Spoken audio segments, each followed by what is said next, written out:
stand at the crossroads of ideas and investments, trade and technology, purpose and progress. And this gathering comes at a defining moment. The world look at Abu Dhabi not only as a source of energy, but a source of insight and innovation, reimagining how economies grow and how societies prosper sustainability. Our transformation is guided by the vision of the Falcon economy, an economy defined by diversification, resilience, and global connectivity, and across sectors such as advanced manufacturing, clean energy, and financial services. We are creating engines of growth that will define competitiveness for decades to come. Progress, however, cannot be achieved in isolation. It is through collaboration across borders and ideas that can address global challenges and unlock shared opportunities. Today, we proudly welcome Thomson Reuters, a trusted global institution that has served in the Middle East for more than 160 years, connecting information, ideas, and people. Your decision to bring the Reuters Next platform to Abu Dhabi reflects our shared belief in the power of dialogue to shape a more inclusive and informed world. As a host today, Abu Dhabi offers more than a venue. It offers a vision where innovation is inclusive, opportunity is borderless, and where prosperity is shared. Distinguished guests, thank you for being part of this important global conversation. Your insights, leadership, and collaboration will help define the agenda for a more inclusive and resilient future. We look forward to the ideas that will emerge and to the partnership that will begin right here in Abu Dhabi, the capital of capital. I would like also to extend my sincere appreciation to Reuters for bringing this remarkable global platform to Abu Dhabi. And through your dedication to fostering dialogue and sharing insights, you continue to connect ideas and people and opportunities that shape a more prosperous future. And last, thank you and welcome once again Reuters Next to Abu Dhabi. Thank you.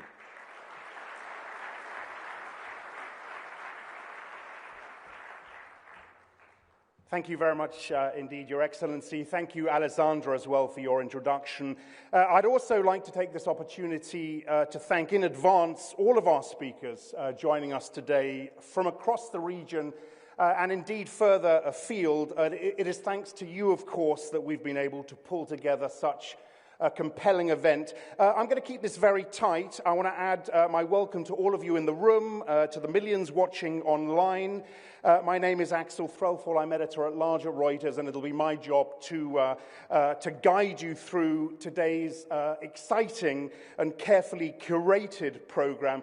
I think the difficulty we face is not finding things to talk about. What is much harder, I think, is deciding what to cover, what to prioritize in such a very busy news agenda. I do hope you leave feeling we've made the right choices. Very quickly, we've split the day into three themes. This morning, leadership and geopolitics.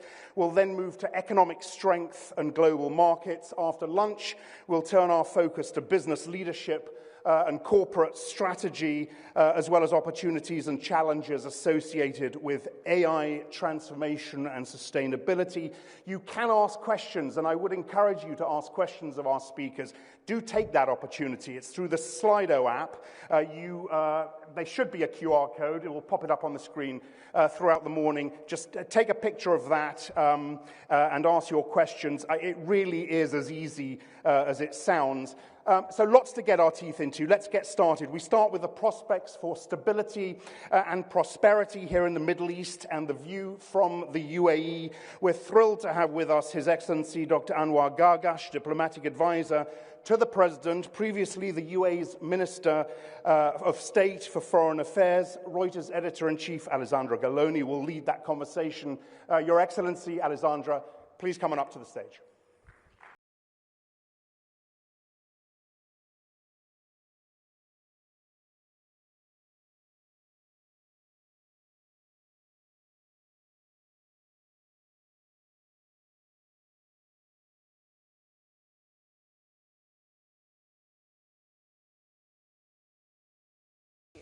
Thank you so much for being here. It is really a pleasure for us to be able to talk to you in this incredibly pivotal moment for the region. So a lot of our conversation is going to be, of course, about peace in Gaza. But before we get into the nitty-gritty, I would just like your perspective on, after 2 years of war, 2 years of turmoil, devastation, just give us a sense of what that has wrought. Of your perspective on where we are right now, here and in the region. Thank you. First of all, I have to say I'm really delighted and honored to be invited here. I want to say, Alessandra, that this is, to encapsulate the moment, this is definitely a moment of opportunity and a moment of peril. It depends what we do with it. And when I say what we do with it, it's a whole set of actors. It's the countries in the region, it is the international community, it's U.S. leadership, and it is also the combatants themselves, whether these combatants are Israel or Iran or some of the militias that played an outsized role in the conflict in the region. I think the first thing to say is opportunity, because we do really have a chance today to change course. The war that started on the 7th of October was because of a certain trajectory, a certain course. And now we have an opportunity really to address that. Now, to address that, we need to do things differently. Failed deterrence policies are no longer valid and they should not be reincarnated. Maximalist views on the Palestinian issue are no longer valid. We have to address the issue that we really have two contending nationalisms fighting for one piece of land, and that land has to be divided, for example. I think also from the Gulf perspective, we are offering the region, and especially here in the UAE, we feel we're offering also the region an alternative model, a model of development that is changing gear from what I would call geopolitics to geoeconomy and now to geotechnology through what we are doing. Now, the peril side is also very worrying because you will have actors who will act as if nothing happened in the last 2 years. And this includes Israel, it includes other players, Iran, the Hamas or Hezbollah or others. So this will actually be a repeat of a failed policy, really, that has actually resulted in where we are. I think other than that, we have also long-term concerns. Now, you mentioned Iraq in your opening remarks, and if you think about it, the collapse of the Saddam regime in Iraq brought about major changes that took a few years to percolate. And I think here also we really have a lot of things to watch. I can't believe that 2 years of war will not leave its scars and bring its opportunities And I think that we have to be really asking ourselves some major questions. Some of these questions are we going to continue with this sort of maximalist views on how to address the Palestinian issue, for example, by the Israeli right, which has to understand that this is not going to go away. I think the other issues also, we've had 30 years of the trajectory of political Islam. And political Islam was the main combatant here in the 2 years of war. Is this really an early indicator that the trajectory of political Islam is actually coming at an apex and will actually slide down? There are many, many issues, many, many questions. From the Gulf perspective, the Gulf has played a very positive and outsized role also in what's going on. So how is that also going to shape up as a result of this geostrategic earthquake that we see? So really a moment of opportunity and a moment of peril. Opportunity and peril, absolutely. Well, let's jump into some of the details then, touching upon what you said. So, as you mentioned, I mean, the UAE has been absolutely pivotal in the peace negotiations in the Gaza war. In Sharm el-Sheikh, for example, the U.S. President Donald Trump pinpointed your country as being key for the peace plan success and the future of Gaza. What are you doing to ensure that the ceasefire holds and that the plan is implemented? Okay. Well, there are things that we do collectively. I mean, at the end of the day, we are part of an overall Arab and international vision of a two-state solution. So the UAE will not veer away from this Arab and international vision that there has to be security for Israel, true, but at the same time, a viable Palestinian state. We have issues about reform, about how things should be managed, but it does not, contradict that part. I think, on the other hand, the UAE has played really an outsized role in the humanitarian side. I mean, in the last 2 years, we've spent $2.57 billion on Gaza aid. This is close to almost 46% of all aid reaching Gaza. If you really want to break it down, we've had 100,000 tons of food and medical equipment going to Gaza. Our water lines from Egypt to Rafah basically, cover 1 million people in Gaza. It's given us a lot of things to do on the humanitarian, and I think we will scale up. Now, having said that, it's not only because the UAE is generous. It's also the UAE has been able to leverage its relations with Israel in order to use that access. If we had no relationship with Israel, we wouldn't have been able to bring 3,000 Palestinians and their children and their families here, for example. And you raise an interest.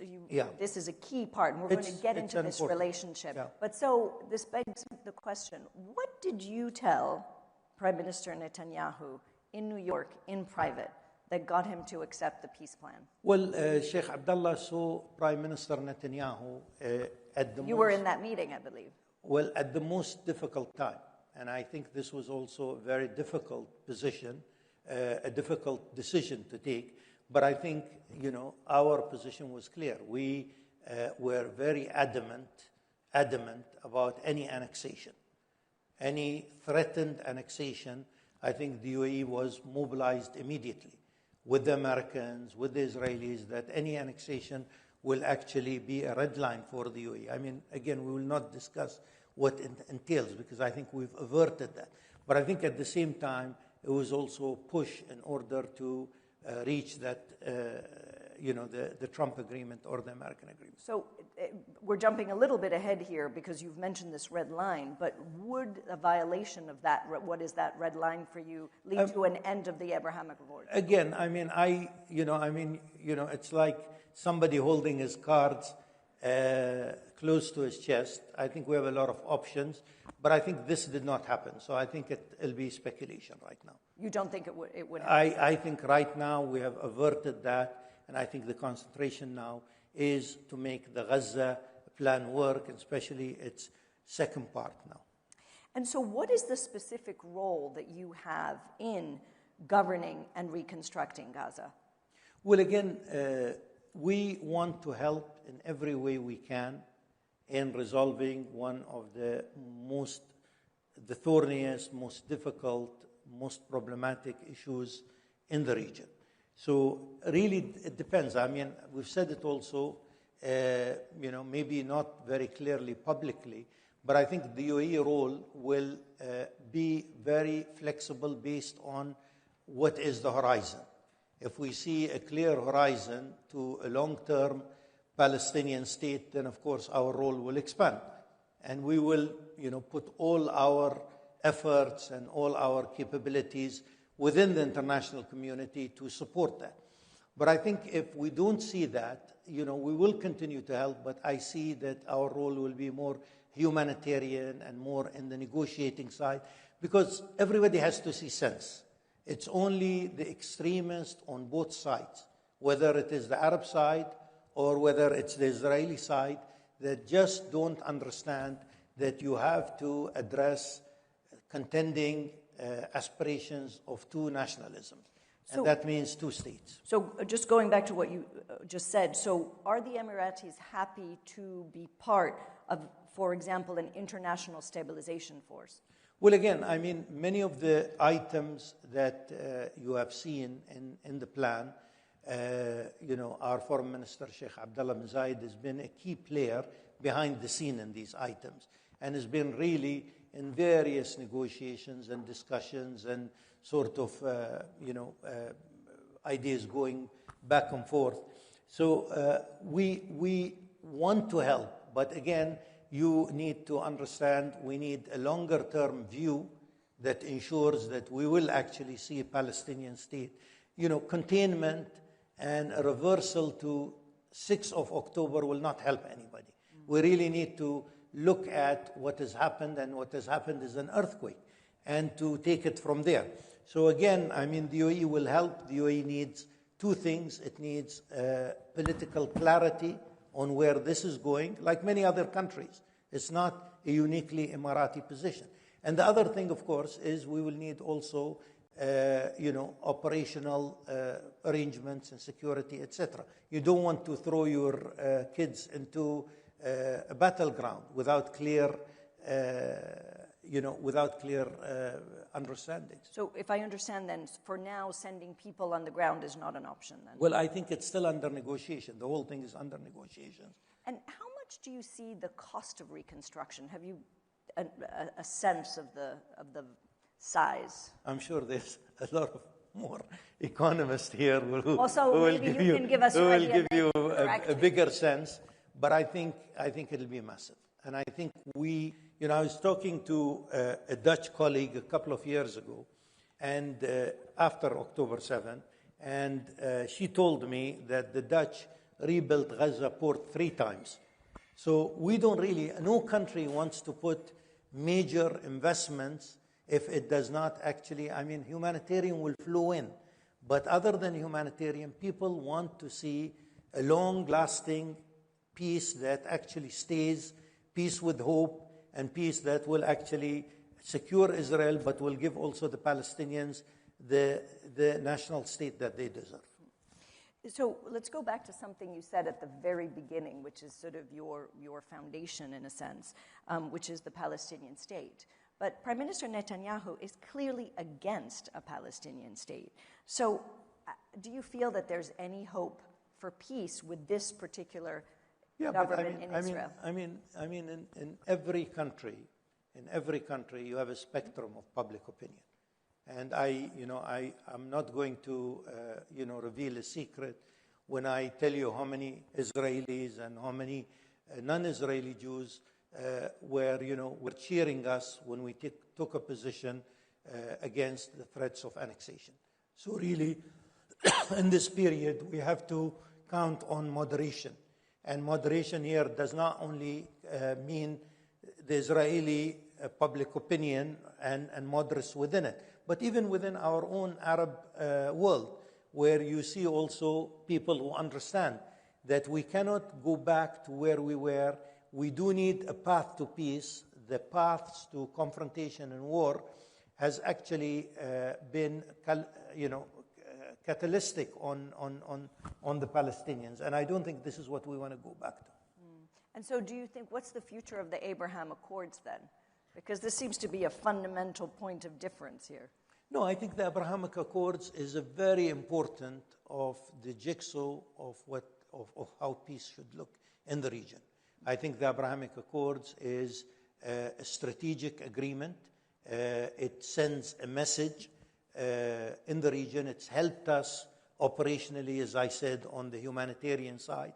It's given us leverage on the issue of annexation. I mean, if we did not have the Abrahamic Accords, what are we going to come and tell, Prime Minister Netanyahu and his right-wing government about annexation?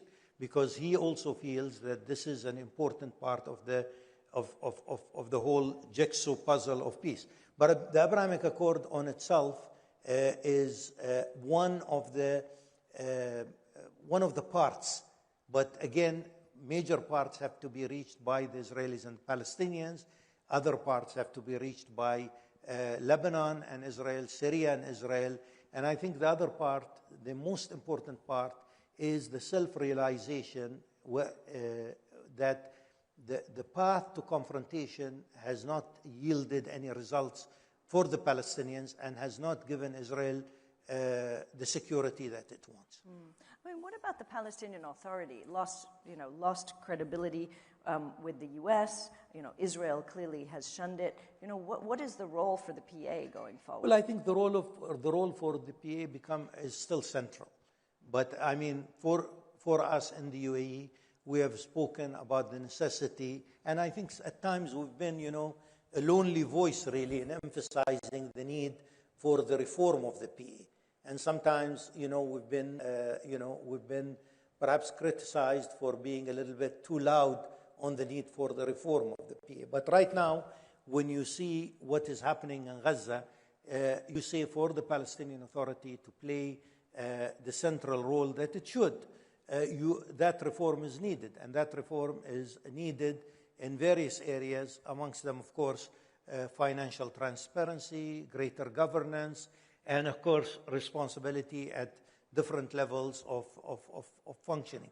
It doesn't look like it's just a central group that runs the whole thing. So I think this is a central thing. I think the Palestinian Authority realizes more and more that this is an important part. It has said publicly that it is willing to reform itself, but I think we need to see action also. So you are in a unique position, obviously, with the ear, speaking to the Israeli government, clearly with the ear of Washington. But does the U.S. remain a reliable defense partner these days? Well, I think the question is yes, and things are changing, if I may say so. So yes and no, or yes, and things are changing. Okay. I really don't know the word no. I've never used it, yani.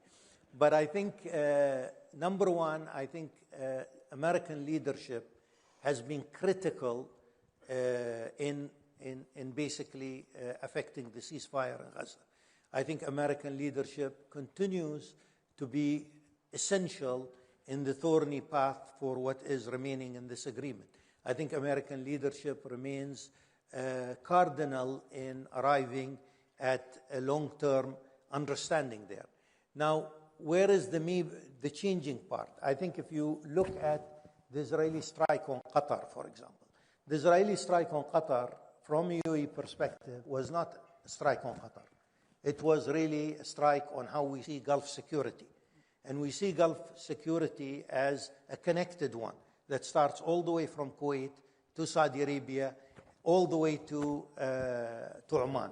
I mean, if you think about it, we went to war in Yemen basically to back Saudi Arabia, basically because of how we see Gulf security.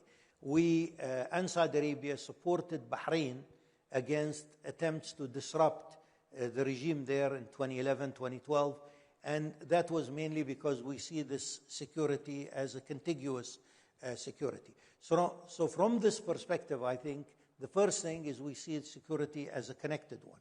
I think the second thing is we also look, Qatar had or has the largest base in the Gulf. But I think what it tells us that many concepts about Gulf security that were embedded and were considered givens in the 1990s are today changing. The type of conflict that we are seeing, militias that have the capability to infiltrate countries with drones and with cheap missiles, etc., it means that the American part of security remains an essential part. But the idea basically that American security is the sole part of a security architecture, I think this is something that is totally changing. That's what's changed. I want to come back to this because you hit upon the role of the United States, and I want to come back to you. But I would like to shift away to another conflict, since you mentioned a couple of other conflicts, and that is the conflict in Sudan. And, since April 2023, the UN, media reports, American lawmakers have detailed the UAE military contributions to the Rapid Support Forces, which, of course, is one of the main parties in the conflict, and which has been implicated in genocide.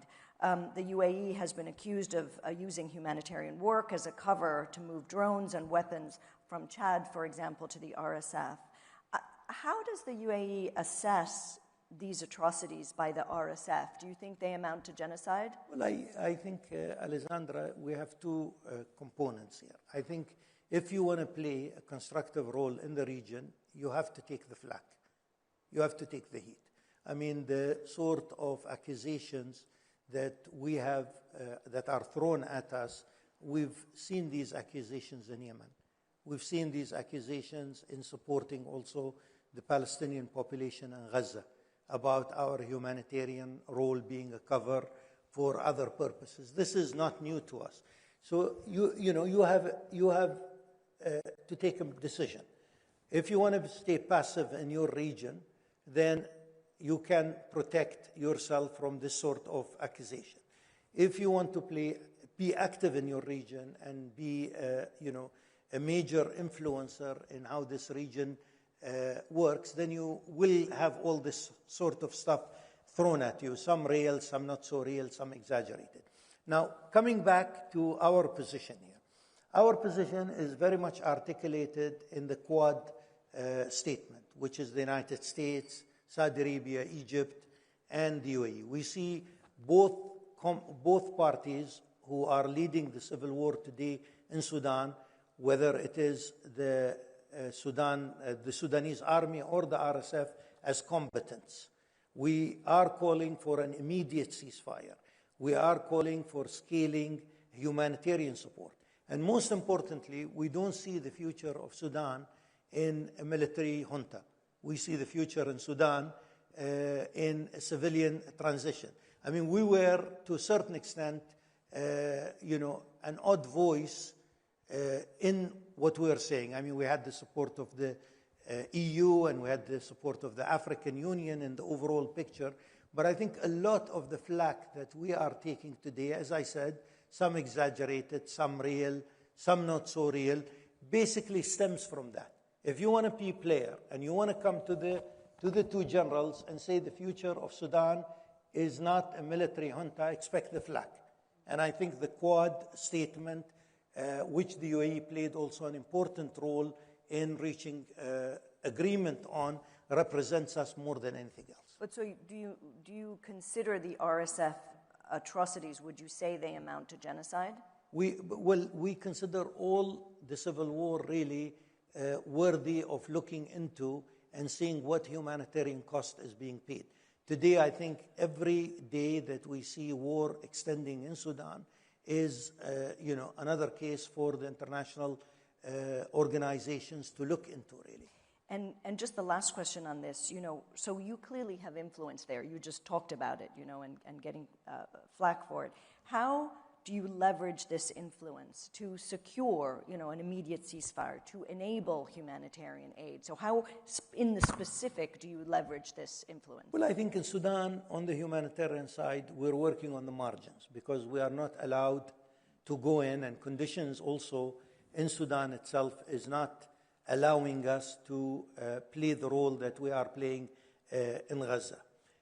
It's interesting that an Israeli government is allowing us to put all this aid in Gaza, while the Sudanese general is not allowing us to do that. Very interesting, but sad. So I think what we are really trying to do here, number one, we work through the Quad and other international organizations in order to reach a ceasefire. I mean, at this point in Sudan, even without too much clarity on how the political scene will develop, we need a ceasefire. We need for people all over Sudan, in Khartoum and in Niala, to feel safe. So I think this is the essential part. I think once we are allowed to work in, I can assure you the UAE will scale up fully there. Again, you have to see also, we've been engaged in Sudan for a long time, helping in economic development, helping get Sudan during the civilian period, get out of the American sanctions, etc. So this is a long-term engagement with Sudan. Let's go back then to something you said before, and that is really, I think, one of the themes of this conference, which is U.S.-China, right? Yeah. I mean, the U.S. is worried about your opening up to China. It has a fear that it could diminish your alliance with Washington. How do you balance this, right? How do you balance this bilateral relationship, especially in the context of what you said, which is that this hegemony, if you will, is changing, this reliability is changing. How do you reassure Washington? I didn't use the word hegemony. No, I used it. You did, yeah. Okay. Let's just say that, okay.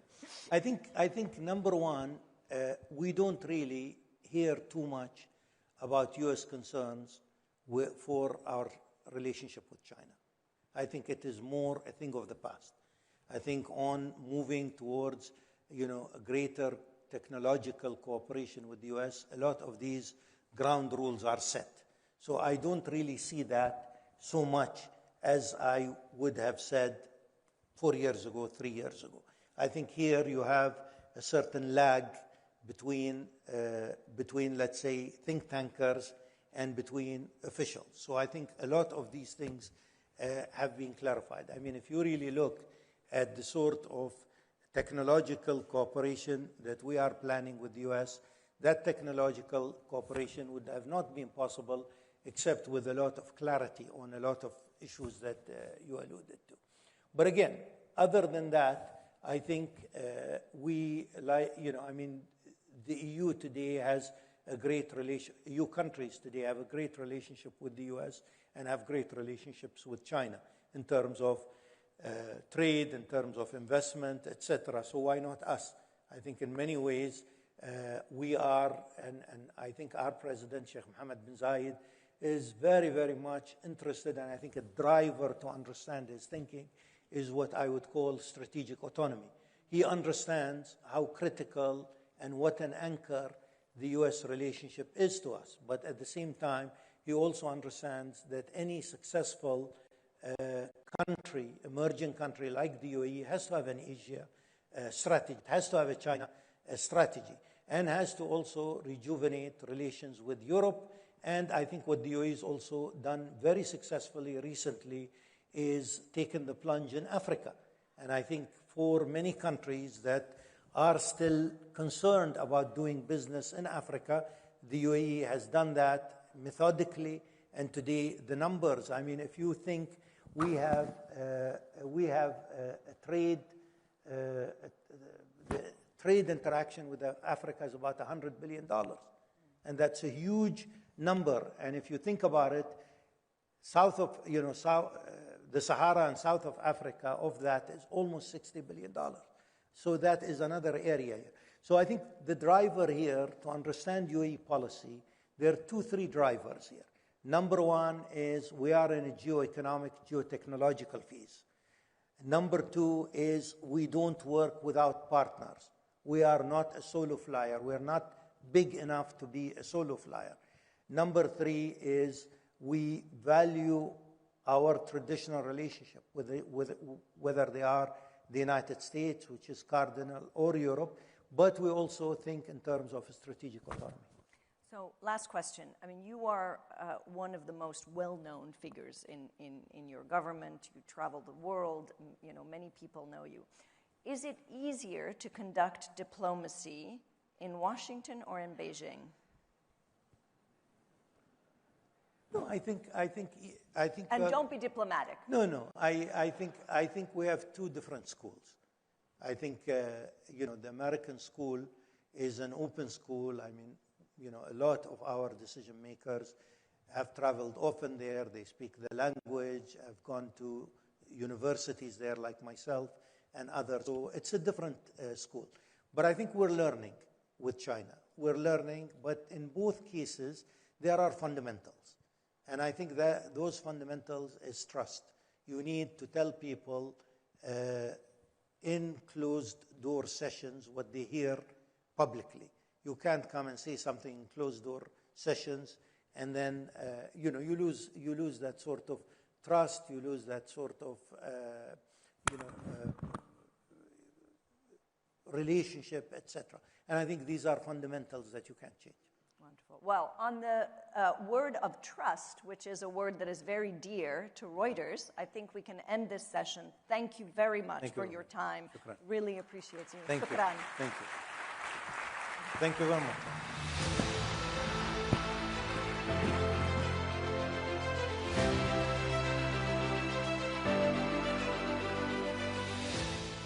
Thank you, Your Excellency. Thank you, Alessandra. An apt and important conversation to start this day of discussion.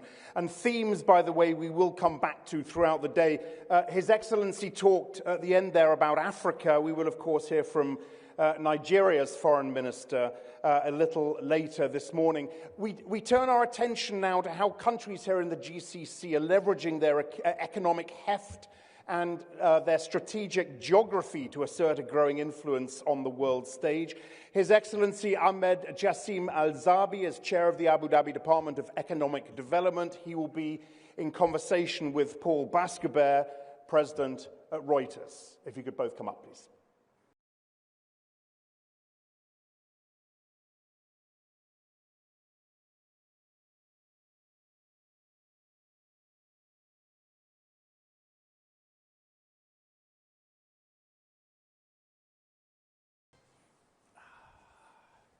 Well, welcome, first of all. In addition to being the chairman of the Abu Dhabi Department of Economic Development, you are also the chairman of the Abu Dhabi Global Markets. You are the chairman of the Abu Dhabi Chamber of Commerce. You chair the Abu Dhabi Investment Office. You oversee the Customs and Conformity Council. You're a very busy man. Thank you for being here. Thank you for giving us your time. Thank you. Thank you, Paul, and thank you for having me here. Just want to say I'm not as exciting as Dr. Anwar was, so and not as articulate probably as he is, but I'll try my best. No, thank you. I'd like to begin with the conversation that Alessandra introduced at the beginning of the day, which is we find ourselves in a world that is reconsidering long-held alliances and partnerships around the world. We find ourselves in a time when some of the best and brightest talent is reconsidering where to build their next startup, where to start their next research center. And against this storm, we find UAE, Abu Dhabi as an oasis of stability, of investment. You have built some of the most comprehensive economic partnerships in the region. You have incubators, you have listed companies. It would seem that you're very fortunate to be in this point in time, but it's not an accident. It's the results of many years of planning. So maybe we could start by going back to the early 1970s and the long-term vision that was put in place at the time. And has it played out as you expected? What's been easier? What's been more difficult? Yeah, I think a lot of people, when they see the UAE or Abu Dhabi in specific, they assume that probably it came recently, but it started with a vision by the founding father, the late Sheikh Zayed, and in the 60s he had a vision of creating a country that was called the United Arab Emirates. There were 7 different emirates working in solo, and accordingly in the early 1970s or 1971, December 2nd, this is when he inaugurated the UAE with the other founding fathers. It took this one man to actually ensure that he brings 7 emirates together for one vision. At that point, where the UAE was and where the human capital in Abu Dhabi was very different. It was a dry sponge that wanted to actually suck any kind of knowledge and education to be where they want to be today. So they had a vision, they had a view of creating a country that is resilient, a country that is tolerant, a country that has a vision, that has ambitions, and a country that can be an economic hub and a financial hub globally. That vision was very successful, and years later, in around the mid-2000s, another vision came to fruition, which is basically how do we get out of that conundrum of being in an oil-based country to a more diversified country, and in the mid of the 2000s, that's when a new vision by His Highness Sheikh Mohammed bin Zayed Al Nahyan, the President of the UAE, we went about diversifying the economy. We need to remember that till the late 90s, the UAE and Abu Dhabi in specific was 20% non-oil and 80% oil. As we speak today, the last quarter, we have 57% of our GDP being non-oil and 43% being oil. And that's really turning the economic pyramid on its head. We're probably, hopefully in the future, we're heading to a more 80% non-oil, 20% oil, and that's for the future. So and that's in the 2000s. The third pivotal historical economical inflection point for the UAE and Abu Dhabi was actually COVID. During COVID is where everyone around the world got exposed in terms of where they are. No indices, no specific ratings. It was all out in the open. If the index says you're the best in human rights, if the index says you're the best in quality of life, if the index says you're the best in healthcare, it got exposed during COVID. And that's when the UAE realized we're actually on top of a lot of this. We are ahead of everyone. None of this indexed indices that actually kind of covered a lot of the deficiencies in a lot of economies across the globe, but it actually exposed the best out there and actually zeroed into actually where others have actually been maybe in a situation where those kind of matrices helped them to actually be not as exposed as one would think. So at that point, we realized we're actually ahead. And that's when we actually thought we actually are at a point where we actually are able to lead, because we've got the human capital, we've got the ambition, and we've got the infrastructure. And we have a view on the world that is very different than a lot of other economies. So that's kind of the 3 major phases of the economy of the UAE and Abu Dhabi. Well, let's talk more about the 57% of the non-oil-based economic activity. Tell us a little bit about the investment focus and what investors and businesses in the region need to know about the opportunities in this region. The most important thing to know is that the UAE and Abu Dhabi is a place where we want to do business. However, the cornerstones of us doing business is always built on a very, very specific DNA within Abu Dhabi, which is partnerships. We believe in partnerships. If you look at the two major historical pillars, economic pillars of Abu Dhabi, when I talk about the juggernaut in ADNOC and the behemoth in ADIA, you really talk about two entities that were built on partnerships. So that's number one. And then we've added to that Mubadala, ADQ, and others, and of course the private sector players that we have currently. So all of that is based on partnerships. So one, if someone comes here, expect that we're going to be very open to actually partnering and doing business. Two, we're very open to new ideas. We're very open to actually dipping our toes into risky waters sometimes when it comes to financial services or businesses in general. So and number four is whoever comes and invests here will be on a train which is a diversification train, which means we're going to start looking at a wider array of clusters and sectors. We'll be going into more complex sectors within the economic complexity spectrum, and this is very important. Another thing is for investors to know, the regulatory frameworks and the regulatory environment in the UAE and Abu Dhabi is very different than a lot of countries. It's way faster, way more flexible, and way more willing to listen to others when it comes to consultation of ideas. And that's very important for us to actually continue growing, and we're going to continue that trajectory, I have no doubts. Well, on the clusters that you mentioned, there's three that I think you've decided to focus on.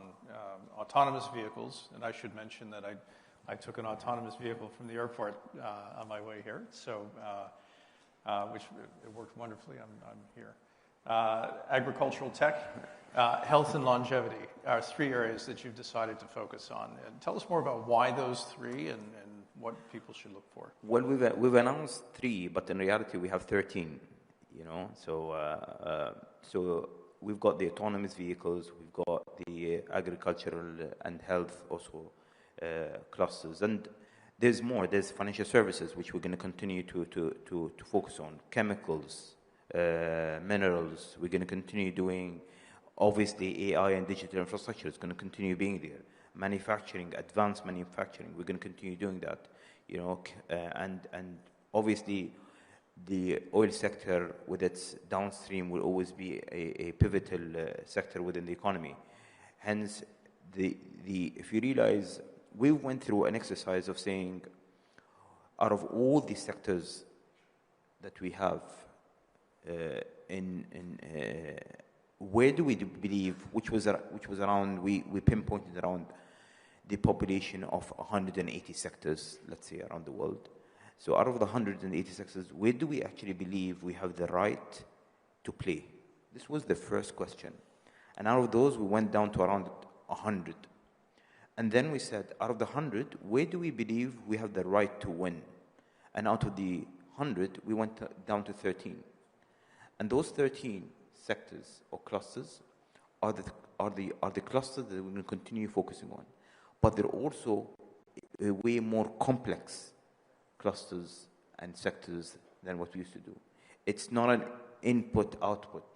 It's more of an input, and there's a lot of processing within that, and then there's an output. So if you look at autonomous vehicles, it's not only about the vehicle itself. It's about the technology that comes into it, the AI that comes to it, the recognition, the face recognitions, the object recognitions, the different technologies that comes, the programming that comes into it, the kind of talent that actually is going to pull just by that sector. If you look at the food sector, again, the same thing. It goes into supply chains and specifically looking at specific, for example, protein alternatives, alternative proteins, protein fermentation, for example, and looking at those things and what's the trajectory of that going forward. Health, for example, there's a lot of focus on life expectancy and a lot of focus on longevity and health and etc. We believe in the UAE and Abu Dhabi in specific, we're in a very strong position now to actually compete on that level. We have more than 1 million genomic data, okay? We have, and it's a very diversified genomic database. you know, and which means that you've got, because in the UAE, you've got around close to 200 nationalities, 180 plus.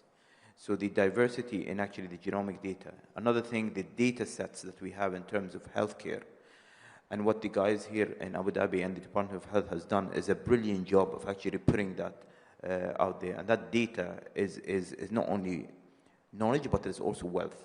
And that wealth helps us to actually springboard to other areas, and hence why a lot of the healthcare institutions and the pharmaceuticals are extremely interested in what we have today because of the kind of data that we have and we possess here in Abu Dhabi, and that's going to help prolong people's lives, or I wouldn't say prolong people's life because the longevity crowd will be upset about that. I would think better people's life during which they're on that earth. You know. Well, you know, part of this is attracting and developing the entrepreneurial, the entrepreneurs of the future and the talents of the future. I know you've talked quite a bit about the importance of culture as a part of this. We sit close to some of the top universities in the world and some of the top cultural centers in the world. You've built Hub 71, which is a focus on entrepreneurship. Maybe can you say more about what you're trying to do with Hub 71 in terms of attracting talent and motivating entrepreneurs? With what we've realized is that entrepreneurs would usually go to places where they believe they can grow. And we believe the UAE and Abu Dhabi is a place where they can grow. And the idea of Hub 71 came from that belief that entrepreneurs would want to go to places where they can be supported, they can be understood, and they can be helped to actually grow. And we want that to happen. Building Hub 71 for the past couple of years, you know, we have around 400, close to 400 startups. 60% of them are actually not from the UAE. You know, we've raised billions for them. We've supported them to grow. There will be more and more unicorns coming out of Hub 71. Just like financial services, just like funds, it's not anymore portfolio managers following where the funds are. It's funds following where the portfolio managers actually want to live. If a portfolio manager wants to stay in Abu Dhabi, and a very successful portfolio manager, I can assure you that most of whether funds or hedge funds would want to set up just for those portfolio managers in Abu Dhabi. And that's something that I will see also in entrepreneurship. The thing that entrepreneurs are also excited about is that Abu Dhabi is going into sectors that is exciting and interesting for them. And for example, one of the most important parts that a lot of them are excited about is the AI part. And the question is, how do we help them today use that connectivity that we have with the different AI community globally to actually support them here to grow? And that's the important part, and that's how they see us today, is how do we actually support them in different matters, not only in AI, but also, let's say, regulations. How do you actually ensure that if someone comes up with a business, that today there is a regulatory vacuum, how are you as Abu Dhabi going to support them in actually covering that and helping them with actually creating a regulatory framework that is helpful for them? So that's why entrepreneurs are coming to the UAE. That's why entrepreneurs are coming to Abu Dhabi. It's exciting. They see today they see that there are dreams that can be achieved in Abu Dhabi, and we're happy that that's the case. I see we have a couple of questions, and we have just a few minutes. If we could, I'll just read the questions. Is Abu Dhabi involved in data centers? Is this a priority? I mean, if you want to compete at the global level, you would need to be able to actually have the infrastructure to actually compete. And I just want to say that given where we are today economically, globally, I do not believe that countries with the highest populations or the biggest populations or bigger populations are going to be the ones leading economical engine going forward. I believe that the countries with the biggest computation power will actually lead the economical engines across the world. Hence, being in AI, being in data centers, being in all of that is very important to Abu Dhabi and very important to us. Well, I think that leads to the second question. How will AI change the economy of Abu Dhabi? And how is the Department of Economic Development driving AI? It's already changing the economy in Abu Dhabi, as I said. If you look at the use cases that we have today, if you look at the government application, the central government application, which is TEM, this is a use case for a lot of different countries to look at. Today, the newer version that we've just launched is an AI-enabled version. You do not need to do things anymore. AI will do it for you. That's only on the government level. If you look at healthcare, for example, if God forbid one calls and says, I've got a heart attack, I've got a stroke, it takes the ambulance 6 minutes to get to that place. Within those 6 minutes, if we didn't have the data sets that we have and the power of the data that we have and the power of AI, the paramedics would not be prepared as and when they reach there in 6 minutes. So how did AI help? Once that paramedic jumps on that ambulance, he or she would get an automatic summary telling them what to expect, how do we do things, what's happening with the patient, and what's the best course of action. That's a use case that one would look at to save lives. That's what we're looking at. Those are the things that we're looking at. So looking at how do we actually help economies and human capital within the country is very important to us, and that's going to continue to be so. Well, I know we only have just a minute left. I have one last question.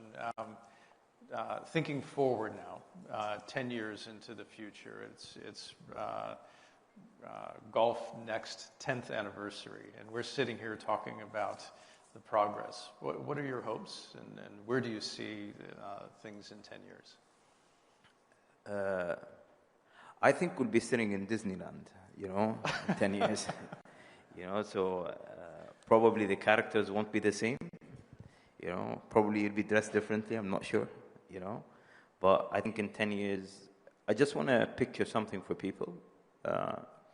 In 10 years, we're going to have Disney up and running. We're going to have the Sphere up and running. We're going to have the museums, the cultural district up and running. Our current plan for the aggressive infrastructure that we're building will be up and running. We'll have more universities, top universities. We'll have a stronger human capital in the UAE. We'll have a very diversified economy, very exciting, different exciting sectors within the UAE and in Abu Dhabi. And so, if you think, and we're going to have a very strong financial hub, that's for sure, in ADGM, which is also one of the things that I think we haven't spoken about, but it's also a cornerstone of the economic fabric of Abu Dhabi. But yeah, and we're probably going to be ahead at that time. We'll be leading at that time. We are leading in some areas, and I think we will continue to be the safest city in the world. We will continue to be one of the smartest cities in the world. We will continue to be the happiest city in the world.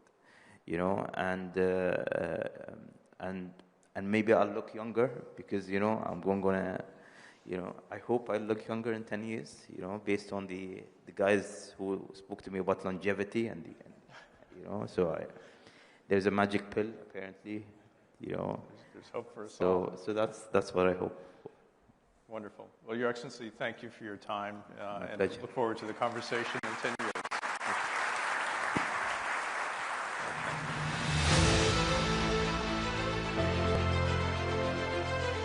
Your Excellency, thank you very much. Thank you very much to Paul as well. By the way, if you are registered for the Future of News session, which starts roundabout now, that happens on the Catalyst stage. It'll say FON at the bottom of your badges. We don't want you to leave this room, but if you are keen to go to that Future of News session, head over there now.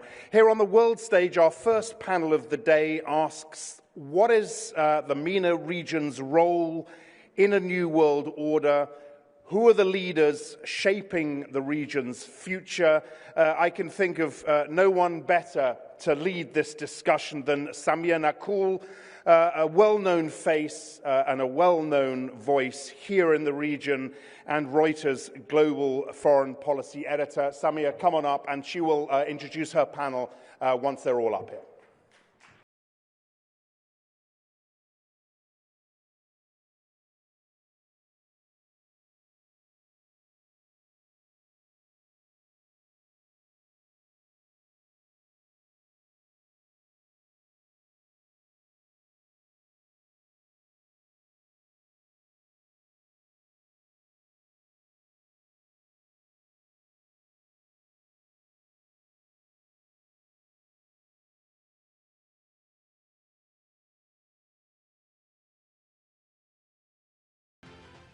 Welcome and thank you for joining this important discussion. What's next? MENA's role in a new world order. As you know, we're living in a world now, with huge global change, from shifting power centers to the growing danger of climate change. And right in the middle of it, the Middle East stands at a real crossroad. It's no longer just looking what's happening elsewhere in the world. It's about shaping what comes next. And I'm delighted to have here three distinguished voices. From the UAE, we have Her Excellency Minister of State Lana Nusaybi, who over the past 20 years has been the rising voice of the UAE on the global stage, shaping policy with conviction, vision, and ambition. First, through her role as UN ambassador, and now into her current role and special envoy to Pakistan and Afghanistan. And lately, she's been involved in negotiation to reach a peace deal on Gaza, which luckily we had a ceasefire. Lana's leadership and her commitment to gender equality, international dialogue, and cooperation has been a model and an inspiration to women, not only in the UAE, but across the Arab world, and who really look at her in admiration for her charisma, determination, and resolve. So thank you. And from Saudi Arabia, we have Dr. Abdulaziz Al-Sakr, the founder of the Gulf Research Center, which is a think tank of global reach and influence. It focuses basically on Gulf and Arab affairs. Actually, my relationship with Dr. Abdulaziz, they started here in the UAE 25 years ago. And we were craving for independent, insightful, and sober news and analysis. And he and his center fit that gap, and he continues to do so until now. His center not only provides trusted analysis and insight and information, but also shapes policy and provides solutions for some of our pertinent problems in this region. And from the IMF, we have Dr. Jihad Azzour, a distinguished economist and public servant. He is currently the director of the IMF for the Middle East and Central Asia, a region with immense complexity, but again with immense promise. As Lebanon finance minister, he led some critical economic reforms which were badly needed for Lebanon, and we need more of that. And his name was put forward as a candidate for Lebanon's presidential election in 2022-2025. And again, it reflects the trust in his leadership and his vision. His contribution to economic development and governance were widely recognized through the prestigious award Chevalier dans l'Ordre National de la Légion d'Honneur. Again, a testament for his commitment and for his impact in this region and beyond. So thank you again, wa ahla wa sahla.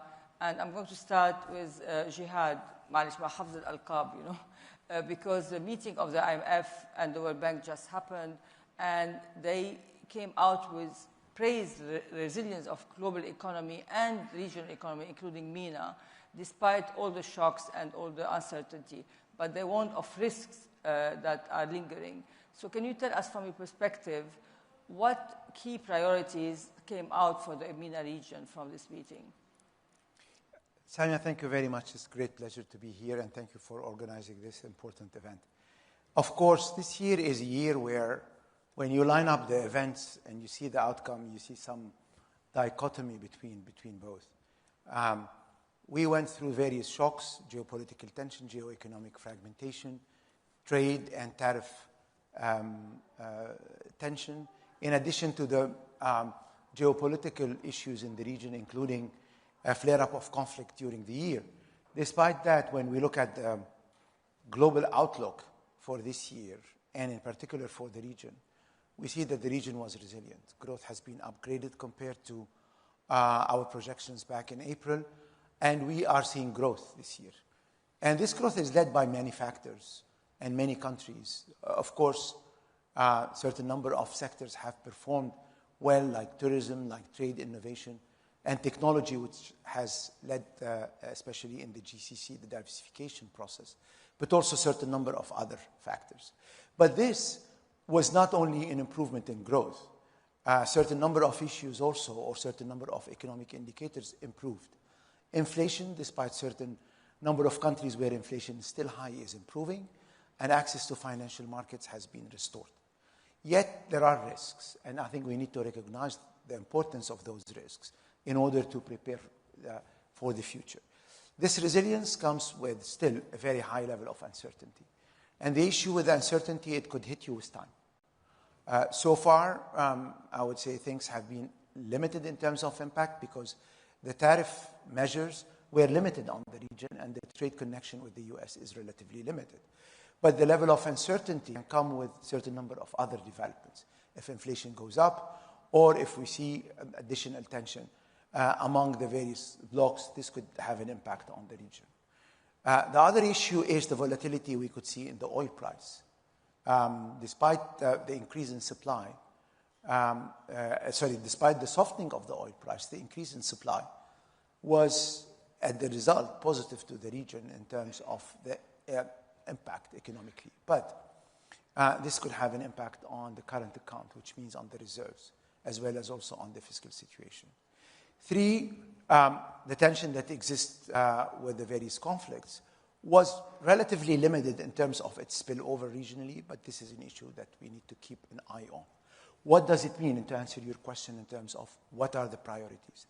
The first priority, I think, because there is a flip to this coin, which is the high level of opportunities that the region could have today, is A, to start with strengthening the resilience, which means to make sure that the fundamentals are strong.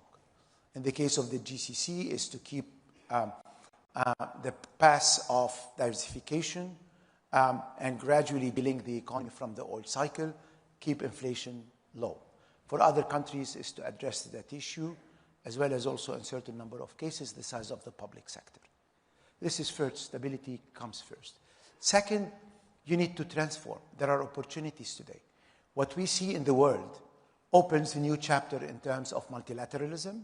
Some would say post-multilateralism. But this is something that is important for the region, who is playing the role of a connector. New trade routes, new connection with neighboring regions is an opportunity for this part of the world. 3, the tectonic shifts, and technology is really one. AI, technology, cryptocurrencies, all these developments are going to shape up our future, the near future, and we need to be ready for that. I'm happy to see that, for example, in terms of AI readiness, 3 countries in the region are among the top performers in the world: UAE, Saudi, and Qatar. We need more. Therefore, we need to get ready for all these transformation and benefit from them. And for that, we need to think about 2 important elements that I would like to add to this equation, is how to increase inclusion in the economy. We have a young generation that still, in terms of access to market, access to job market, is still not faring very well. And we need to address that. Addressing that is by creating jobs, opening opportunities for startup SMEs, and this requires by increasing access to finance, improving business environment. We need also to increase women's participation in the economy. I think this is one of the big boosters that the region can have. We did a calculation that if you increase women's participation in the region to the average EMs, we can get $1 trillion of additional output. This is very important. And this also will help us increase productivity in the region. And three, I think rising up from ashes is something that the region needs to focus on. The post-conflict strategy needs to be laid out. In our outlook this year, we dedicated a chapter to that. How you succeed emerging from conflicts or from instability. What are the lessons learned from successes and failure? And there are important milestones to be achieved very quickly in terms of stabilizing the economy, strengthening the process of rebuilding institutions, and scaling up support, both public and private sector. I would encourage everyone to read it because I think this is going to be one of the challenges of the region going forward, but also could be transformed into opportunities. My last point is we have to recognize that, especially here in the Gulf, we have one of the few bright spots in 2025. And we need to build on it. Building on it is doubling down on investment in technology, investing in people, doubling down on having this region playing the role of connector. And I think this is something that has huge potential. I cover a region where I see opportunities between, for example, GCC and Central Asia, a region that is growing at 6% despite the war between Russia and Ukraine. With Africa, I think Dr. Al-Gargash was mentioning that. There's huge potential. And this part of the world is becoming the node where many decision makers could come and interact. Therefore, I think we have to be very careful on how to manage this transition. But I think we need to shift a bit our policy framework in order to succeed and benefit from that. Yeah, Lana, the IMF spoke about diversification and resilience. How is the UAE using diplomacy to navigate external shocks and regional conflicts, which are many in this part of the world? Thank you, Samia, and I'd like to actually pick up on a number of the data points that Jihad so brilliantly outlined in order to look at answering that question of how the UAE is weathering what looks like an accelerated fragmentation over the last 2 years. But really, if you look at the preparation that made this economy so resilient, it's perhaps the last decade where we've seen the slow fragmentation from the post-Cold War era and order to a diversified geopolitics, geoeconomics, and geotechnological shift in the global order. So the multilateral institutions, the fragmentation in what we define as our collective norms and understandings. And in the last 2 years, obviously an acceleration because of actual major conflicts between with big powers on either side of that, from Russia and Ukraine to Gaza to Sudan, Yemen, Libya, Syria. There are a number of conflict points in the region. If we take a step back and look at polling in the Arab region, and Jihad, you pointed out under 30% of the region is under 25, and that's really our market when we look at what we're trying to build here in the UAE. It's the lens for how we look at our economic diversification and development. So despite the last 2 years of accelerated fragmentation, the IMF has shown 4% growth in our GDP in 2024, 4.8% in 2024, and predicted for 2025 an increase on that. Yes. So I think despite fragmentation, you are looking at solid economic growth in the UAE. So how did we do that? 70,000 plus new companies have opened up in the UAE over the past 2 years alone. And when you speak about AI, our competitiveness index shows that we are the number 3 globally for attracting global talent in AI here in the UAE.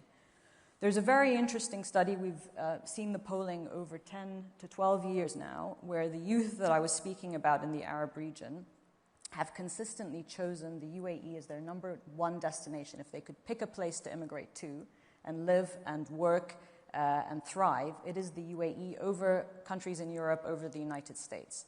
And I think that's a really important data point. Why is that population of under 30s choosing the UAE as the model where they see a state structure that works, a regulatory environment that works, a political system that works, and a laser focus on delivery for both citizens and residents alike? And I think that's how we have weathered the shocks and how we use diplomacy to weather the shocks. First of all, in our diplomatic efforts, we are pragmatic, we are solution-oriented. We look at being the connecting point, the connector hub to diplomatic differences. We're looking at diversified portfolios, not only of energy and economics and geopolitics, but also technology and AI. And we're looking to be a place of convening mediation efforts for these difficult conflicts, because we understand we cannot be an island. In order for us to thrive, we need other countries around us to be stable. So we have long taken the position, and this is something that I think in our part of the world is a benefit, a net benefit of being stable political systems. We've long taken the position that just allowing conflicts to continue unresolved, not finding the solution to those conflicts, has been a strategic mistake in the international community. Let's take a look at maritime trade, which has disrupted 30% of container traffic, 10% of global energy and oil and gas both, and has caused a lot of shocks for consumers and for shipping and for international economies. If we look at that, as Dr. Anwar Gargash outlined in the first session, we were immediately with Saudi Arabia outlining that the Houthis would be a problem in Yemen in 2015 and that we needed to deal with this because maritime shipping in the Red Sea was a strategic core interest, not only of our region, but for the international community. And I think now we see 10 years later what has come to pass as a result of not resolving that conflict. If we look at Gaza, October 7th, and the resulting horrific war in Gaza, again, you see root causes of not dealing with non-state actors in our region, not dealing with political instability in those countries. And I think I'll end with that for why we took the decision to sign the Abraham Accords 5 years ago. It was about trying to change mindsets in our region with radical change in thinking that looked to the future, that looked to speaking to that 30% of the region's population that are under 25 with a new vision of peace, coexistence, and tolerance anchored in economic stability. And I think building and providing those economic opportunities has been how we have built in the resilience, whether in our energy, in our economy, and also in our geopolitics, diversifying our relationships across the spectrum from Asia to Africa to the Americas, so between the US and China. We have excellent relations, both economically but also strategically, with India, where we signed a free trade agreement and saw our trade with that country improve by 30% year on year since its signing. And it was negotiated, by the way, in 81 days. And I will end with that point. In a state of the world where fragmentation is the norm, where you're seeing an erosion of one multilateral system that governs the international space, diplomatic agility and entrepreneurship is key in that space. And I think that's, I'm proud to have represented the foreign ministry for over 2 decades in this space, because I think where creative entrepreneurship in diplomacy is needed, the UAE has shown that, whether it's mediating over 5,000 prisoner exchanges between Russia and Ukraine, whether it's being, as Dr. Gargash has outlined, a key partner with the Arab region, but also with the United States and with Israel, using the Abraham Accords to help achieve this ceasefire in Gaza that was so desperately needed, and whether it's now in dealing for a comprehensive regional security architecture that stabilizes our region and allows us to build out to the next generation of economy and geopolitics. That's the space we see ourselves contributing to as one of many players. Thanks. Dr. Abdulaziz, talking about diversification, Saudi Arabia from BRICS to IMEC to widening its mediation role in the Middle East, and at the same time juggling relations with the US and China. Is this a rewriting of power politics, or is it a balancing act as a strategy for survival? Well, Sami, it's nice to be invited to the Reuters conference. I'm so happy to be in Abu Dhabi, as always. Let me start by saying, yes, Saudi Arabia, one of its pillars in the new policies is diversification in the partnership. They have been invited to the BRICS, but they have not yet accepted to join the BRICS. And I think the reason for that is two. One, they do have an excellent relation to most of the BRICS members. At the same time, they wanted to see the real formalization of the BRICS and how they're going to function as an institutional and what sort of added value that will bring to them. But yes, they have accepted to go on the IMEC. They are part of the G20. And they do play their roles in terms of regional and international side.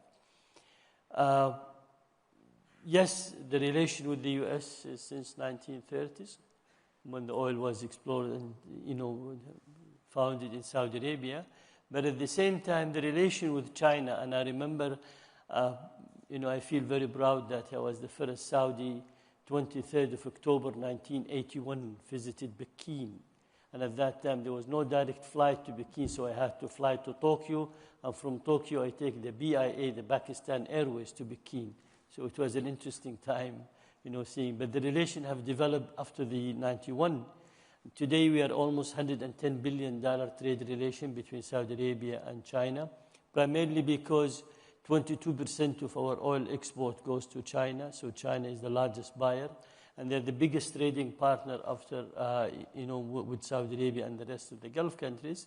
I think next to it, the EU comes into that. But the EU, the energy does not represent a very small percentage of the trade relations. So if you take out the energy from the Chinese. But still, our relation to China is a buyer and seller. China is not a key player when it comes to the regional security issue here. U.S. remain the most important player when it comes to that. The Gulf region have built up the regional security based on two things: building their own capacity, enhancing their forces, centralization of command, and decentralization of forces. So we have, through the GCC, we have a centralization of command, but decentralization of the forces. But yet, the U.S. and the second pillar of that, of course, the strong relation that we have with the U.S. and some of the West countries like Britain, France, Italy, and they also support, presence in the region. But the U.S. remain to be the most important one when it comes to the security region. I think Saudi have adopted the sort of balanced, neutral relation, independency, but at the same time, and I think as Her Excellency Lana said, when it comes to Russia-Ukraine crisis, the Gulf countries have contributed. UAE alone contributed to the release of more than 4,600 prisoners. Qatar have contributed to the children issues there.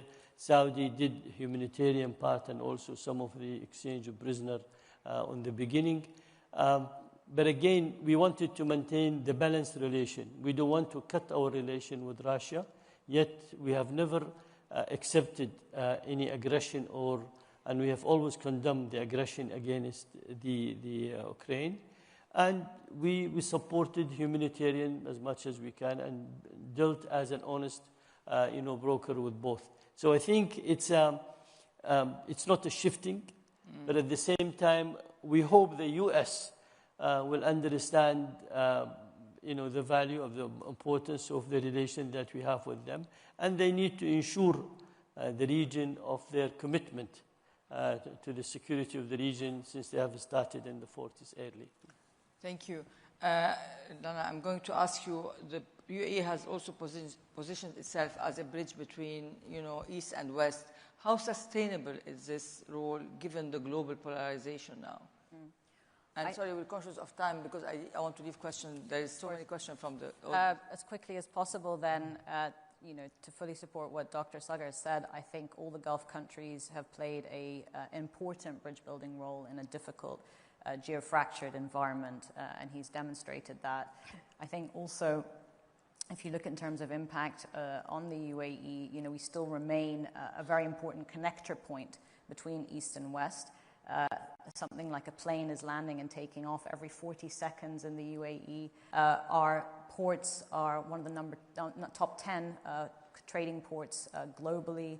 150 million passengers still coming to the UAE, and that number, the population continues to grow because we remain a vital connecting hub. In the space of AI, $1.4 trillion framework of investment with the United States to develop AI data hubs outside of the US here using US technology. And if you look at our connectivity in terms of trade and economic routes, that is soon going to be a very important connector hub also in the field of AI and AI data expansion across different continents from Africa to Asia. So I think our historic role as a trading community is also going to be next generation, a historic connecting bridge role in terms of AI, and that's very much how we're focusing in terms of our investments in Europe as well with France and Italy and others. So we are a connecting point. That is part and parcel of how we remain a vital economy. And in the field of diplomacy, as I said in my opening remarks, I think it's important that we have peace and security and stability for that to happen. So we're very much focused on solving long-term conflicts, and that's where all our diplomacy is now currently. I'm going to start with the audience question. Thank you, Lana. The prudence. Yeah. It's a very important question. I would tackle it in 3 points. One, over the last few years, we saw that the diversification strategy in the GCC paying off. Despite the various shocks, if I take only since 2020, but I can go even to the 2015 onward with the oil shock at that time. But since COVID and onward, we see that what is driving growth is the non-oil sector. And it's a genuine investment in not only by public investment, but also by building the foundations of modern economies, competitive economies. Now, in most of the GCC, if you take the case of the UAE, the size of the non-oil sector is dominant by far. And even the indirect role of the oil and gas sector is limited. What is driving this, it's not only investment, and I think this is something that we need to underscore, it's also reforms. If I take the case of Saudi Arabia, reforms that were introduced increased women participation between 2018 and now from 16% to something like 37%, 6 years ahead of 2030, which was set as a target. Unemployment at the record low currently, especially in UAE and in Saudi, especially at the youth level. Therefore, reforms pay. Investment, of course, investment are needed. And if I take the case of technology, AI, it's definitely one of the strategic plays that the region can bank on. In AI, you need energy, you need capital, and you need talent. And you have now the 3 of them available here. Of course, when you do investment programming, sometimes you need to recalibrate or to rephase. But I think what is also important to mention that over the last years in the Gulf, we see a clear policy of diversifying revenues outside oil, also for the state. And we see fiscal policies put into a medium-term fiscal frameworks, trying to de-link the fiscal cycle with the oil cycle, and to be less pro-cyclical, as it was the case before. What does it mean going forward? It means that this journey of transformation has to continue. Now it has to go into 2 important directions. There are still a lot of values to integrate regionally. Integrating regionally trade, but also financial services. Deepening the financial markets is an important milestone in order to make capital available and to scale up. Also, increasing or reducing the barriers that exist between countries will increase the size of the market. I think this is an important milestone that the region can aspire to, especially, which is my second point, we are in a world of fragmentation. Connectivity becomes very important, and the region can be connected. And to become really a strong connector as an emerging power, working together, coordinating together, will have an important impact. Thank you. And my last question to you, Dr. Abdulaziz. We have all this Israel-Gaza, the tensions that we're witnessing, the Yemen crisis, the shadow of the Gaza war, and how is your country and other countries, do you think, in this region, the Gulf, managing volatility, especially that you have all this project about investment? What is at stake for growth, investment, and your vision with all this, what's going on? I think and we have very short time, so... all the Gulf countries are in support of de-escalation, finding a political solution, resolving the problem amicably. That's a key issue. So we're not in support of any escalation or war or continuation. Second, reconstruction in Gaza would require, first, stopping the war. Second, implementing, even by gradual step, what has been agreed in the plan. And third, giving the assurance that we don't want to go and finance and reconstruct Gaza and then tomorrow they go and destroyed it. Dr. Anwar Girgash mentioned that how much UAE have contributed more than $2 billion only on the last 2 years, to the situation there. So what we are looking for is a serious guarantor, and the only one that can and should do is the U.S. If the U.S. really provide the guarantor that, and they are the guarantor that the Israeli will not destroy the building and the people, and they will stop the killing, and there will be a civil society and a proper local administration to run the issue there. We're not talking about militarization of Hamas. We're not talking about endorsing the militant group there or so. No. I think this has been clearly stated by the Palestinian Authority in his speech in the UN. Abu Mazen, he was very clear in stating how do they see it. And we are fully endorsing the Palestinian Authority in their wishes. Yeah. All right, I would like to thank you all for sharing your unique insight with us. As we leave this session, I think we feel that you have a region brimming with vision and ambition and determination. I think you leave us all not only inspired, but energized and curious to see what's going to happen next in this region, which is a model for other regions in the Middle East. Thank you so much. Thank you. And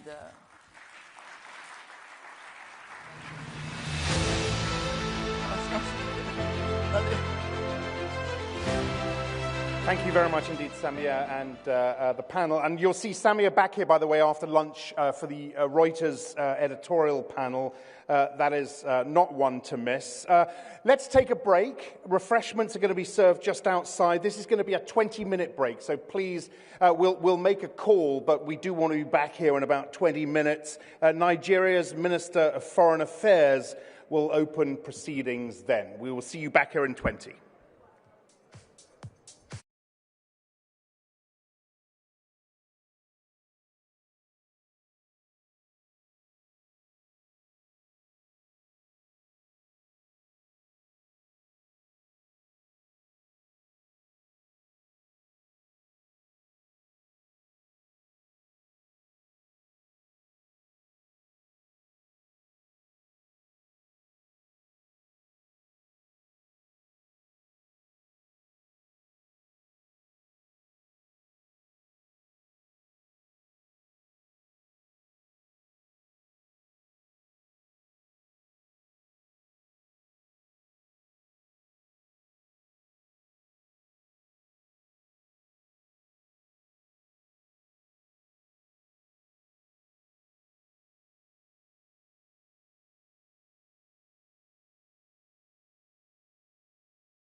All right, welcome back, everybody.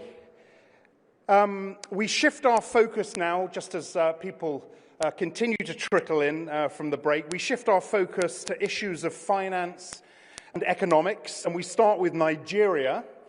Nigeria is, of course, Africa's largest economy. It is a member of OPEC. Its former capital city, Lagos, is often referred to as Africa's Silicon Valley. I'm thrilled to welcome Nigeria's Minister of Foreign Affairs, His Excellency Yusuf Maitama Tuga. He will be in conversation with Reuters Middle East and North Africa editor Edmund Blair. Remember, you can ask questions via the Slido app.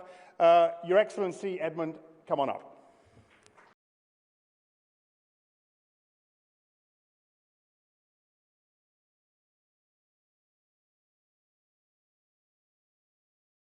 Thank you very much for joining us, Your Excellency. It's a real pleasure to speak to you about a country which is, as Axel has described, one of the biggest economies in Africa. It's also the most populous country in Africa. It's vibrant, as we've been discussing. It's also got plenty of challenges. At the beginning, we said we'd talk about, Alessandra said we would be talking about geopolitics and leadership. So maybe we can start the first question talking about President Trump and the US in Africa. So Trump's tariffs have effectively dismantled AGOA, which provided duty-free access to many African countries to export to the US.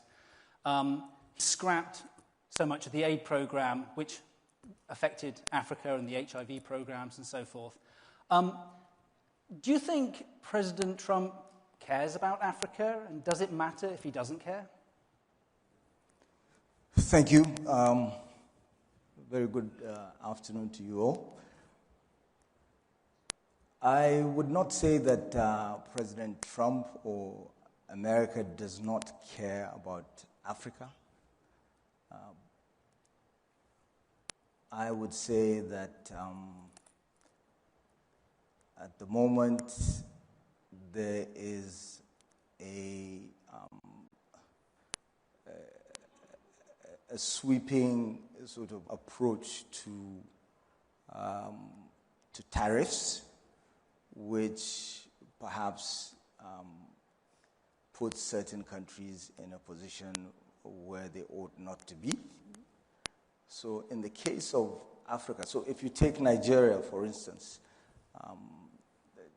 there is interdependence, of course, but the harm comes when there is an overdependence of one party to another. In the case of Nigeria, the tariffs imposed by the U.S.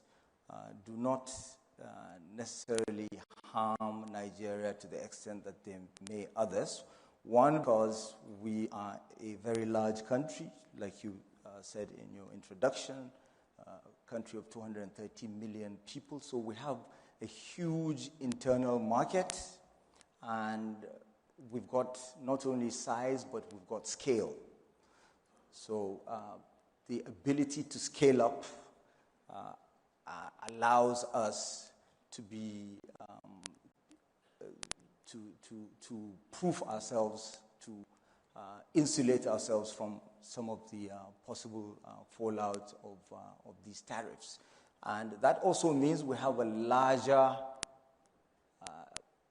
talent pool than smaller countries. So we can absorb that, and we can, of course, trade with other countries, which is what the Tinubu administration is trying to emphasize: strategic autonomy. We have the right and the basis to engage with as many countries as possible to trade, and our relationships are not based on ideological considerations. They're based on interests, beginning with our national interests.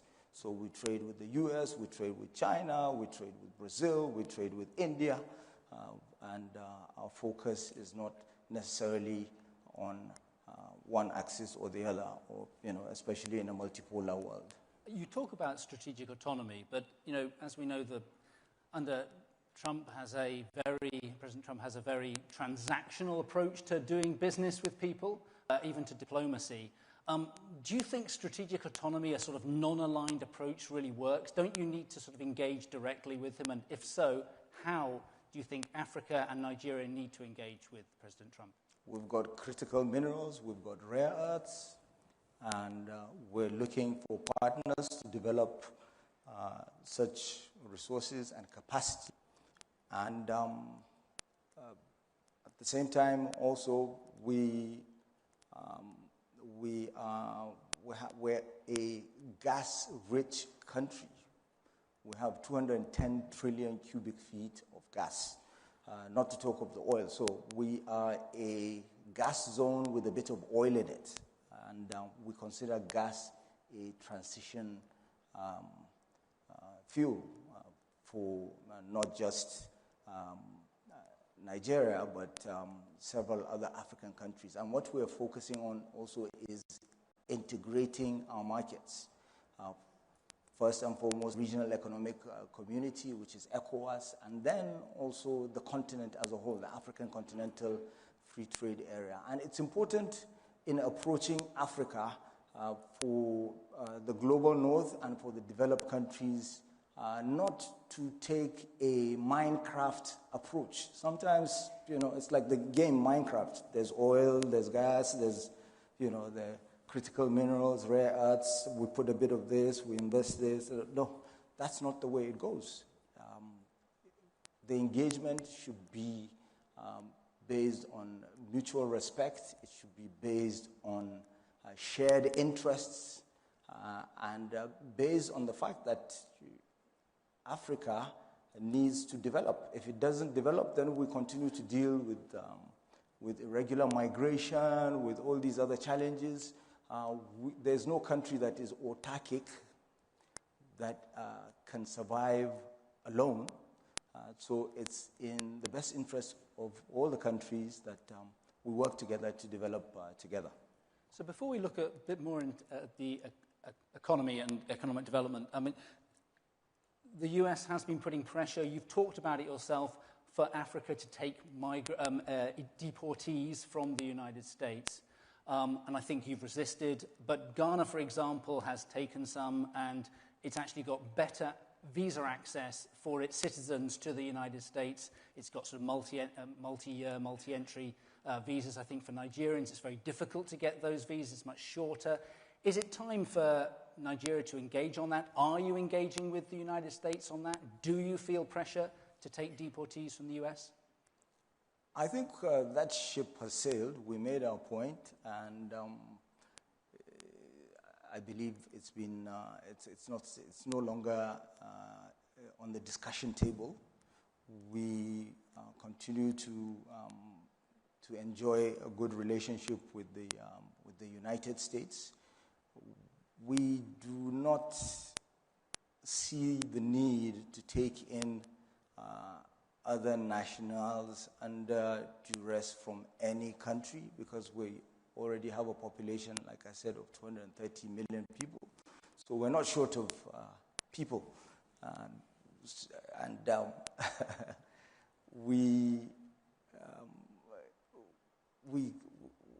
Our focus is, as we move closer to becoming 400 million, which we will be in the next 25 years, to train our workforce, to tackle the issue of poverty, of unemployment, so that we have the right dependency ratio that will be able to sustain us as we move into the future. So there are lots of opportunities.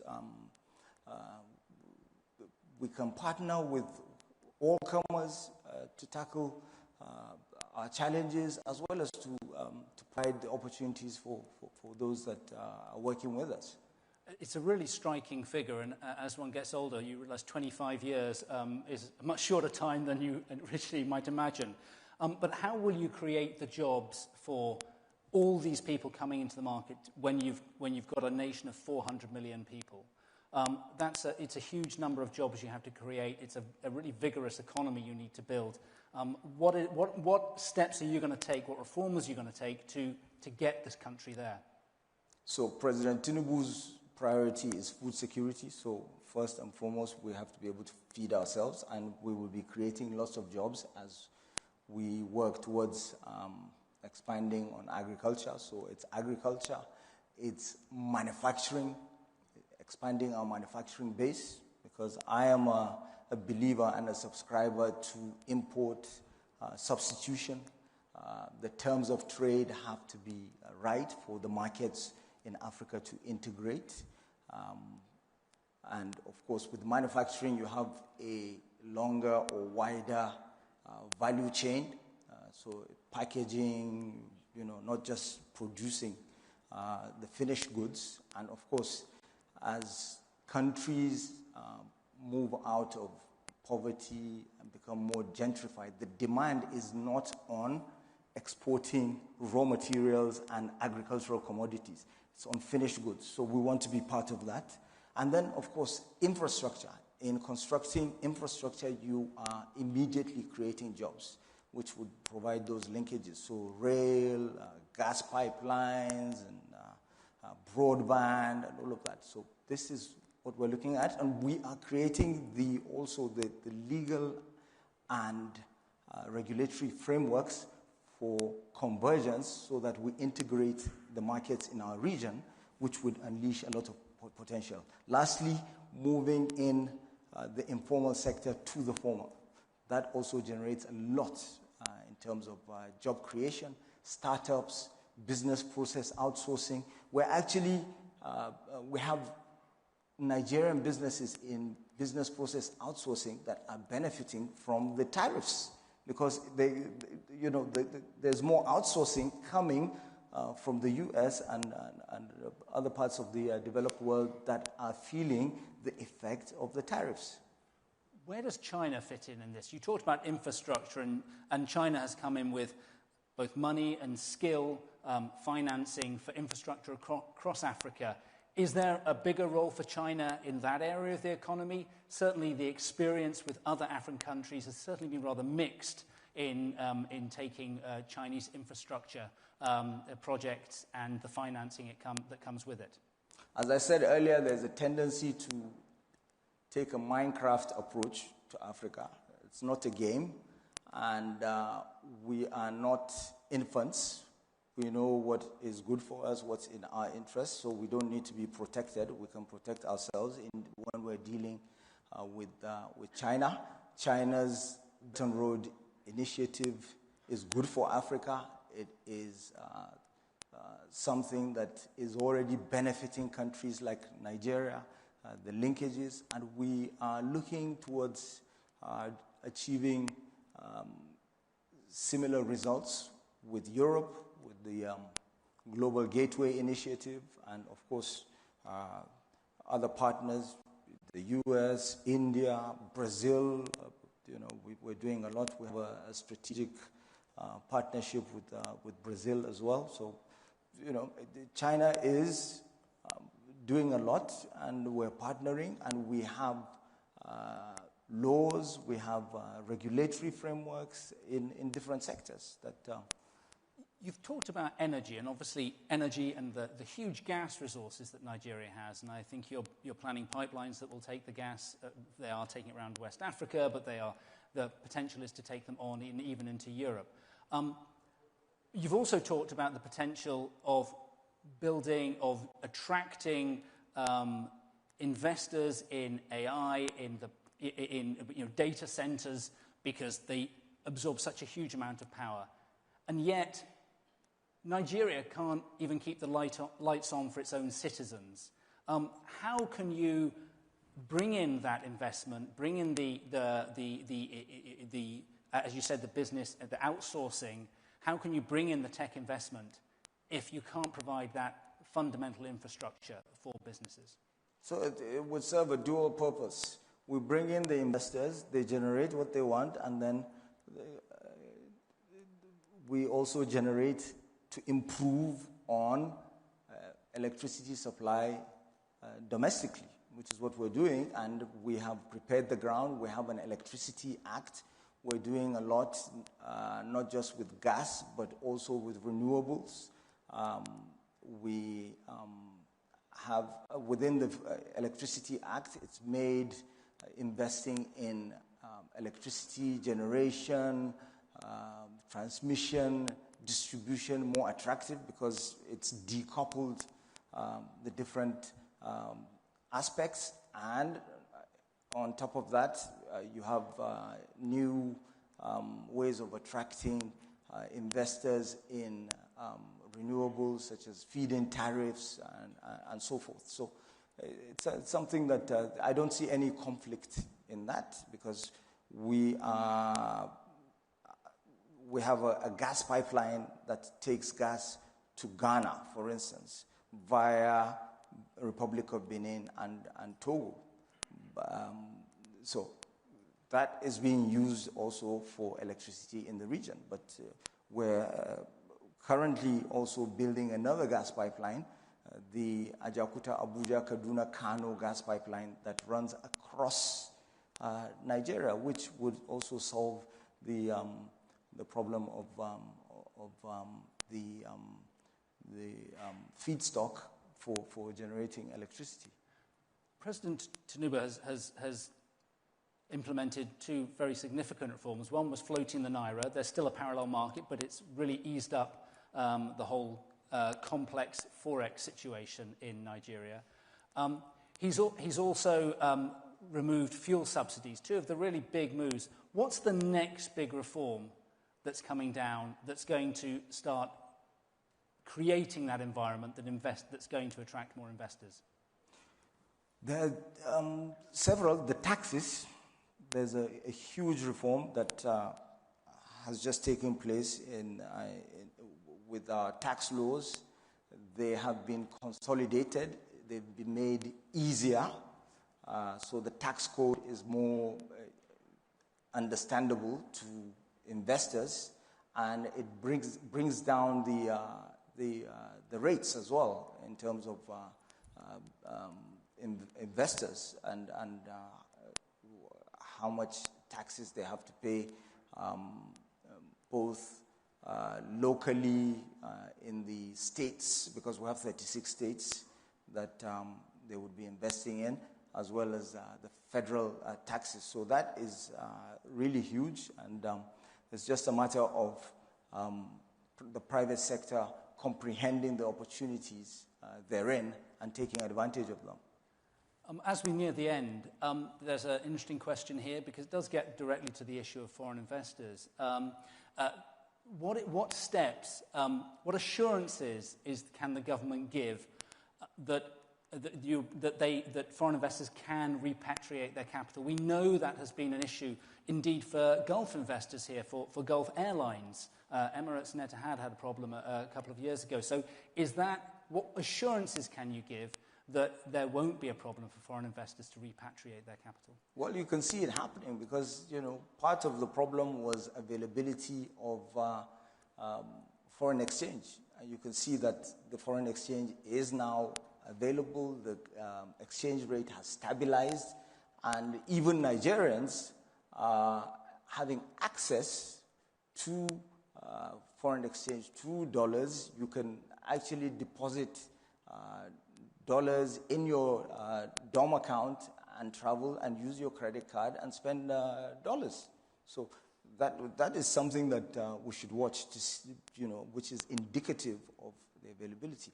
But one of our major challenges at the moment is the false narratives that are being created about Nigeria. This issue of the religious persecution, Christians are being persecuted, which couldn't be further from the truth, and it's something that I think the investors need to come and see for themselves. And we have businesses that have been in Nigeria for decades. They've not left, and if indeed there was religious persecution or any other form of persecution, then they wouldn't be there.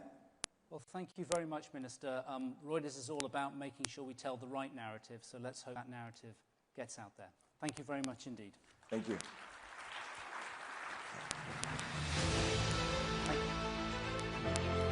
Foreign Minister Edmund, thank you very much indeed. Don't take a Minecraft approach to Africa. It's not a game. That will, I'm sure, be one of the quotes of the day.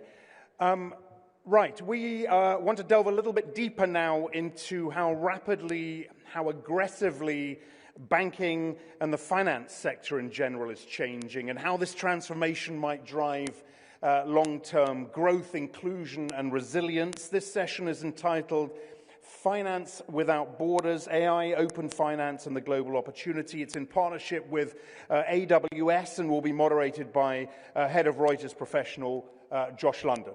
Come on out.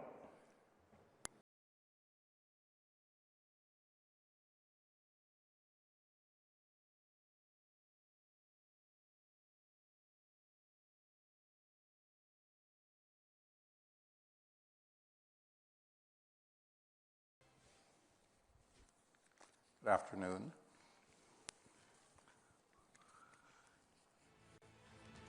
Welcome, Chris, and welcome, Divyesh. Great to see you both.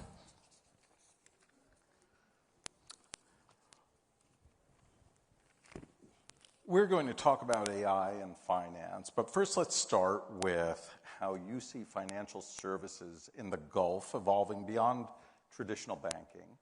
And what role is AI already playing in that transformation? Certainly from my perspective, I think it's not just in the Gulf. If you look globally, we're starting to see a number of trends around how financial services organizations are starting to adopt technology at rapid pace in order to bring new customer experiences to the market, to the fore, how they think about proactively driving fraud prevention and detection. If I look at the Gulf, even more so than many other areas because of the strong vision that we have in the region, and then the willingness to invest in the technology, the skills that underpin that. So I've seen many organizations start to leverage that to build out this new capability. We have one example of an organization who is proactively driving fraud prevention through monitoring first-time payments from individuals. So they're noticing if a payment comes through for the first time from someone or is made by someone to another beneficiary for the first time, that gets flagged as a high-risk transaction. They're proactively going back to that individual or that organization, asking them for feedback as to whether it is absolutely a real transaction or whether this could potentially be fraudulent. So you're seeing this utilization of technology proactively rather than not. So big evolution in that. Mm-hmm. Divyesh, anything to add? Yeah, I mean, first of all, I was reading Satya's letter this morning. Sorry to talk about Microsoft with my AWS colleague here. And he talked about thinking in decades and executing in quarters. If I think of my time here in GCC, what's been happening here, I would say, is that, yes, the leaders here are thinking long term, but I would say they want to execute in weeks, not in quarters, right? And so the Gulf, in my view, is not just adapting to the future of finance. I would say it's actively reshaping it. And you see that with sovereign AI infrastructure investments, open finance ecosystems. It's fundamentally shifting the landscape to be, I think, much more intelligent, much more inclusive, and I think more resilient. And some of the examples that Chris cited, allude to that. And you can talk about, endless data points in terms of 30 billion of investments in AI by 2030. You talk about AI is going to account for 14% of the GDP by around that time. But beyond the numbers, it's really how it's going to level the playing field, right, across different segments of society. And that truly is exciting. And we were talking earlier about how natural resources as the majority of GDP are being replaced. How is financial innovation fueling that long-term economic growth? So we see that literally in front of our eyes, right? With the announcement of Stargate, for instance, here in UAE. And you're starting to see this incredible convergence, right? So if you sort of listen to Sam Altman, he talks about his two passions, energy and AI, and how they've come together, right? And just in the same way that energy was the kind of all-time level setter over the past decades, access to energy, electricity, etc., AI, I think, could be the same driving force to level the playing field when it comes to intelligence. But that requires, to your point, the types of investments in AI infrastructures, which we're starting to see take shape. And that, for me, is what's really putting kind of words to action, right?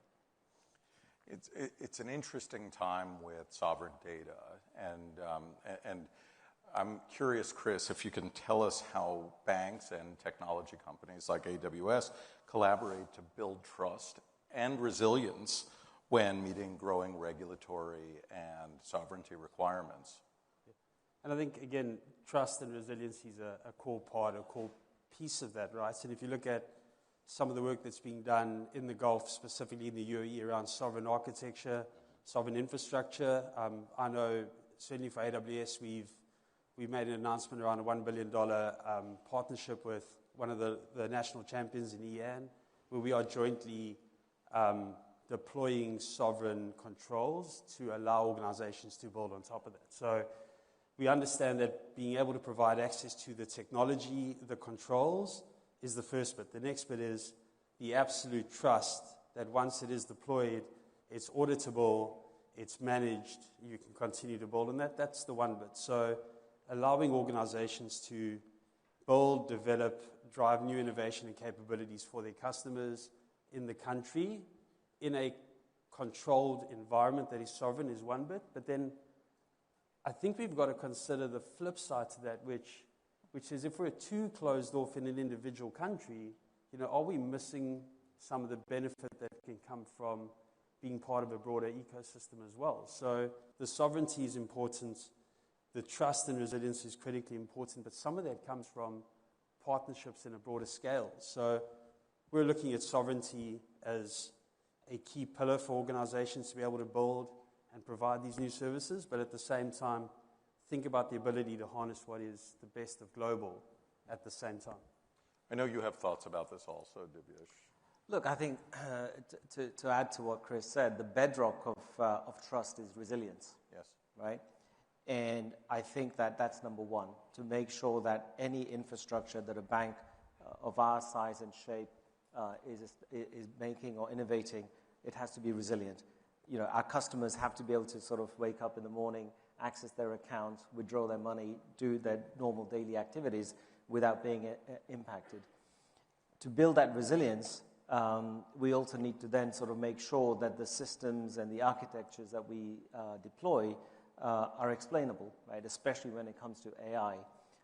And then finally, to make sure that we've deployed the right sort of ethical AI guardrails into that.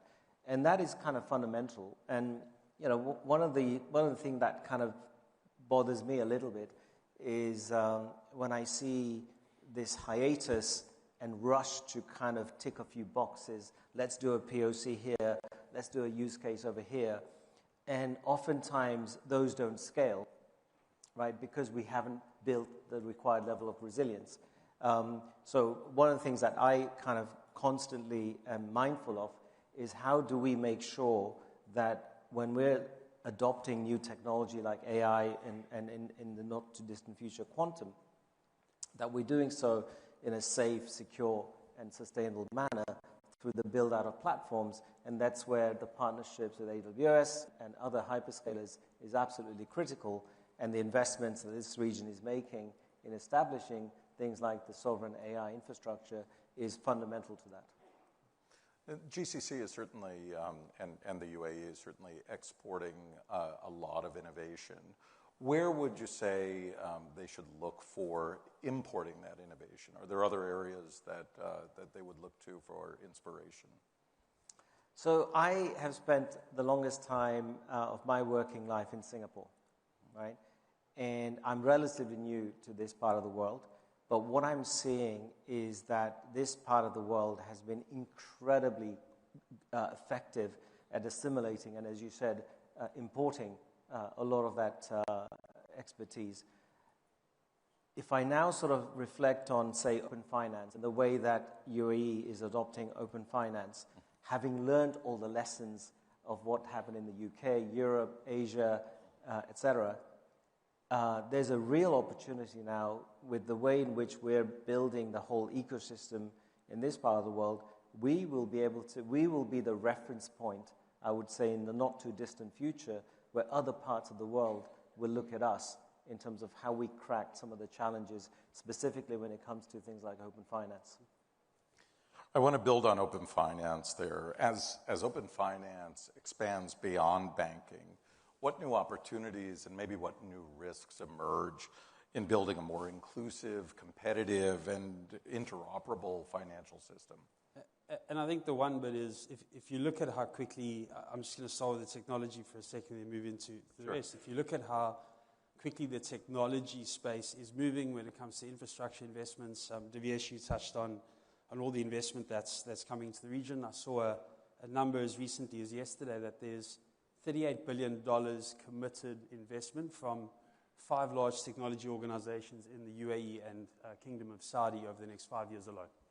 Okay, so that gives access to scalable infrastructure for any organization, no matter how large they are or how small they are, if it is a fintech, to get access to the same technology in order to build out new services. So that in itself encourages an open market. I think in terms of open finance, these fintechs, these new organizations are able to go into, supply chain financing as one example. The other bit is how you think about payments into e-commerce processes. It's not just the traditional players that now have access to be able to work with the large organizations in new markets when they have access to resources readily available right here in the region.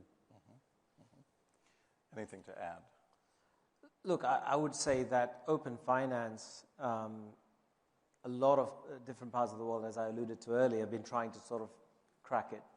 It hasn't been cracked, in my view, right? And I think there are multiple reasons for that. And it's really about, the biggest challenge has been about creating a level playing field, right? Where you allow the startups to sort of innovate and have access to infrastructure. And frankly, large banks also need to sort of play their role in that. But at the same time, large banks also want to see what's in it for us, right? So that's just to put it out there. So ultimately, I think that, collaboration is the new disruption, and that collaboration across the ecosystem between the startups, between the established players, facilitated by everything that the institutions are doing, the governments are doing, I think is going to be key.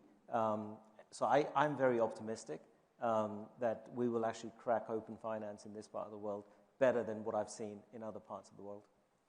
Open finance also creates opportunities to expand access, not just expand market opportunities, but expand access to credit, to investment, to protection for underserved communities. Maybe we could talk about that a little bit. Yeah, I mean, I'd love to sort of just share a small example. At FAB, we launched a wallet solution called Pay It a few years ago. And that was specifically built to make it a lot more cost effective for the blue collar workers to remit money back home. What's really interesting is how that wallet has now evolved beyond just that segment of society. We have now more than 1 million active users in this part of the world using that, and it's actually started to evolve into investments, wealth management, savings products, and it's driving not just financial inclusion, but financial literacy and savings, and it's being adopted by other segments, where families are now using the wallet to basically manage and disperse funds. So the father would sort of disperse the pocket money to kids using the wallet, right? So it's kind of driving that financial literacy beyond inclusion. So that's just one example, but there are a multitude of examples like that that we're seeing in this part of the world. I think we talked about fractional ownership, property ownership as well was one that you were excited about. Yeah, so if I may continue on that one, that again I think is testament to the kind of the vision and the innovation from the leadership, right, in this part of the world. So for instance, the regulation in Dubai with the Virtual Assets Regulatory Authority that allows for the establishment of digital real estate platforms will make it a lot more accessible for those individuals who may feel that they don't have the kinds of sums of money and capital to buy an entire apartment, to have a fractional ownership in an apartment. And that sort of is quite exciting. And we've seen that launched in the last year or so, and we're going to see more and more of that. Again, that innovation is is being built here. And to your earlier question, I can absolutely see that platform and those ideas being exported to other parts of the world. Chris, AWS in many ways is foundational for a lot of this innovation. Are there areas that you're particularly excited about? But I think we've touched very much on the AI subject right now, and I think if we look at the impact that generative AI and AI will have, not just on financial services, but on every conceivable industry, I think that is absolutely starting to pull many markets forward. But taking a step back from that, it's actually the data as the underlying platform that serves that for me is incredibly interesting, because ultimately that will drive the new capabilities, the new experiences, the new opportunities to go into markets that otherwise wasn't there. And I think for me, watching organizations focus on how they can securely share data, make data accessible to other organizations, to their partners, I think is something that will drive material benefit going forward. We speak about, again, some of the examples around open finance. I think using that to be able to bring the unbanked into the banking system as well is a critically important thing that we can start to look at. But I think generative AI, the experiences that come with that, and then everyone talks about agentic AI, right? So how we then start to use agentic to essentially take away some of the heavy lifting that organizations or individuals would take on themselves in order to focus on the absolute value for their customers, I think is the really exciting bit. Josh, if I may just build on that, and I was looking at the question, how do you see data insight expanding financial AI business? If I just pick on that question and build on what Chris was saying, without data, there is no AI, right? It's like, I think it's pretty obvious. And I almost equate data to air, right? It needs to be instant, invisible, and clean, right? And one of the ways in which data insights can drive growth through AI is by making sure that everybody invests in getting the data organized in a way that AI and then agentic can consume it effectively and safely. Otherwise, I fear that a lot of the fears around is there going to be the right ROI for AI, will materialize. Thank you. There are a number of audience questions. I don't know if we'll get to all of them, but let's try. As FIs move sensitive policyholder and customer data into shared environments, what should the balance between, there's a little bit of a glare, innovation, localization, and cybersecurity be? How do you think about this? Well, I mean, I look at my colleague here to make sure that they build an infrastructure that allows us to do that. But ultimately, it is our responsibility. Our customers' data is synonymous with their financial balances. It is sacred, it's sovereign, and it's absolutely something that needs to be protected and maintained. So everything that we do is that question that kind of defines my day job. It's really that balancing act between making sure that you're not going to compromise anyone's data, but at the same time build solutions that are cost effective to achieving that aim. And the thought I would leave with the audience is, the more we think as a collaborative community across GCC to try and solve for this, I think we'll be better off. I think just to add to that, I mean, Divyesh, you sort of called out that you rely on colleagues like myself to help make sure this is reality. You know, for us, being able to provide, firstly, security for us is job zero. We will make sure that we work with our customers, with our partners, to provide all the tooling, all the capability to get the security posture exactly where it needs to be, and then allow you to build and innovate on top of that. But what we will not do is focus on the innovation driving, I guess, the cool experiences without us making sure that we get the posture exactly where it needs to be. So for me, you've almost got to over-index on making the security is exactly where it needs to be before you can think about scaling anything when it comes to technology and for customer experiences. So it definitely is we talk about a shared responsibility model. It absolutely is a partnership when we think about these things. That's our time. Gentlemen, thank you so much. Thank you. Thank you.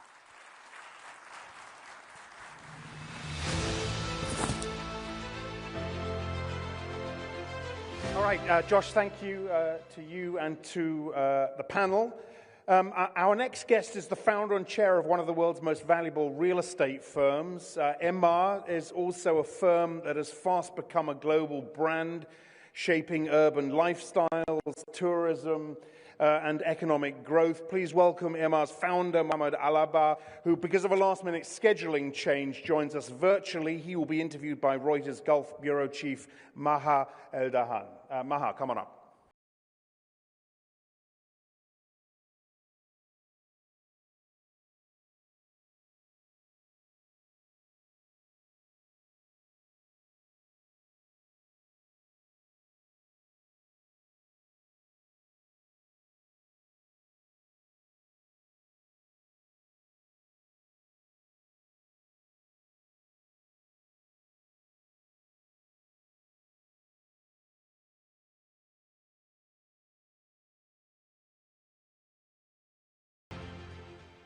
Good afternoon, ladies and gentlemen. Thank you very much for sticking with us thus far, because coming up, joining us virtually, is a man who is no less than a Dubai real estate legend. It is Mr.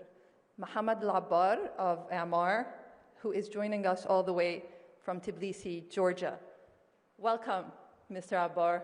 Very happy to have you join us at Reuters Next. Thank you so much, Maha. Thank you.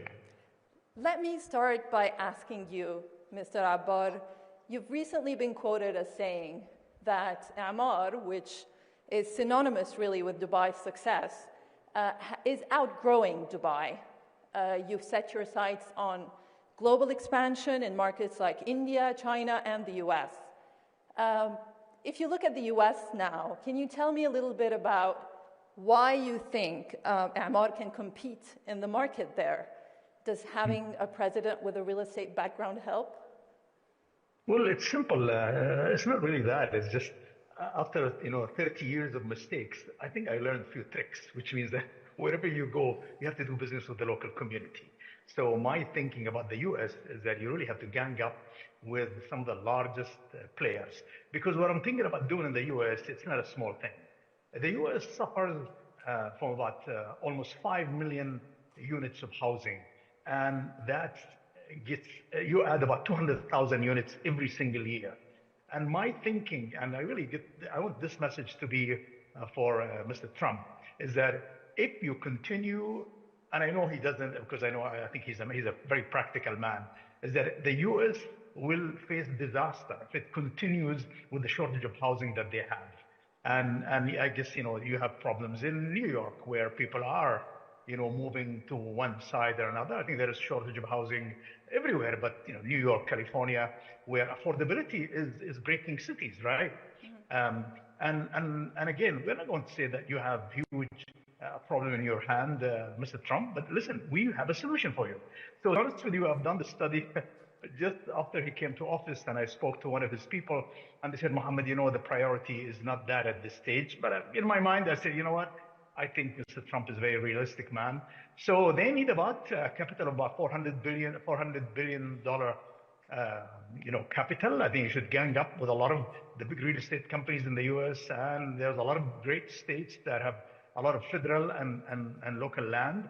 Now, the agony is that if you were to look at the real economic impact of solving the housing problem in America, you will eliminate 50% of the inflation index rate.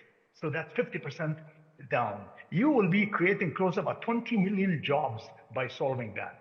But what's interesting is that in 10 years, the US government will collect 2.5 trillion in taxes while solving the housing shortage. Because you guys know very well that you can talk about AI, you can talk about technology, you can talk about autonomous cars, investment in data centers. Thank you so much. We want to have a house. You know how house is important for all of you? It's more important than AI, right? So I'm saying that this is my message to Mr. Trump. Mr. Trump, we can raise in 1 week $400 billion. We'll bring in all the local players. There's a lot of great states in America. We expand cities. The U.S. cannot continue having this housing shortage because we want the U.S. to be successful. We want China to be successful. We want Russia to be successful. We want Europe to be successful. And housing shortage globally is a disaster. And the increase of home prices in America of about 10% a year is not a good solution. Affordability is critical. And you look at the young people now with all the trouble that you see in Morocco or Madagascar or other countries. You will see that in these other cities because really, there are 90% of the young people in China, they own homes, but in America, only 50% they own homes. But we don't want that. We want to have solutions. So with my respect to all the wealthy, extra rich, billionaires in America, let's solve this. Otherwise, your country is at stake. There's a big risk in this.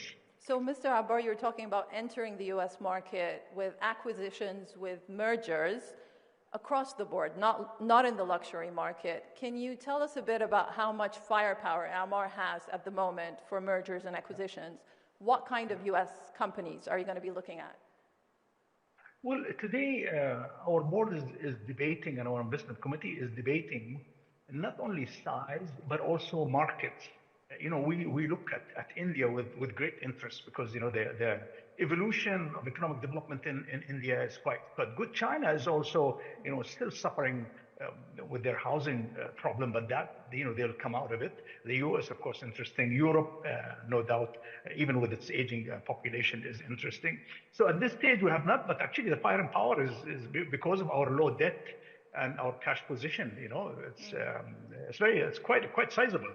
We can do a lot, but then our philosophy is that we want to go and either joint venture with the local good operators or buy a stake in companies with local knowledge in these markets. So are you in active discussions now in the U.S. market with any players that we know? No, we're not. Mr. Abbar, let me take you back into our region where, unfortunately, we still have a volatile situation in Gaza, unclear whether the ceasefire will hold, although we have a lot of hope for it holding. There's been a lot of talk of reconstruction. Have you been approached about that? Have you been part of it? And what would it take for a company like Ammar to get involved in Gaza reconstruction? No, I have not been approached. But it's funny that my father, he only tells me one thing with my mom as well. They always tell me that, Muhammad, clean up your garbage. Muhammad, fix your bed. Muhammad, clean your plate. So this is the philosophy that I follow. That everybody should clean up his garbage. If I have eaten in my plate, then it's my job to clean my plate. You get what I'm saying? I do indeed. So you're saying that Israel should be responsible for a large part of the reconstruction of Gaza? I think the people who are involved in the whole chaos, I think they should be responsible to do whatever it is. But if my father were to tell me, okay, Mohammed, go clean up the plate of your neighbor or go the plate of your cousin, then I will do it. So is that a no, Mr. Abbar? Ammar will not get involved? Honestly, I don't. Honestly, it's not my doing. We have not contributed to this, and I'm very busy making billions of dollars of profit like the capitalists in the U.S. and and other countries. So I'm very focused on making money for my shareholders. And right across the border from Gaza, right across the border, Mr. Abbar, you have been making good money in Egypt, where with a huge investment on the north coast, on the Mediterranean, now you're going to replicate Marasi on the Red Sea. Can you tell us a little bit about your success in the Egyptian market and what it takes to turn more Egyptian resorts into global destinations, like you've done with Marasi on the north coast? You know, in any business, I mean, whatever the audience, whatever business you are in, if you do well, if you make coffee well, if you build well, if you build cars well, or whatever you do well, you'll succeed. And we businessmen, especially in the real estate business, we're very stingy people. Because, you know, I mean, Emirates Airlines does a great job and British Airways does a great job, but they make $50 or $45 per passenger. I make $300,000 per passenger. You know what I mean? And so we have such profit that we should do a good job. We should design well. We should build well. We should be honest with our customers, right? So this formula have really worked well with us locally and globally. And Egypt is doing well. So our development in the Red Sea, we had an incredible success in our first launch that we had to stop the sale after 3 days. But the reason is that we really we do good work. We have good staff. We have good people. And we're genuine about what we do. And we like beautiful life. And we build quality. And Egypt is an incredible country, just incredible. How much money are you putting into Marasi Red? Marasi Red will cost us, total investment will be about 17 billion euros. Is that almost as much as you spent on the North Coast? Or are you upping that? No, of course, the North Coast, we built it when the construction cost was much lower. So I think the numbers are different. Mr. Abbar, you did say the Chinese market has been facing a downturn. Why is it an attractive market for you at the moment? Are you seeing the downturn as a big opportunity for Emaar to increase its investments there? What's particularly attractive? Well, you know, I lived with the Chinese from the age of, 28, I think, for 7 years. I was trained by them. I know how they think. I know their DNA. And please, I want to tell the audience one thing. Do not think that China is powerful because they are 1.7 billion people. No. It's powerful because they are 1.7 or 1.6 billion people that has China DNA. And China DNA, you know, I know, is different. Look what they've done to the electric cars, right? They've done the same to every single industry. They have two problems. One problem, they don't speak English. Second problem, they don't have a CNN. And third problem, let's make three, they don't have Hollywood. Because Hollywood exports American propaganda about Starbucks, about Coca-Cola. So I'm a pure believer in the power of China and what China is cooking. So the same thing is that, you know, if they are having a bit of difficulty in, you know, oversupply of housing and so forth, they'll come out of it. I really want to participate in the future of China. And whatever problems they're having, you know, rivalry with America, even if it continues for 10 years, we'll get over it. So we have to plan way ahead. And China, United States, India, you know, these are very serious economies that you have to plan to deal with them and learn. I wish I was younger. I would have learned Mandarin before the English language. So you don't speak any Mandarin? You didn't pick up any Mandarin while you were by the way, when I was in Singapore, I took 3 months night classes. I failed miserably. That sounded very good to me. You mentioned India. India is a market where you've had successes, but you've also had some challenges. Going forward, what have you learned from these challenges in India? What will you be doing differently? Yes, our problem is that we made a mistake that some markets like India, you really need to go and joint venture with the local players. They know the local politics, they know the local regulation, they know how to deal with bureaucracy. And that's what we're doing now. We're speaking to a few players where we merge our business with them because that's a great market. Mm-hmm. So you're still looking to expand there despite the challenges? Yes, absolutely. And you're still willing to put money in India? Yes, I think probably the board will review that, but most probably will be positive to put more money in India. Before I finish my real estate questions, there's one question I'm sure is on everyone's mind here. I have to ask it. What about the Dubai real estate market? What do you think? Where do you think it's going? Is there a bubble? Is there no bubble? Will we continue a trajectory upwards? Well, you know, the last time I was in EU conference, I told my colleagues in the EU, I said, please fix your economy. There's so many people moving from the EU to UAE. We have no space for you. So please fix your economy, and we can't handle too many of these people. This city and this country is blessed. It's blessed with the leadership. It's blessed with the type of people who live in this country, all the nationalities that live together, the security, the safety, the education, the care, all of it. So it's a very unique thing. It's just such a strange, beautiful thing. It's going well on many fronts, and it worries me that it's going so well. Government budget is going well, infrastructure is going well, the market's going well, credibility. Because see, remember, we are a young country. We created like 50 years ago. We're a baby. So we're just building our reputation. And I think that with all the economic issues that are going on globally, geopolitical situation, that really added value. My feeling about the market is that I'm so happy that there's so much supply coming end of 26, end of 27, that will balance prices in the country. I think it's time that the market balances. And good developers are in good financial condition. Not much borrowing is allowed anyway, so I'm confident. One final question, Mr. Abbar, on e-commerce and on Noon. Do you have the same global expansion ambitions for Noon that you have for real estate? Well, on the e-commerce, it's a tough market, right? I'm glad we've done what we've done, and you know, we gave all the Amazons of the world a run for their money, even though they started 12 years ago, and we started like 7 years ago. But we are fitter, we have much smarter people, and we love our country and we love our business, and we compete. We're doing extremely well. I'm focused on the Middle East, to be honest with you. We have 500 million people. Let's focus on them. They need to be served. Then if we go somewhere else, then we'll probably go buy, you know, a portion of somebody. But Middle East is our focus for now.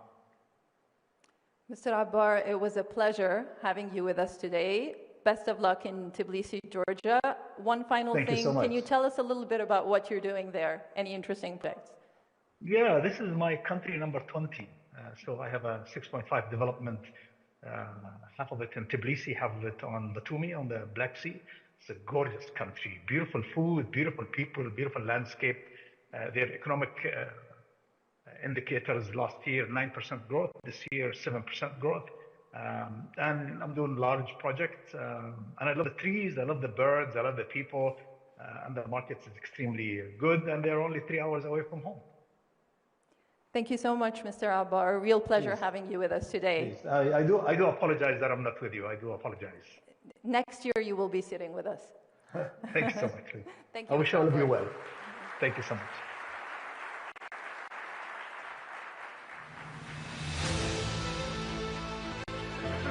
Thank you to Maha and to Mohammed. Look, another terrific conversation. I lost count of the colourful, quotable lines from that. But up there with the Minecraft line has to be, look, I'm too busy making billions of dollars of profit as a capitalist to get involved in the Gaza rebuild. Right, we've got 2 more sessions before lunch. Both are going to focus on trade. This first one's going to be trade and supply chains, how global operators are adapting to the fast-changing context. This session is entitled Navigating Disruption, Rewiring Trade and Supply Chain. Please welcome DP World's Global Chief Operating Officer, Ports and Terminals, Timon Mister, to the stage. This session, in partnership with DP World, will be moderated by Nazanin Moshiri. Please come on up.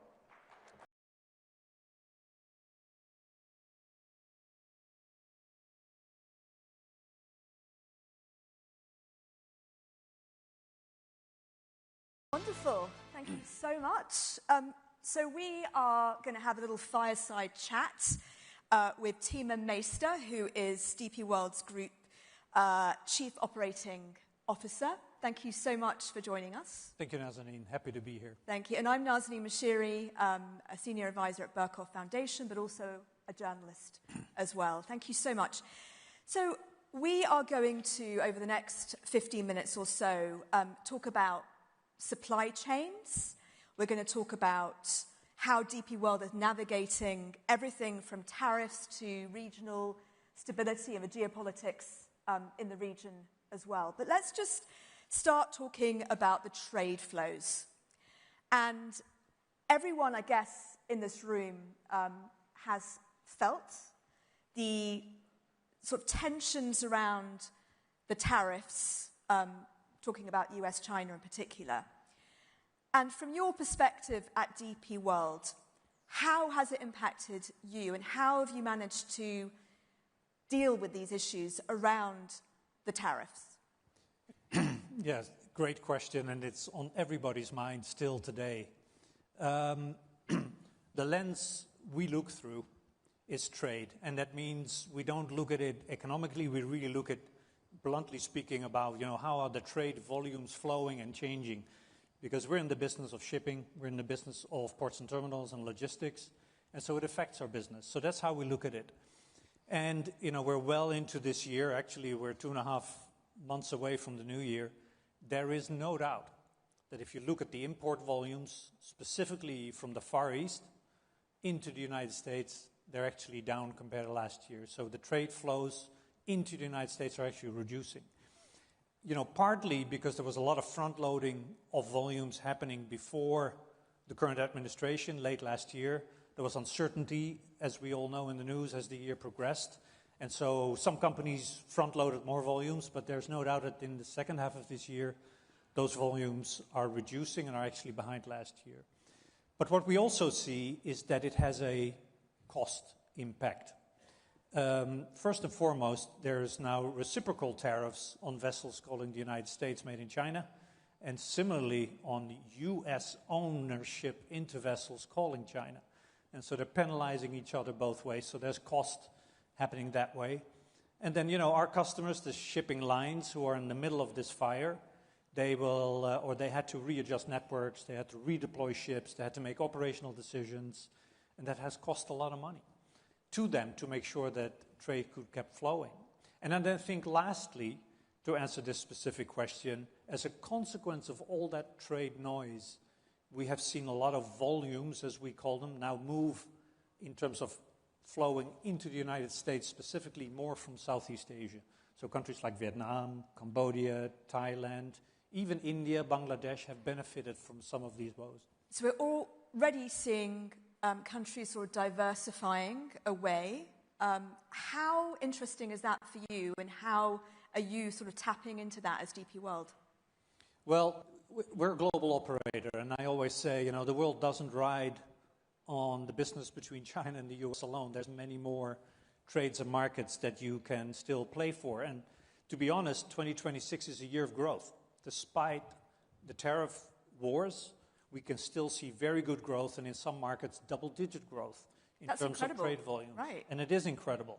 Yeah. And some of those examples are Far East into India, Middle East, Far East into Latin America. Those trades are doing very, very well. And the consequence for us is kind of two lines of thoughts. The first one is the role of the Gulf. The Gulf, as we all know, is on the trade route between East and West. And as trade flows into Europe, and if trade flows to Africa and to Latin America, we see an increased role for the Middle East to tap into it by providing superior infrastructure in ports, providing superior infrastructure in logistics, in warehousing, fantastic infrastructure in terms of the ease of doing business and making sure that the supply chain can thrive here and be a part of that. So I think that's the first thing that we see. It has a great economic knock-on effect to this region, ironically, where more is happening. And then the second thing is, we deploy more capital in the emerging markets as a consequence. So our investments into the port infrastructure in Asia, India, Middle East, actually sub-Saharan Africa and Latin America, has seen an increase, partly because of all of this, but also because those markets continue to grow well. And do you think there's enough confidence in those markets? I think you'll have to kind of cut it into pieces. I think in this region, confidence is very high. As we all know, one example is that the UAE has entered into a number of, we call them CEPA agreements, so economic cooperation agreements. I think they already have something like close to 30 enforced. And these agreements are really there to make trade between countries more easy. It removes barriers, it removes tariffs, it introduces digital exchange of information. And as a consequence of all of that, what we can see as one example, we run quite a well-known port in our industry called Jebel Ali, just south of Dubai. Today, we have more than 11,000 companies operating their logistics and their needs out of Jebel Ali's free zone. And you can see that within the free zone, a number of things are happening. We see the role of construction materials, the role of machinery, roll-on, roll-off vehicles, the food sector.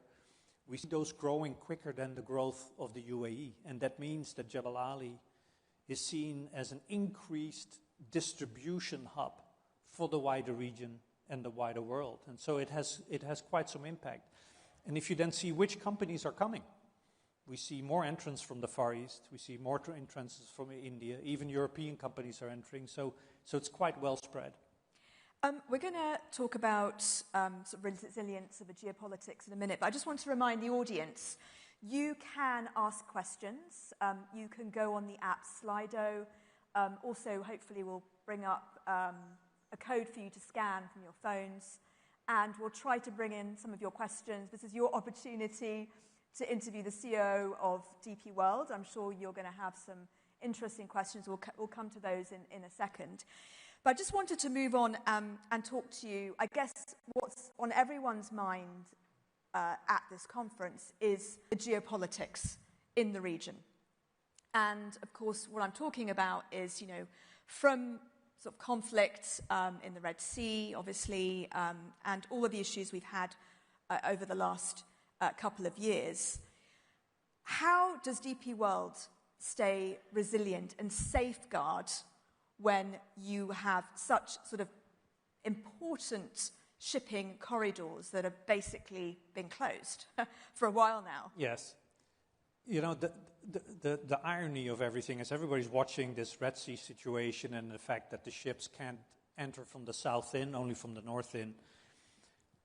But all the disruption is already a year and a half behind us. So where it really happened, the big change was November, December 23, and then the first half of 24. Then shipping lines suddenly had to see we can't go in from the south, and that means if you have to go to the Mediterranean or to Europe, you'll have to go around the Cape. And all that change was executed by the shipping lines, I tell you, in a period of 3 to 4 months, quite exceptionally so. And so now the supply chains, although longer, they're quite working and they're quite stable. So for me, when people say, how's it going in the Red Sea? You're going to get a boring answer. The networks have adjusted. It is working, and you get into Europe quite easily. Where it took a little bit more time is to get to the ports inside the Red Sea. So if you look at Egypt, if you look at Saudi Arabia, they were in fact affected more dramatically than Europe. And most of those flows are going around, so it really takes a long way, and then back from the North Suez back in. But also those trades have reestablished and working. But we've also seen smaller feeder companies, new entrants, actually Russian companies. We've seen Chinese companies offering feeder services from the south. So, it has reset, and in that sense, it's quite a boring story to tell today. I think what is on everybody's mind right now is, what if it reopens? Yeah, exactly. And it's a couple of things going on here. It's very industry specific. First of all, for the shipping lines, a reopening of the route means many things. You need to readjust your network. You'll have to make sure that as you go from the south through, there's ample port capacity in the hub ports on the way to Europe. And today, that's actually a bit of a problem. We see quite some congestion in the Mediterranean, actually parts of North Europe. And so if that adjustment needs to take place today, many shipping lines won't look at it actually very positively. Why is there so much congestion? It's kind of it's the root cause of the congestion is a different one. I'll explain it to you as brief as I can. In the world of shipping, there are 3 large alliances between the shipping companies. And the relationships in these alliances have changed during 2024. And during that change, all the networks were adjusted. And they were particularly hard hit in the north of Europe, where vessels had to change from one partner to another. There were double calls and etc. And then Europe, to be honest, had quite some strike action on the continental side. So all of that exacerbated in congestion in Europe. And so to answer the original question, is many shipping lines don't look too positively in reopening of the Suez like right now. They've already had a turbulent 25, they've had a turbulent 26, and more turbulence kind of short term won't really do any good. I think the second question is, what will the insurance companies say? They have a big say on the premiums going through the Suez, and that may influence you because it will be a cost decision. But then I also know shipping quite well. If one goes, many may follow, and it will happen anyway. So it's right there.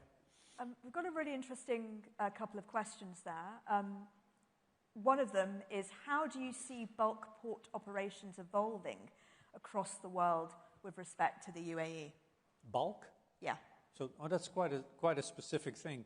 I think for us, the bulk business is in this region the fastest growing business, actually, ironically. So we have double-digit growth in Jebel Ali in a number of commodities from aluminium and what have you.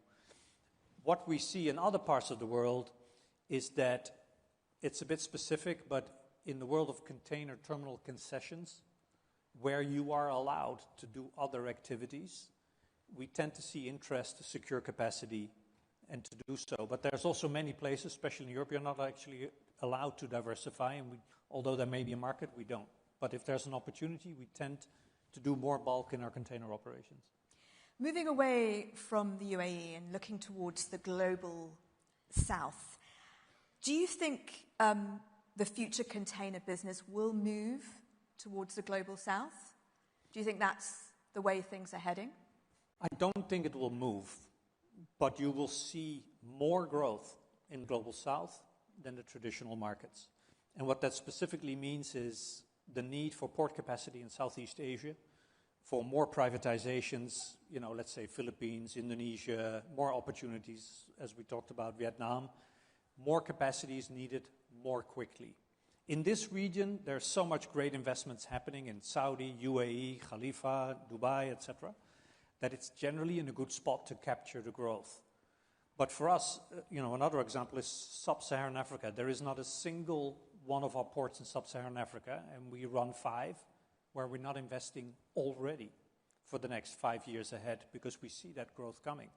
And a similar wave is happening on the west and east coast of Latin America. So it's already happening, and it's already in motion. I've been to a few of your ports in Sub-Saharan Africa, including in Somaliland. And I guess one of the things that I think about is, what will be the impact of the energy transition on your gigantic shipping operations? So, a lot is happening in this space. And of course, we've all seen the news last Friday, where in the end of the day, the IMO had to defer its decision on the carbon tax for another year. So let's see where that goes. It actually doesn't change much for our company. We are not as big in shipping as the global operators. We are more a regional, intercoastal player. But for us, the net zero story actually doesn't change. We stay committed to the net zero aim for 2050. We stay committed to finding alternate fuels, and we stay committed to electrifying our ports. And at least on the port side, we have a lot of choice to make where we can still electrify, source electricity from renewables, etc. So that mission will actually continue for us. And look, DP World started as a single operation many years ago. And now it really is an integral part, I would say, of the global trade, the economic system in many ways. You've been at DP World for a number of years now, I think almost nine years. You've seen a lot of twists and turns during that time.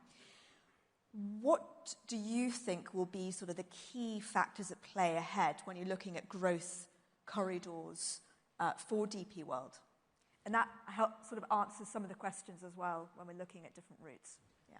I would say the most challenging part for us is to understand where port capacity needs to be in the years ahead.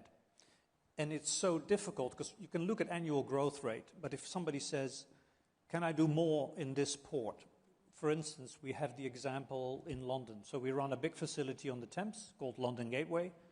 It is in high demand by clients, and it's in demand probably for the next 5 years ahead. But the challenge that you have is it takes so much time to realize and to build out capacity. So even by the time you say, let's do it, you need to make designs, engineering, contracts, civil building, buying cranes, and you're easily 3-4 years ahead. But you're making dramatic large capital decisions up front. And so for us, that challenge remains. Where do you deploy capital, and how certain can you be that that capacity will be used in a couple of years out? And how does that sort of involve the public-private partnership? So this is not new for us. I mean, first of all, we are actually a believer that PPPs really work well in this port industry, because you have basically the government and the regulator on one side, creating that policy and consistency, and then you have the private sector with its capital and the operational expertise to execute. So it really, really works well. And, you know, we have in our company 3 of those platforms that we regularly use. We have BAI from the UK, where we work together, and that's very Africa-focused on our investments. We have our platform, global platform with CDQ out of Montreal, which is a sovereign pension fund in the end of the day. So we work together on a number of projects. And then, of course, in India, we have NIIF, where we work well together on the Indian platform. So for us, it's not a question, does it work? It's actually a proven concept, and we'll do more of it. We unfortunately are running out of time, so we don't have time to go through those many questions. Thank you so much for those who did post them. Really interesting. I hope we covered some of the answers here. But just want to say a big thanks to Timon Meester, COO of DP World Group, for joining us here to talk about navigating disruption, rewiring trade, and supply chains. A big thanks to you, and also a big thanks to the audience and all those watching. Thank you. Thank you. Thank you, Nazanin.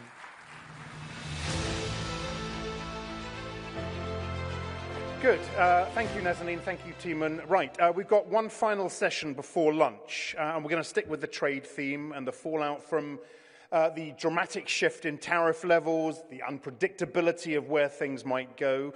This panel will explore how businesses and governments are adapting to these changing dynamics and the impacts on global economies, as well, of course, as the inflationary pressure that may well build. It's going to be moderated by the global editor of Reuters Breaking Views, which is our financial commentary arm, Peter Thal Larsen. Come on up, Peter.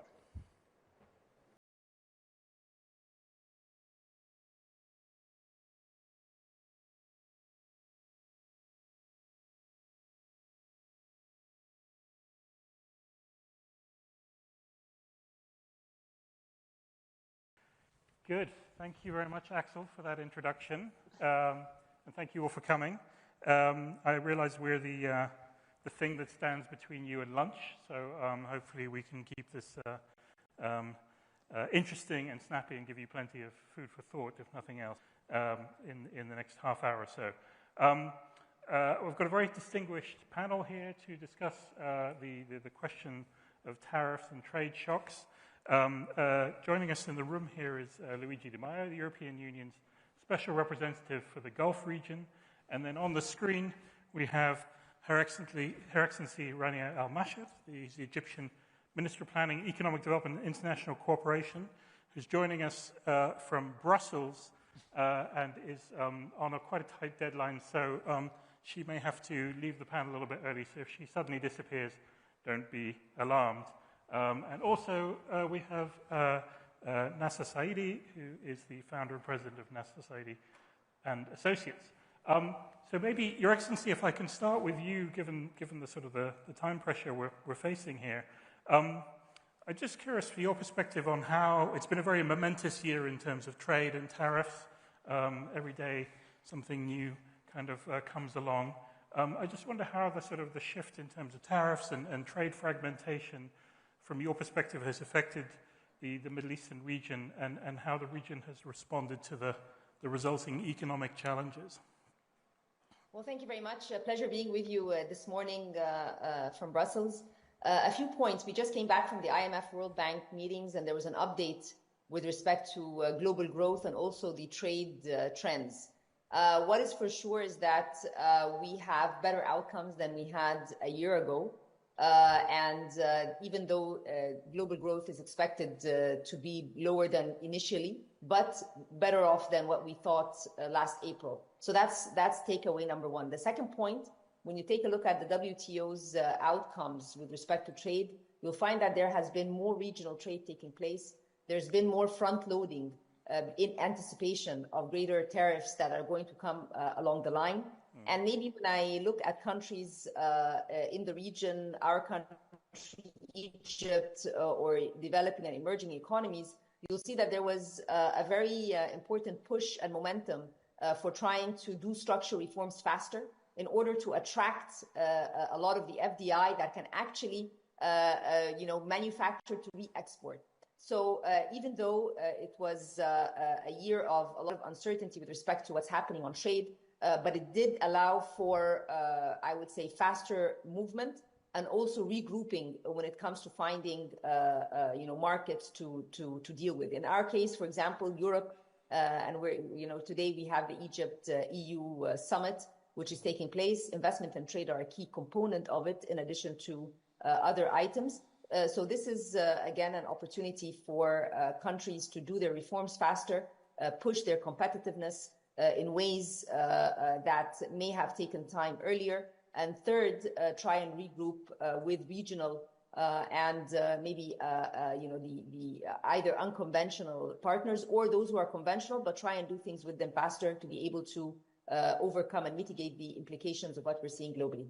Yeah, it's very interesting, Luigi, to hear Her Excellency say that actually the outcome is better economically than it was a year ago. I mean, because you would expect, given everything that's happened, that it would be the opposite.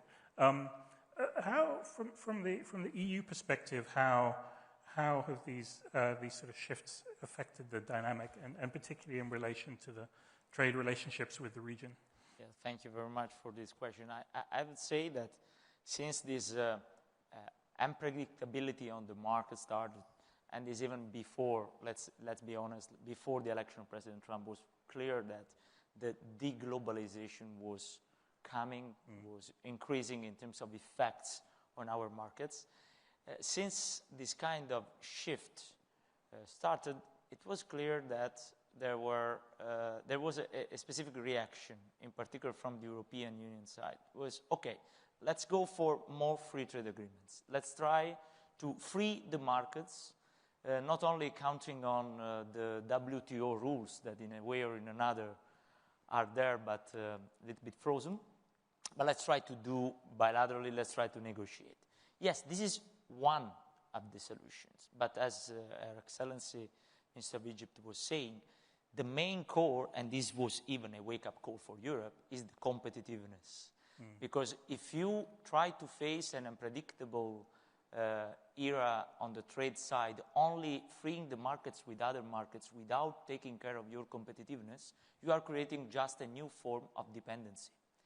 You have to be attractive. You have to be, first of all, you have to invest in the competitiveness for attracting investments, for giving your companies the chance to work in your market better, and then even to go in markets creating new frameworks of free trade. On that, I'm very proud of saying that thanks to former Prime Minister of Italy, Mario Draghi, we have this report, the Draghi Report on Competitiveness.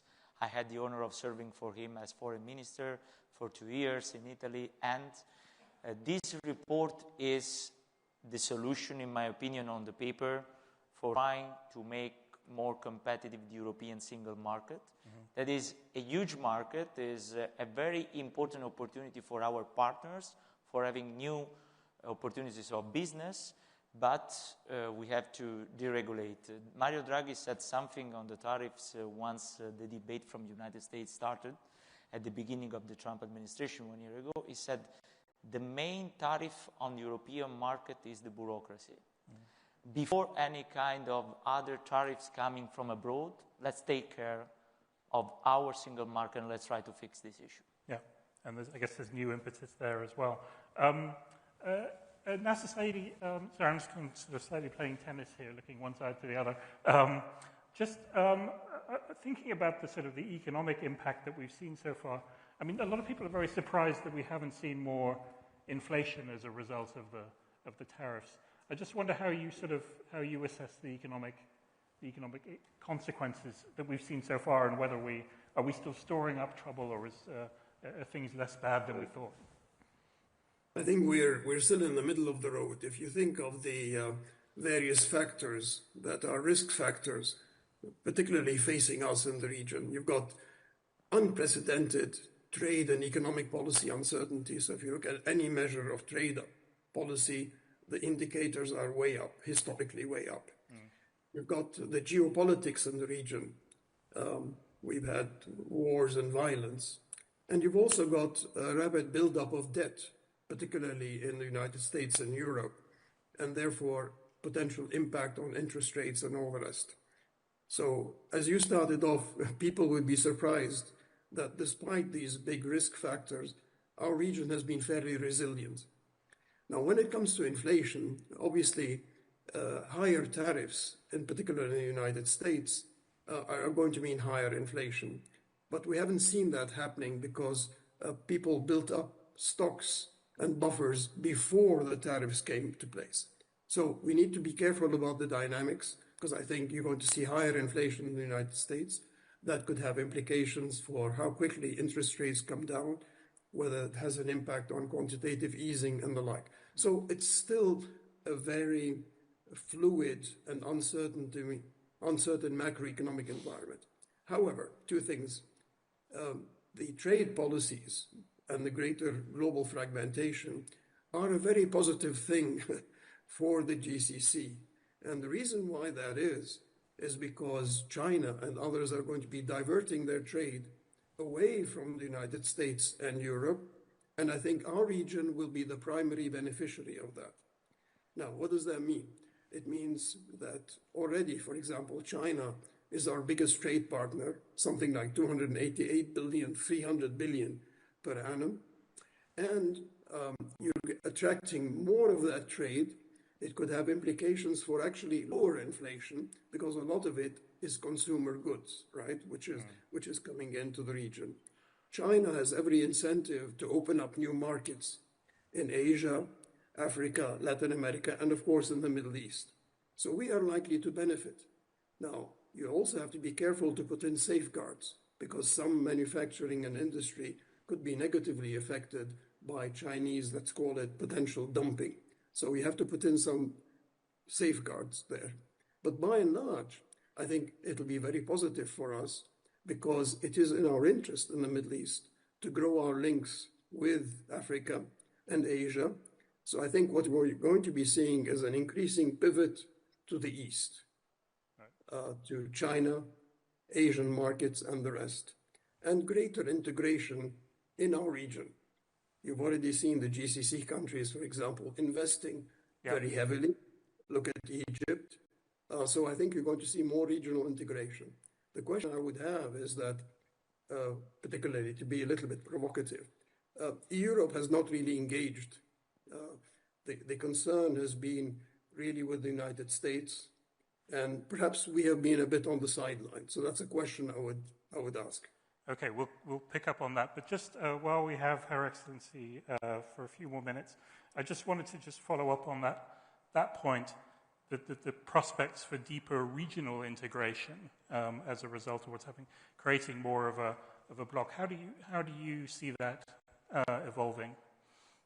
It's definitely an outcome of trying to find alternatives.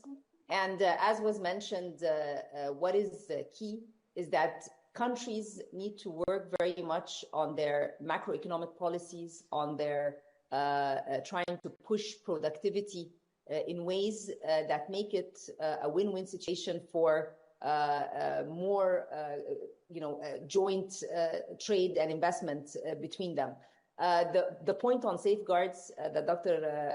Nasser mentioned is a very important one. In our case, we're putting together a new trade policy, also focusing on the different regional agreements that are going to be taking place in the period ahead, so that the areas of the cost, the price of imports that come from different regions are also taken into account. So there is that move of moving towards more regionalism, but also we have to be mindful that in some instances there are agreements that already exist. So if you are going to move forward with new agreements or reshape the existing ones, what are the policy reforms that will be taken into account in that case?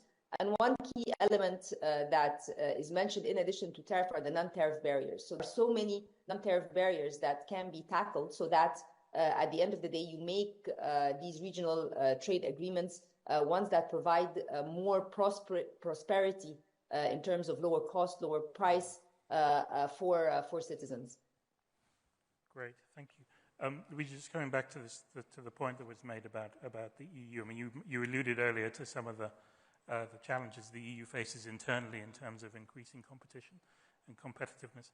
In terms of sort of being a player in the sort of the geopolitical realignment, how do you sort of see that evolving, and what are the specific challenges that the EU faces in that context? Yeah, we can say in general that since the new von der Leyen Commission, von der Leyen II, the second term of von der Leyen Commission is in charge, it's clear that the main focus is to close as much as we can free trade agreements with our partners. Right. Even some free trade agreements that are under negotiation since many decades. Right. We just closed the negotiations on Mercosur, with Indonesia, and we just opened the negotiation of a free trade agreement, EU, United Arab Emirates, just a few months ago, and as we say in this part of the world, inshallah, let's try to close as soon as possible with a good hand this negotiation. Hopefully not many decades. No, I hope that it's a matter of common and mutual interest to close as soon as possible, in order to free more and more these markets, because the potential is very high, but we are not expressing all the potential we have.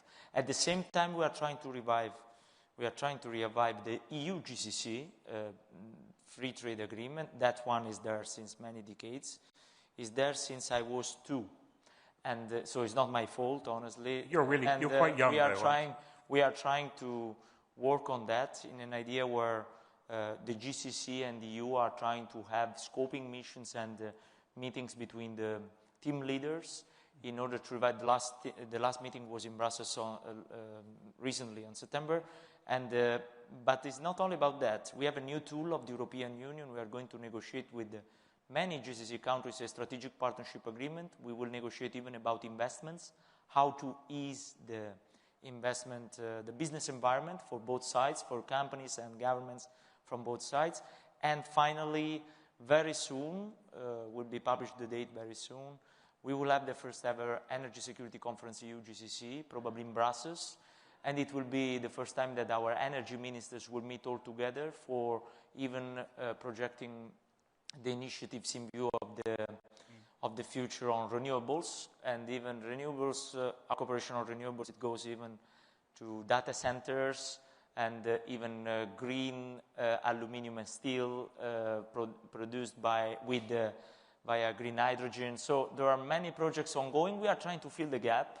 This strategy that I represent and I implement is there since 2022, so not since a lot of time, but enough for trying to face this new challenge, this new world with new tools. Yeah. Nasser Saidi, I just want to switch a little bit to the question of investment flows question that's come up from in the room about sort of foreign exchange volatility and scarcity of the dollar affecting trade settlements. Obviously, there's been a big debate about, is the dollar still going to be the preeminent reserve currency? Is the world shifting away from the dollar and so forth? I just wonder, this region has historically been a sort of an exporter of capital to the rest of the world. I just wonder, aside from the sort of the trade dynamics, how you see, to what extent you see that changing now? Well, it's already changed, Peter, to be fair. You mentioned de-dollarization. I think there's a trend of de-dollarization for many reasons, in particular because we're seeing a weaponization of the US dollar and therefore greater riskiness of US assets.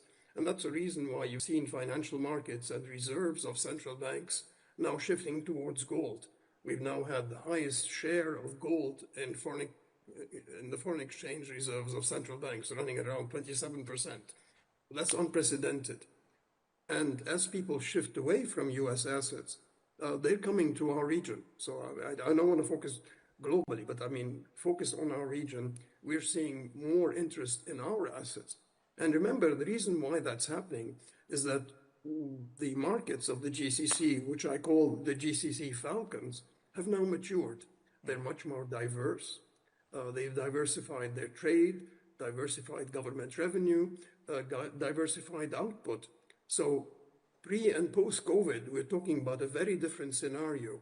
So when we talk about trade agreements, whether it's with the EU or elsewhere, we have to look at a new set of trade and investment agreements that take into account the new strategy that has developed for many of the GCC countries post-COVID, where they've also taken the direction through their sovereign wealth funds of directing more capital internally, for domestic economic development.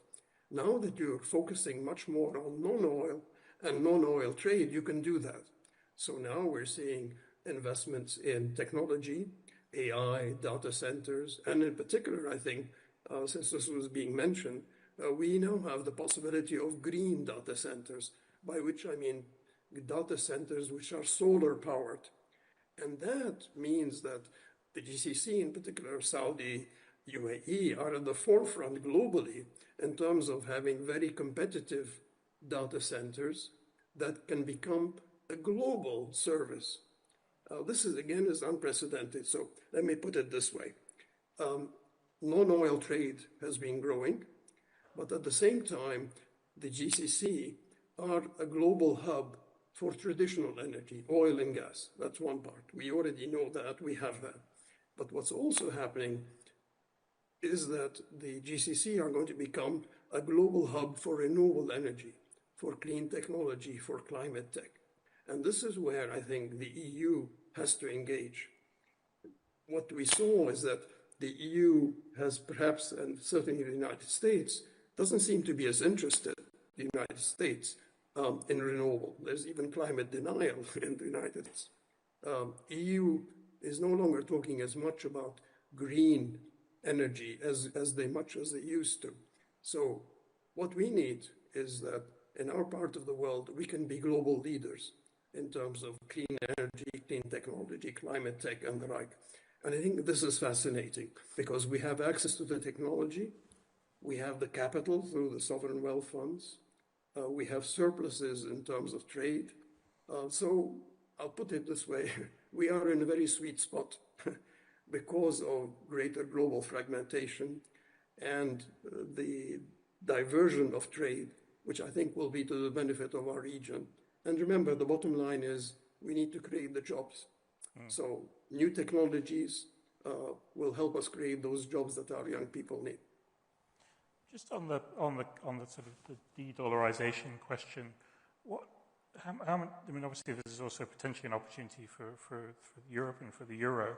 How much interest do you or shifting interest do you see in terms of using the euro as a sort of a reserve currency, as an alternative to the dollar? Of course, as was already said, the shift is towards the gold. But I have some feedbacks. You know that the point of the venture capital in Europe, in particular in the European Union in the European single market, is still an issue. But the ones who are moving investments in the venture capital during the last year, I'm getting some feedbacks from them that sometimes some actors who are investing in dollars in this field are even diversifying, looking at some investments in Europe. But of course, the venture capital and the venture capital opportunities in US are huge, and it's a huge sector compared to the European single market. But this is why I mentioned the competitiveness, because the more we are able to attract, the more we can even take advantage in a fair competition of this, not only the dollarization, but even a matter of the value of the dollar compared to the value of the euro currency. Said that, I would like to underline that the Gulf countries, for our companies, for our governments, so the 27 member states of the European Union and for the EU as such, is becoming more and more a strategic partner as GCC, but even as each country of the GCC, because there are some nuances and there are different opportunities from one to another. And on that, we have 3 priorities with them on which we are working. I mentioned renewable supply to data centers, but even hydrogen. The idea is to try to regroup the demand of hydrogen from the European side, even in order to stabilize a little bit the price of this energy. And there are countries like UAE, Saudi, and Oman are massively investing in this. Second, food security. We are working, and we want to work more and more, even in a triangular cooperation to Africa on that, on common investments in Africa. And critical raw materials. This is a very important challenge for both. But the Gulf countries, they know very well, the GCC knows very well that European Union is going to triple the demand of semiconductors, and so the dependency on critical raw materials because of the digital and green transformation we are implementing. And many programs in the European Union and in the GCC are matching even on this field. Very interesting. Nassir, I just want to want to sort of introduce the question a bit of China. I mean, you talked about the opportunities in green energy for the region. I mean, obviously, at the moment, a lot of that technology is coming from China, solar panels, batteries, electric cars, and so forth. And obviously, we've also seen in the last few weeks, been reminded again of how China is willing to use its control of the rare earth supply chain as a sort of strategic lever. I just wonder, from the region's point of view, how do the countries in the region navigate the trade-off between access to these technologies but not becoming completely dependent on one supplier? Well, if you look at it over the past few years, particularly when we're talking about AI, digitalization, EVs, and the rest, it's been a very, very balanced and neutral approach. So you were a bit agnostic insofar as technology is concerned, right? You talk with OpenAI, but you also talk with DeepSeek and other Chinese companies. And I think that is most likely the trend moving forward. I think one important factor is that China seems willing to share the technology. It's one thing to have access, Peter, but we don't want to remain consumers. We want access to the technology in order to develop it, to innovate, to train our young people into new areas. Digitalization is going to be the name of the game, along with renewables, climate change, and the rest. And so we need partners for that. The EU has some technology, US certainly, but I think we need to remain agnostic because it's a rapidly changing space, and we are willing to put in, the GCC countries are willing to put in enormous funds into new technologies. Just look at AI and what's happening in Abu Dhabi, where you are. And it goes across the whole chain in terms of clean technologies, right? From batteries to EVs to data centers and the rest. So I think what's on the cards is who's going to be your technology partner. And the GCC are saying we're open to all, but we want to be able to own the technology. We want to be able to export that technology. Let me give an example. You look at solar power. The GCC, given where they are, have a natural competitive advantage in solar power. They can acquire that technology from the Chinese, solar panels and the rest, but now they're exporting it, right? They're exporting it into Africa, into having decentralized energy, right? Which you need.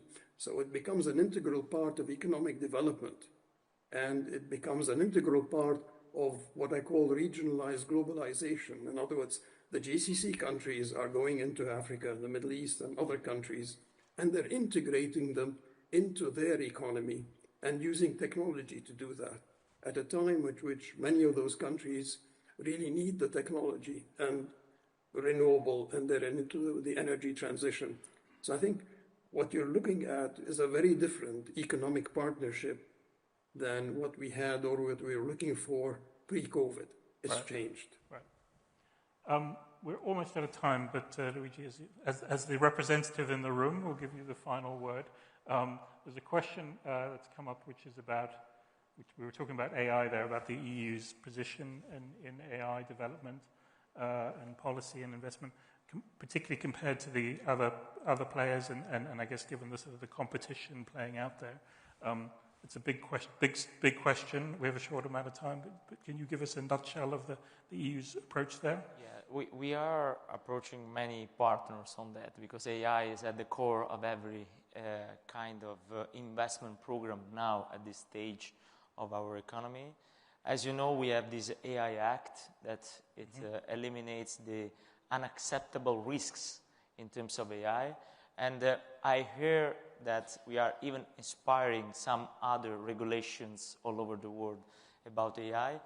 But the point is to attract capitals, to co-invest, and to develop technologies together. I totally agree on that. The point is to try to partner with the GCC in each sector, developing technologies together. And why not in a day?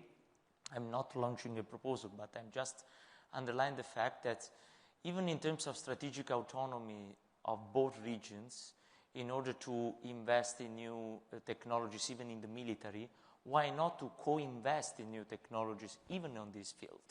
It's, of course, renewables, AI, data center, but then there is the security, the defense, and we can do a lot together, even because our markets together represent almost the 20% of the world economy, GCC and the European single market, and if we add even UK, is even more. So I think we can work a lot in many fields, and AI is the challenge. There are some concerns, but there are more opportunities than concerns, and we have to take this momentum together as strategic partners, as EU, GCC want to be. Okay, we have to leave it there. Lunch awaits, but before you rush off, I just want to say thank you to our panel. So, Her Excellency Rani Al-Mashhad, who had to leave us a little bit early, to Nasser Saidi, thank you for joining us, and to Luigi Di Maio. Pleasure to see you. Thank you very much. Thank you.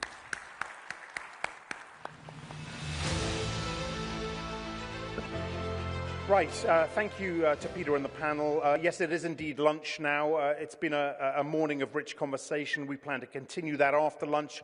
We will start at 2:25 with an editorial, a Reuters editorial briefing on the Middle East. I urge you not to miss that session. Plenty more as well coming up after that with NEOM, Red Sea Global and Mazda, among others. Lunch is being served outside. We'll see you back here at 2:25. Thank you.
All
right, welcome back, everybody. We start the afternoon with a panel of Reuters journalists from the text and the visual side on how they cover this region, a region that is so important, of course, to global growth, but so challenged by conflict. Before the session begins, we want to share another short video highlighting some of the challenges that they face and they continue to face. We are all acutely aware of the toll that decades of turmoil in the Middle East has taken, with the last 2 years especially harrowing. This video, which does include clips some of you may find distressing, shows Reuters journalists in action on the front lines. It'll also show you the faces of some of the Reuters journalists who have lost their lives, bringing us the accurate and impartial news for which we are known. After it is played, our Middle East and North Africa editor Edmund Blair will introduce 3 journalists who have been leading our coverage here since the war in Gaza and the conflicts in the region erupted. So let's play that video.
I think those images really speak for themselves in many ways. I think it's worth taking a moment. That last shot you saw is the last shot that Fadl Shana, one of our cameramen, ever shot. but it's a real pleasure to introduce you to 3 journalists with Reuters of a range of service with us who have been behind the camera and behind the stories that we report. Sami Nakhul, who you know from this morning, our global foreign policy editor who spent many years covering this region.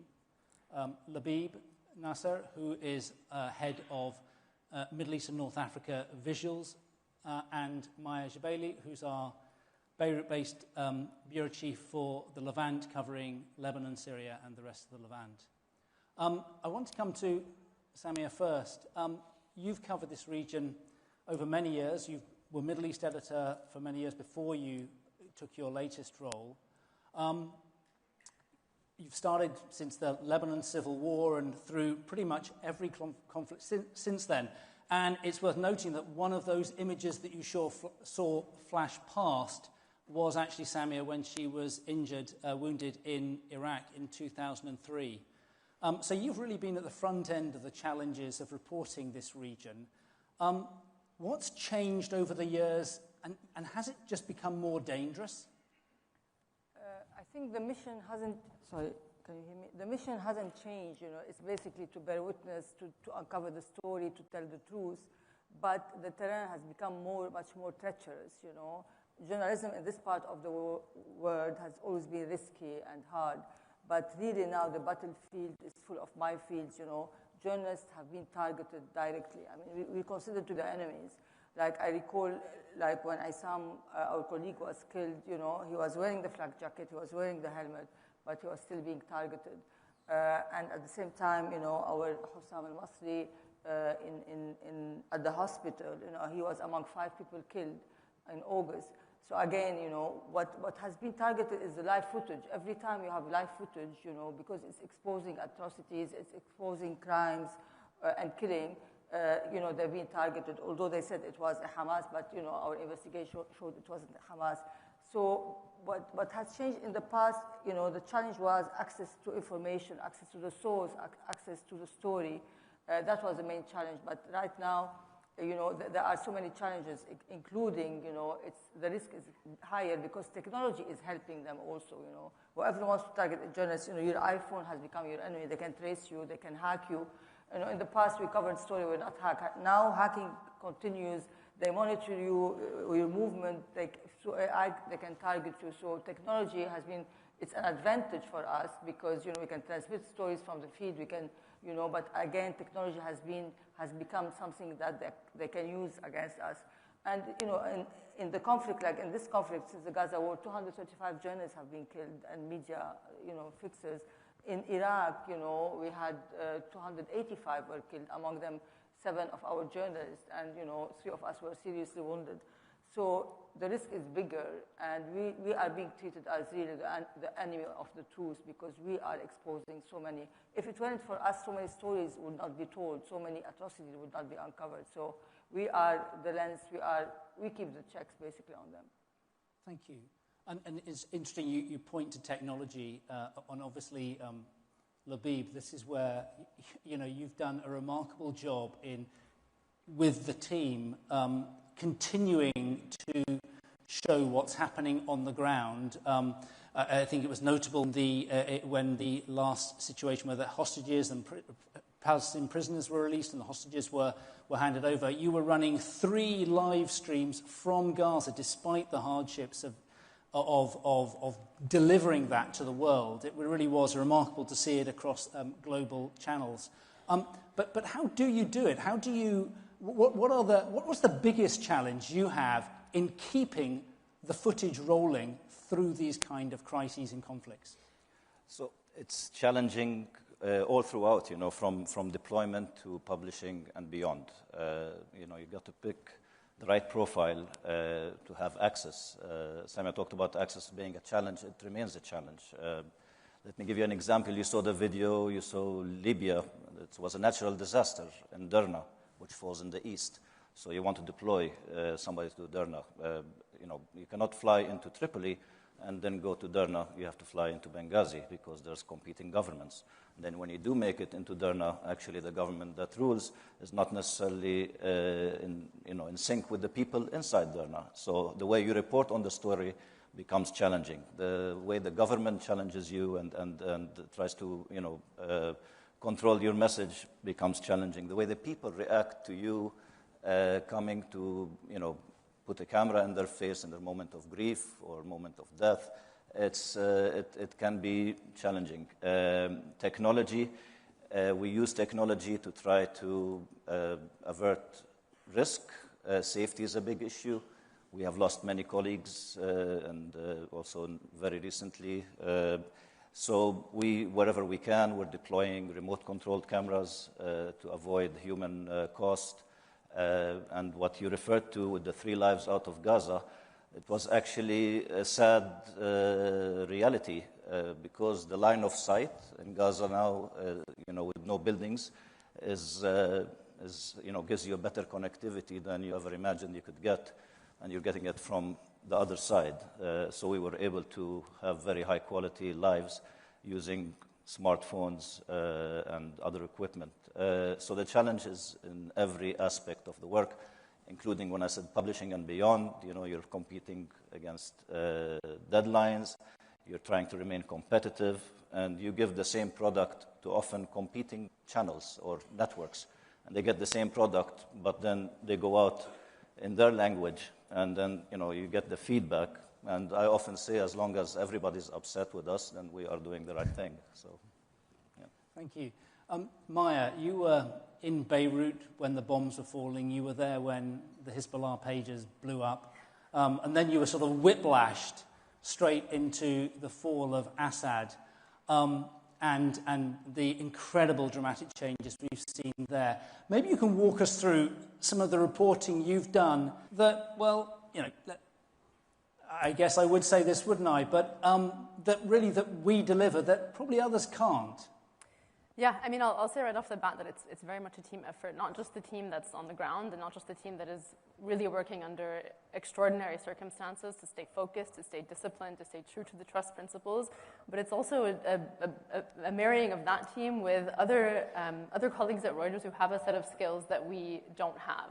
Colleagues who can look at company records, colleagues who look at ships, colleagues who help us track down companies in Taiwan that produce these pagers. So that investigation, for example, was really the first time that I got to see really Reuters at its best in absolute crisis mode.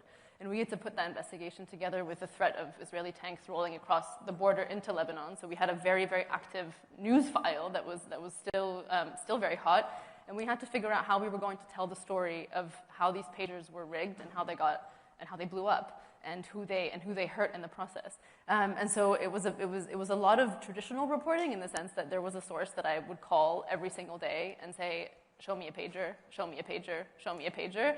And he was telling me, there's a ground invasion underway. What do you mean, show me the pager? And it was just about convincing that source through a lot of persistence. But then what happened on the other side of the world was trying to track down these Taiwanese pager makers and figure out how they were connected, whether they weren't, and that took a lot of investigating and sleuthing online, and it took a lot of also really gumshoe journalism halfway around the world. And so it was being able to marry those different skill sets. And I think I really would encourage everybody, if they haven't done so yet, to read the mass graves investigation that Reuters just published last week. Again, as you said, it was very much whiplash. I mean, we had to go from one devastating war in Lebanon to really a historic event in Syria, where a 50-year regime fell essentially overnight. And that involved input from Samia, it involved input from visuals. It really could not have been possible if it wasn't everybody working together in sync over the course of the last 10 months. But the story that was published last week, I think, is a really important one because it shows, really, I think it was a masterclass for the team putting it together in putting together the sourcing on the ground of people that were actually involved in the mass grave movements in Syria, moving bodies from one mass grave to another. It took hours and hours of individually shot drone images stitched together to produce higher quality images than satellite imagery can do. So really, I mean, now we're thinking about satellite imagery as kind of a regular thing that we can incorporate into our stories. So that investigation took it to the next level. So I think what we're always trying to do is trying to bring all the different skill sets at Reuters together. Everyone is learning from one another, and I think what that produces is a product that really kind of sets the bar very high. Thank you. And so really what you've painted is a picture of both the technology we need to use and, frankly, the just wearing out your shoe leather in trying to beat down the doors to get the information, which leads into another question, Samia. Sourcing. This is one of the biggest challenges is getting the sources, but building the trust, building the confidence, and those can be in officials, companies, wherever. But on the other hand, we're often delivering stories that people, perhaps even those sources themselves, aren't that comfortable with, aren't happy with.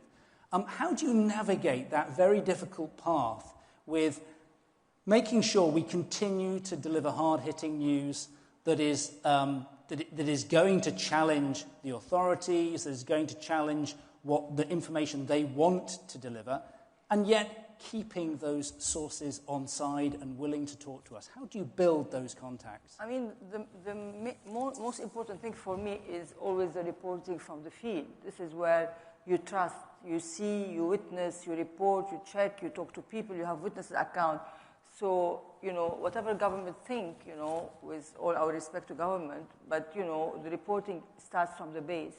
So when you build the story from the base and you have it bulletproof, then you can go to the government or sources.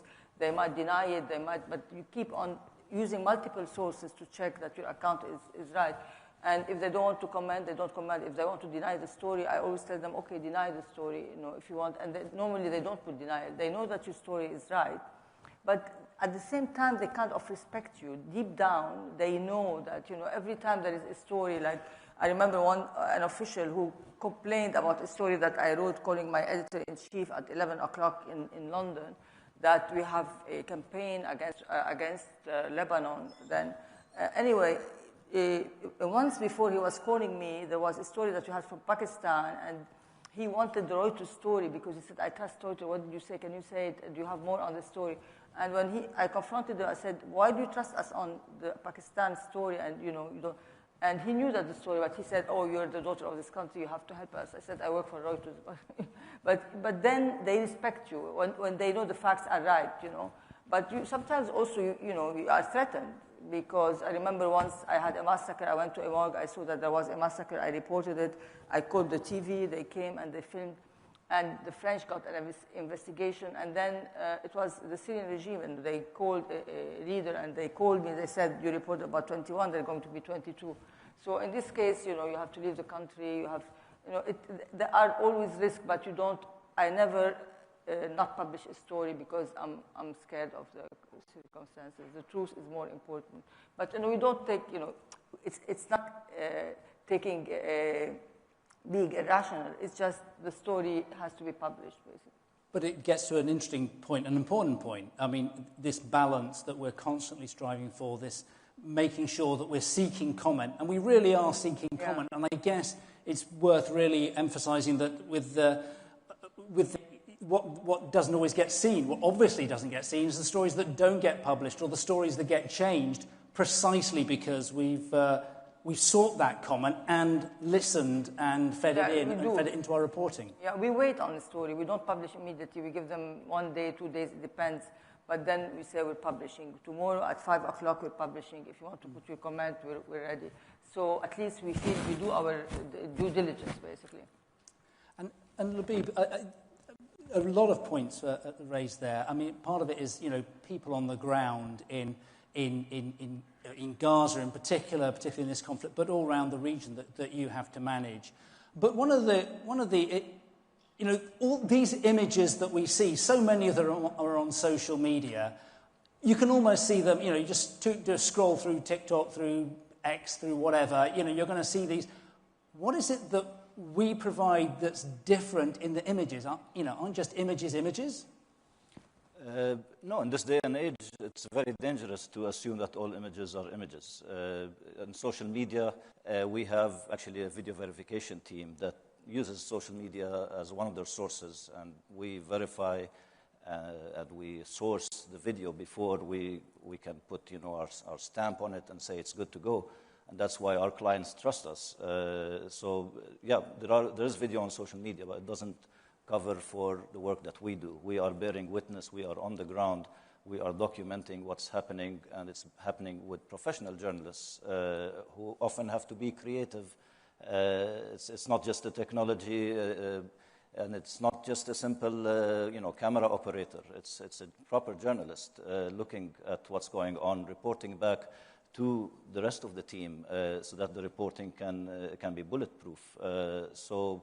And today with AI, it's even while there are advantages, we can take a video and have it shortlisted or transcribed much faster than we once used to. There's even a more important need for people in the field who can provide verified content to our clients from a trusted source, because these videos will become very difficult to spot as the technology improves. So so we continue to remain ahead of the technology, and we deploy and use tools to make sure that we are current and we are relevant, and we are thinking about the needs of our clients before they come. Can I add here on the verification team? I mean, they're doing an amazing job, because recently in June there was a footage which was on social media that was picked up by international organization about the attack when Israel attacked Iran. It was about the Evin prison. And they said they attacked the prison, and it turned to be an old footage of the prison. But our team verified that it was in June, and they saw that the tree was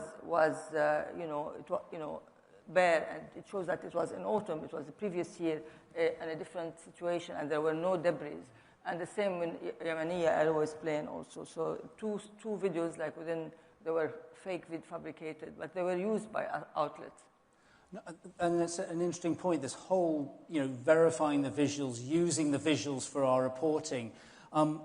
Maya, you were deeply involved, obviously, in the really tragic event of Issam Abdallah, who was killed at the very beginning of the conflict. And one of the issues there was, while it seemed obvious, we needed to prove what we all believed to be the case in terms of who fired the shot. Just walk us through some of the reporting efforts that went into basically pinning it down that it was an Israeli fire. Yeah, I mean, I think obviously Reuters was heavily criticized in Lebanon for not immediately publishing or kind of pointing the finger at Israel. And I think what we set out to do, even though they were extraordinarily difficult circumstances for the Bureau, who had lost not just a colleague, but a friend and somebody who we considered a family member, really, what we set out to do with again, the help of Reuters colleagues elsewhere as well, was to establish answers to questions that hadn't even been asked yet, which were, what exactly was fired at the group of 7 journalists that were on this hilltop? It was 3 international agencies that were there. Where was it fired from?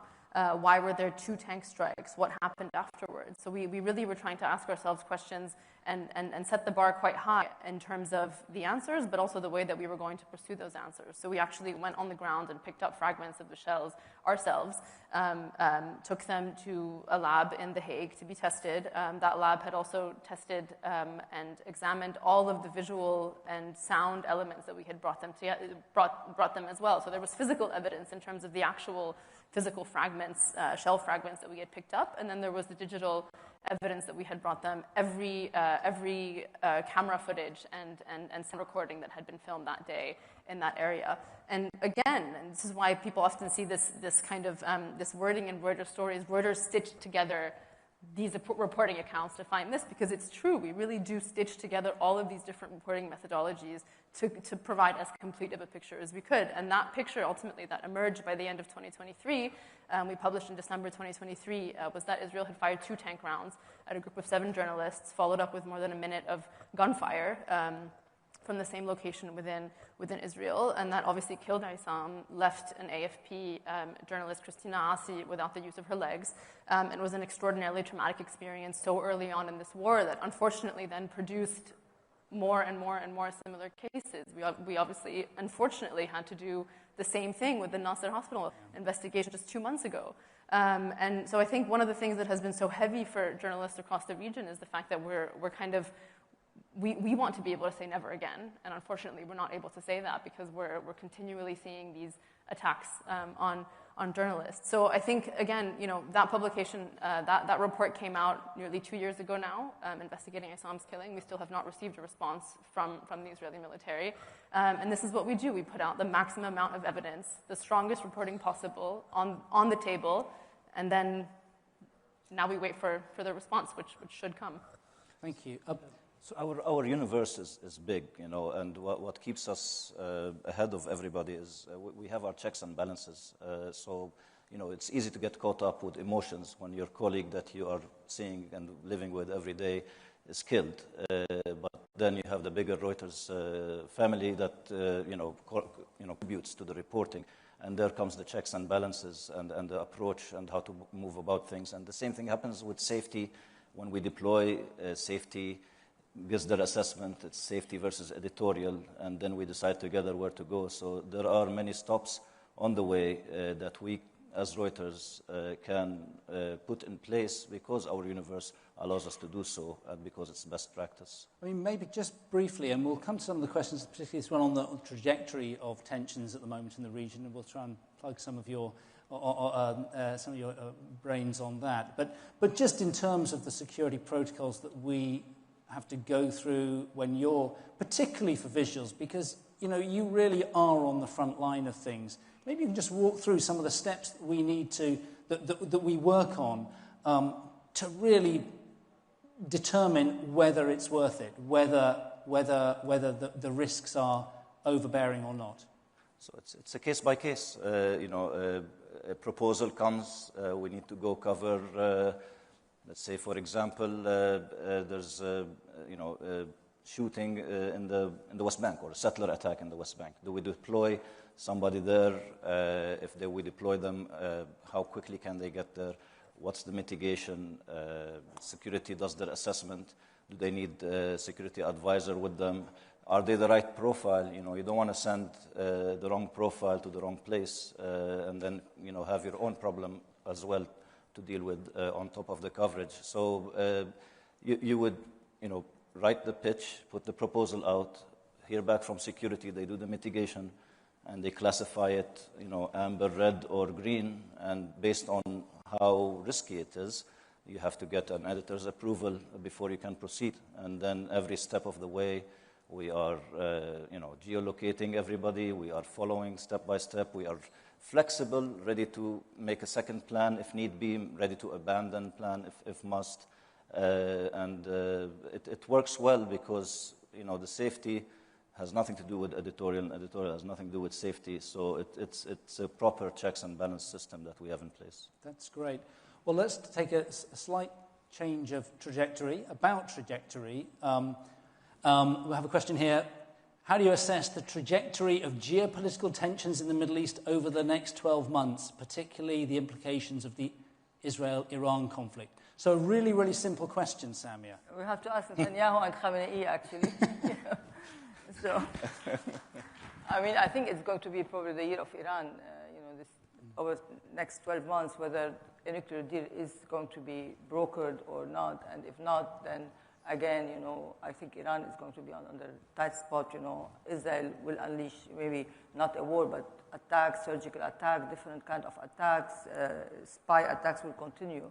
And how Trump is going to deal with an Iran that is not going to accept a deal will be also a big question. I think Iran is going to be a big story. Plus, Gaza hasn't been solved yet. We have a ceasefire, we have hostages released, but then all the other loopholes are still there. Will Hamas disarm? If Hamas doesn't disarm, will the war continue?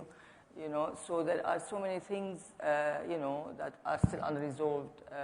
But again, Hezbollah in Lebanon, which is refusing to disarm, and the war it's simmering. The conflict is simmering now. It hasn't ended yet. And a big chunk, they weakened Hezbollah. They weakened, They told Iran that they can attack, that Iran knows that it will be attacked again, but they're still there. They still have capacity. So that is the year to watch, basically. We're going to be busy. You're going to be very busy for the next year. Yeah, I think we're going to be very busy. Maya, interesting question here about the Syria, how you're sort of navigating the Syria conflict. It was a fascinating, incredibly dramatic moment where suddenly these non-state actors, which you had been talking to for many years, suddenly they were in a position of authority. And, I mean, I think we've known that that's sometimes been rather challenging. I mean, how did you navigate your way through that? What were the biggest difficulties in working your way through that environment? Yeah, I mean, just in the beginning to reestablish that contact in the first place was kind of funny, because there were a lot of these Syrian opposition contacts that we hadn't spoken to in years, because I think, like a lot of people, we had looked at Syria and thought, you know what, this is going to stay like this for a while. Like, Bashar al-Assad is possibly weak, but everyone tried to get him out, and he's still there, so it doesn't look like he's going to go anytime soon. And, in late November, we just woke up one morning, the same day as the ceasefire in Lebanon had taken hold, and so we thought we were going to get some respite, and we just really, like you said, whiplash, just turned our attention east, and we were starting to look at what was happening next door. And we had to, go back and dig out these phone numbers and try to remember the names and the nom de guerre of all these people that we'd been talking to 10 years ago and figure out where they were and try to track the fighting. But in terms of then, I mean, I think that, the term source of authority is kind of an interesting one, because in many contexts, the authorities are not necessarily your sources. I mean, the authorities are not going to be the ones that are going to share the most complete and true version of events. And so often what we had to do was actually rebuild contacts from the ground up and spend a lot of time, like our teams did, the enterprise teams and the visuals teams that were there, spend a lot of time meeting people in remote villages and towns, meeting people in hotel lobbies, just gathering as much reporting and really starting to construct our understanding of Syria from level 0 and build it up. And what that does is that then makes us much more confident in what we've reported out, because if the authorities are going to counter with another point or counter with another narrative, then we can then have a really strong body of reporting. So really it's about building up the sources and building up the knowledge. When regime change happens, you have to kind of do it all over again from the very beginning, and then that makes you the authority in a way on a subject. And how have the authorities thought, what have they thought of our coverage? I mean, a lot of the work that we've done has been challenging for a new government that is just coming to terms with a massive influx of journalists from all around the world who are coming and who are writing different types of stories. And I think a lot of the ones that we've written and a lot of the ones that the team has focused on, the subjects that the team has focused on, have been difficult, have been challenging, have kind of unearthed a lot of the most complicated and maybe even the most painful parts of the legacy of the last 50 years and the kind of the birthing pains of a new Syria. I see red, so I'm gonna wrap up there. Right. Well, very quickly, Labib, I'm not going to go to another question, but one of the things that strikes me about handling this conflict is the people are often reporting who are living it as well. It's not the foreign correspondent going in there. It is local people dealing with the tragedy that on their doorstep that's affecting them and reporting. I mean, how do you manage that? And let's keep it brief. It's very difficult to manage. We offer support, mental, physical. We try to make anything available that we can make available to people working. And it's not just the people on the field. It's also, vicarious trauma is a real thing. When you receive all this footage, what you see is what's been edited, what's been picked as appropriate for the public. What you don't see is often a lot more gruesome. So, I mean, you've seen the images. Our guys in Gaza had to deploy a donkey cart because fuel was hard to come by. But then they joke about, they couldn't get hay for the donkey anymore, so we had to find another way to cover. But, we remain creative. We try to have a sense of humor. We are in touch all the time. We offer the proper support that could help. And CIC, we have our support system. But it helps. It helps. It's a community and it's a village, and that's how we function. Well, I guess with we'll continue working like community and continue to have to be very inventive in reporting this region. But thank you very much, and thank you very much for listening. Thank you. Thank you. On time. Thank you, Edmund. Thank you to the panel. Thank you for doing what you do and bringing us the news. and uncovering the truth. Look, I always find these Reuters panels, editorial sessions fascinating. You know, how they do what they do so well. I found this one especially humbling, so thank you very much indeed. Right, I'm going to take a breath because we are going to change tack now, and it's quite a big tack to the money flows. Heavy investment in infrastructure and public-private partnerships has transformed the economy in the Middle East, of course. How are businesses and governments capitalizing on all of the opportunity here? Where is a capital flowing now is the question we ask. Please welcome our event moderator, Richard Dean, to the stage to introduce this next discussion. Thank you.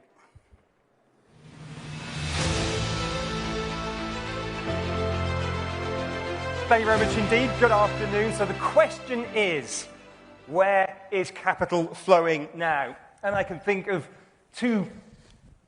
I can struggle to think of two people better qualified to answer that question than our guests today. First up, we have, to my direct left, the Chief Investment Officer at NEOM, responsible for developing and implementing NEOM's investment strategy. Previously, with GE, as the President and Chief Executive Officer at GE Renewable Energy for the Middle East, North Africa, and Turkey. Please join me in welcoming Dr. Manar Al-Manif. Dr. Manar, good to have you with us. Thank you so much. And we also have joining us also from the Kingdom of Saudi Arabia, the founder and CEO of Saudi Technology Ventures, or STV. It's described as the largest technology investment firm in this region, $1.5 billion plus. Some of its high-profile investments you will have heard of include Kareem, Abu as well. Previously, he held executive leadership roles at Google's headquarters. Please join me in welcoming Abdurrahman Talabzuni. Abdurrahman, good to have you with us. Known affectionately in the industry as AIT. Ahlan wa sahlan. Good to have you with us. Yes. Dr. Manar, can I start with you first of all? NEOM in Saudi Arabia. Those of us who are fans of Reuters will know that journalists write a story. Barely a day goes by without a headline. So cut through the noise. What is, in your view, the reason for being at NEOM? Just refresh our minds on that, and then give us the latest progress report if you can. Absolutely. Well, first of all, thank you so much for having me here with you today. Let me just go a bit back to bring why NEOM is. If you all remember, everyone was talking in the last decade about carbon dioxide emission increasing on a daily basis. They're speaking about water shortage. They're speaking about the fact that we consume food faster than the time it takes us to grow it.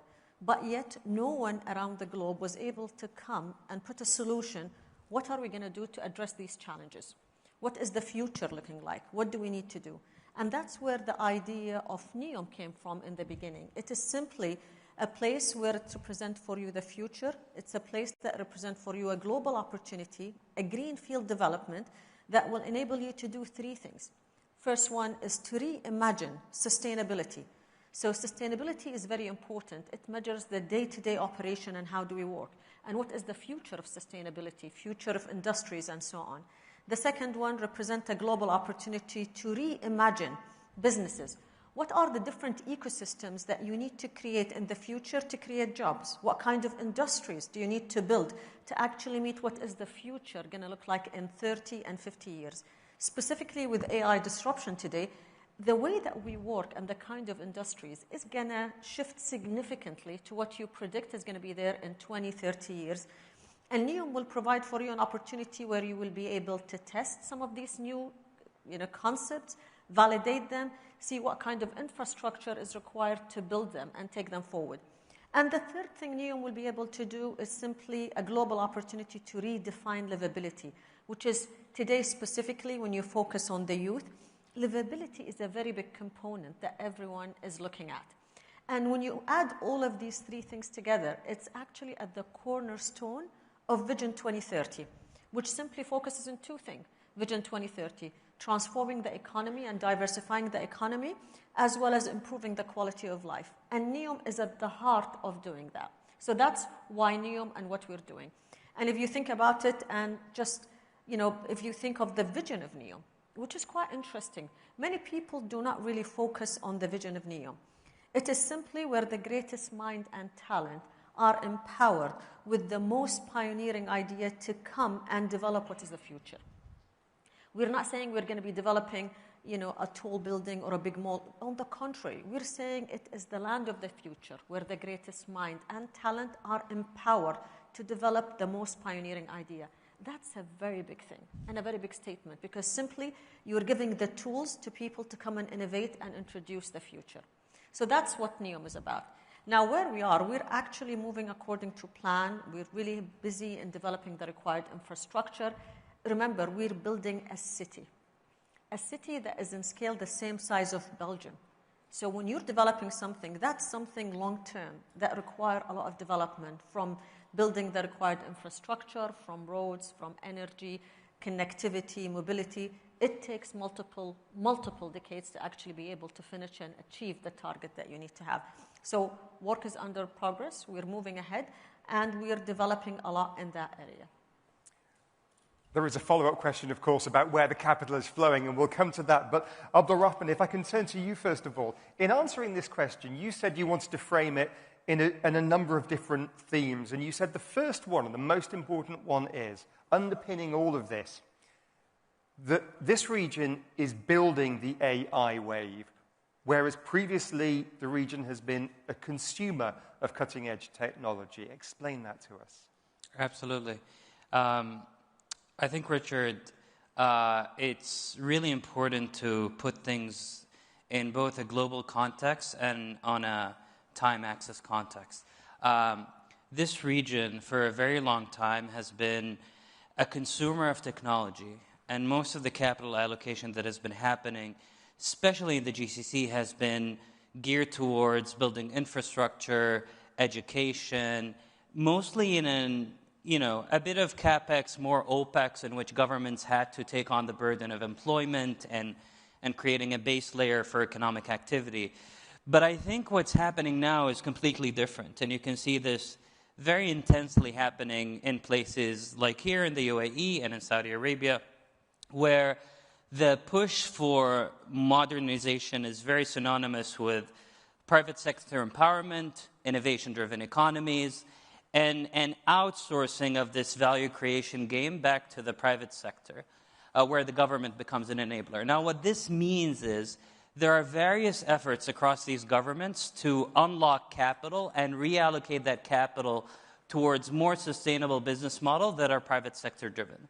Now, where this is happening extremely intensely is in the technology sphere. And we're seeing this probably, if you look at the last few decades of the GCC, there was never a time in which two very large, extremely sizable economies are explicitly saying, this is my bet on the future. I want AI and the next wave of technologies to be not only consumed here and pioneered here from a use case point of view, but also to be built here and localized here.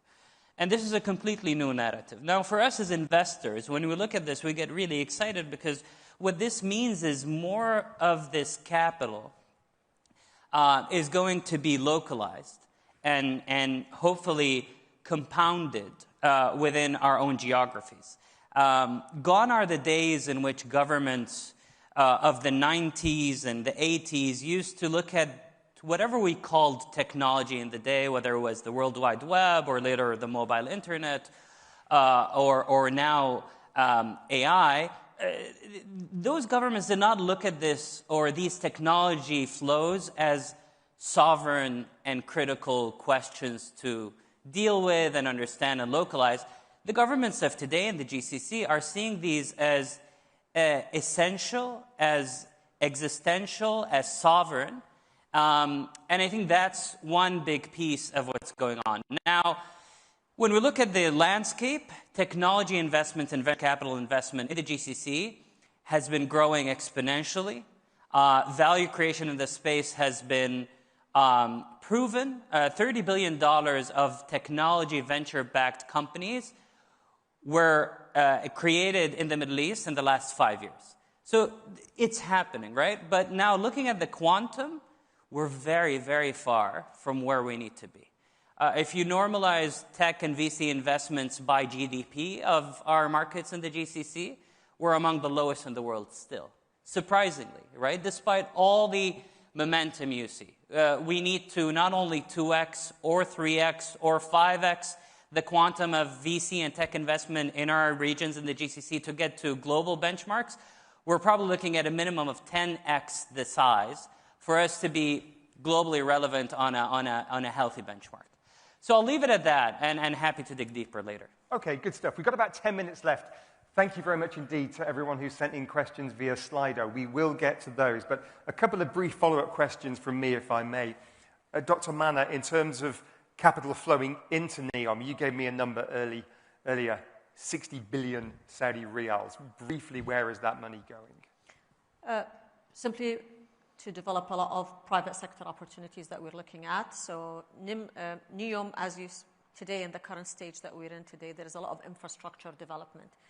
And 60 billion is the number that we were able to attract from the private sector.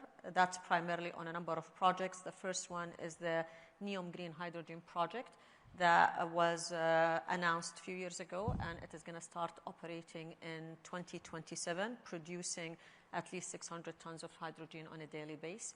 The second one is the NEOM Logistic Company, which is a joint venture with DSV, which is one of the global logistic providers globally. That's around 39 billion Saudi riyal.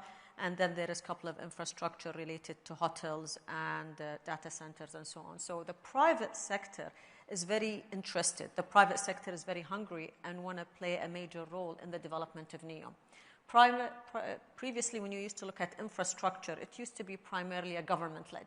They used to do it. And private sector used to shy away from participating in infrastructure development or some project related to it. And that was primarily due to many reasons. They were not very visible. We didn't have maturity of the entire infrastructure project. But today you have developed a platform where the system is more mature. Public-private partnership became a major area of focus for both the private sector and the government to partner together and to move forward. This was enabled by creating more visibility about the opportunities, having flexibility around the structures that you're developing, creating the right regulatory framework, the flow of capital, and more importantly, the maturity and the growth of the local investors in our part of the world. They're really today among the top players globally in the sophistication and the capability that you're able to deliver. And when we think of the growth of where are we heading, the growth is not going to be limited to one sector. Like, it's going to be energy, it's going to be real estate, it's going to be hospitality. It is going to be across the board in every sector. It's going to grow in different parameters. But what's interesting is actually the intersection between each of these sectors and how AI will play a role to actually make sure we present what is the future of this industry going forward. Well, if we look at capital flowing into this region, you say there's not enough VC, and I take your point, but Google has recently invested in an AI fund. In your AI fund, of course, you spent many years working at Google. Very briefly, talk to me essentially why they wanted to. What was their motivation? So we're privileged to have Google as an anchor investor in our AI fund, and we look forward to working with them very deeply on creating value and synergies across the portfolio. I think what will drive many technology companies, especially global techs, to look at this region very seriously and compound their investments here is the fact that the region is actually already taking very bold steps and very significant commitments toward building an infrastructure layer for AI, towards building models that are sovereign and proprietary, and are opening up these assets in a way where they want entrepreneurs and the right partners to come and build on top of these layers of infra, use cases and applications that are very region-specific. And that's the thesis we're driving in our fund. We believe that these double-digit billions and billions of dollars that are going in data centers, infrastructure, energy, and all the adjacent industries around infra, and over and above the models that come on these infrastructure technologies are going to unlock $18 to $20 billion of value in the Middle East over the next 5 years in AI applications. So the thesis is very simple. These regions, our part of the world, is going to invest heavily in these hard layers, and the private sector and entrepreneurs are going to look at sectors and use case by use case of how to monetize and how to go to the market with very clear value propositions. Now, the scarce resource in a lot of these plays, and I think people tend to underestimate in AI, because we hear the hype and the buzzwords, but our view is the scarce resource is really data. A lot of these models, a lot of these applications are going to utilize proprietary data to become better and closer to the user. And the unfair advantage we have here in the GCC is that these data repositories are consolidated, centralized, top-down driven by government agencies. And these government agencies are extremely agile and open enough to allow that centralization and consolidation to be access to these private agents who are going to create value on top of it. So that's the thesis. And I think you're going to see more and more top-down reimagination exercises happening in sectors like education, healthcare, defense, et cetera, and so on and so forth, that actually map to the biggest budget items on any of these national budgets in each of these geographies being tackled by AI. We've got lots of questions. Thank you very much indeed for those coming in on Slido. Here's one. Dr. Manar, your perspective on this. What differentiates Saudi Arabia and the wider GCC in attracting long-term foreign investment versus short-term opportunistic capital? And as you and I were chatting earlier, it's very long-term capital that you're looking for at NEOM, isn't it? Indeed, indeed. And that's a great question. Simply when you look at our region, we're really differentiated by two main factors. We have one of the youngest and the fastest growing population in the world, and we have an unbelievable economic growth. These two trajectories, if you put them together, position any company around the world to actually just tap into these opportunities and actually grow with the region as we're developing. Many of the opportunities that's available, as I mentioned, it's not focused on one sector. The diversification of opportunity across the pool is unbelievable. If you're in infrastructure, if you're in tech and digital, if you're in energy, if you're in logistics, you're in robotics, anything is available. And it will be enabled by these two things. The growing population. Today, the region, 70% is below the age of 30. An unbelievable hunger of these new talent to actually excel, go into the market, and deliver the most that they can. And the growth that you're seeing and the diversification you're seeing in the economy in the GCC and Saudi particularly is, frankly honest, is astonishing and second to none. If you remember when we announced Vision 2030, many people were very skeptical. Many people. And I would say I was one of them. But look, where are we today? We're not even in 2030. We're halfway through. We're in 2025, and we've achieved most, and we even exceeded most of the goals that we've announced for 2030. And that just tells you the potential that we have in this part of the world. Thank you very much indeed. And I think actually you've half answered one of our other questions, which is what are the main industries that are receiving new FDI or PPP capital funding? And you mentioned it's across a range of industries.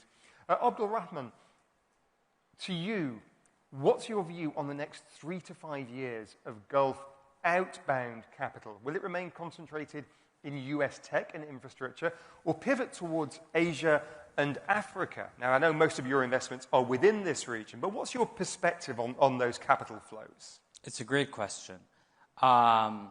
It's really hard to predict, but I'll tell you a number of dynamics and guiding principles that are happening in tech that might guide that flow. One, the balkanization and polarization of tech is real.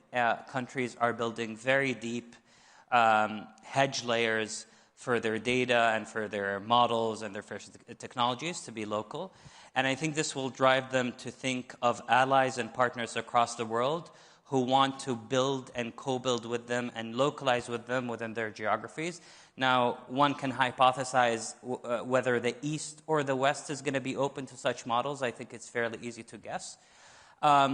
Number two, I think you're going to see on a macro level, I think a lot of tech deployment from these GCC countries to actually flow inward within their own geographies, with those alliances built for that deployment to actually take place within their own countries. And we're seeing bits and pieces of this. Concepts of JVs, concepts of getting teams from the West or the East to build within your own, local ground and on your soil is a model that is evolving very rapidly in some of our geographies. I think the second thing is also a lot of the GCC countries, especially Saudi and the UAE, are signaling to the world their readiness to become hotbeds of innovation and application layers for really extreme technologies that require regulatory changes. And I think that will drive a lot of capital into these bleeding-edge emerging technology companies to actually still reside and compound here. So to answer this question in a nutshell, I think you're going to see a shift towards more localization, a shift towards alliances and partnerships east or west, where technology ownership and sovereignty is going to be key. Thank you very much indeed for not only answering the question, where is capital flowing now, but also, where is capital flowing in the future? Thank you for getting your crystal ball out and bringing with you today. Indeed, thanks to both of our panelists today. It's been a great discussion. I wish we could go on longer, but we are out of time. Please give your thanks to our panelists today, to Dr. Manar Al-Manif, shukran jazeelan, thank you very much indeed, and to Abdul Rahman, thank you so much for being with us. AIT, it's been great. Thank you very much indeed, and Axel, back to you. All right, thank you very much indeed to the panel. We turn our attention now to Saudi and its efforts to diversify its economy. Tourism has, of course, become a key test of its post-oil ambitions.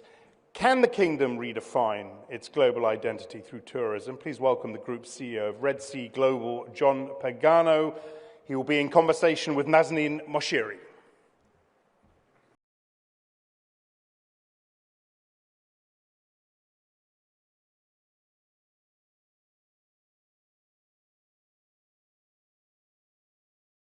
Thank you so much. I'm really excited about this chat because I get to talk about tourism and hotels.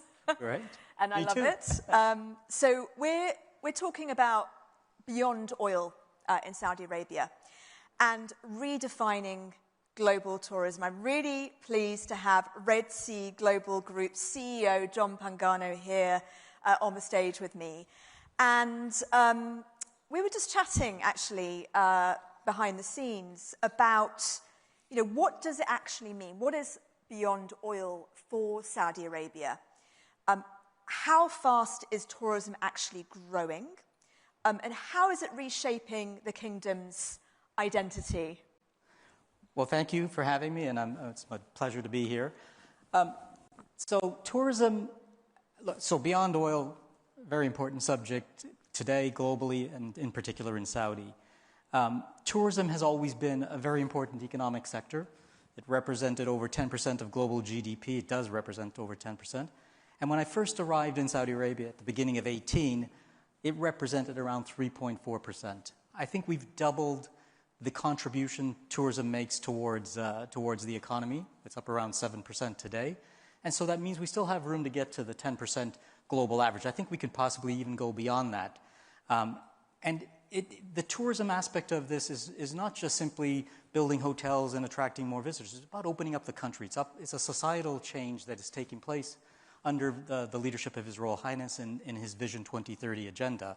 And we're a big part of that, and we're delighted to do so. Yeah, and just how do you fit in as Red Sea Global Group? How do you fit into this sort of reshaping of the kingdom's identity?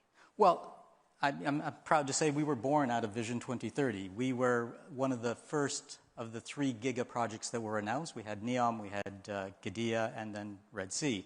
Just can you explain what the giga projects are for people listening, watching, who may not understand? So people have heard of mega projects. Saudi does things on a much bigger scale. So a giga project really is a term to try to capture the scale of the ambition of what we're trying to do. And so there were 3 that were announced back in 2017. One of them was NEOM, which I think you heard the previous panel talk about.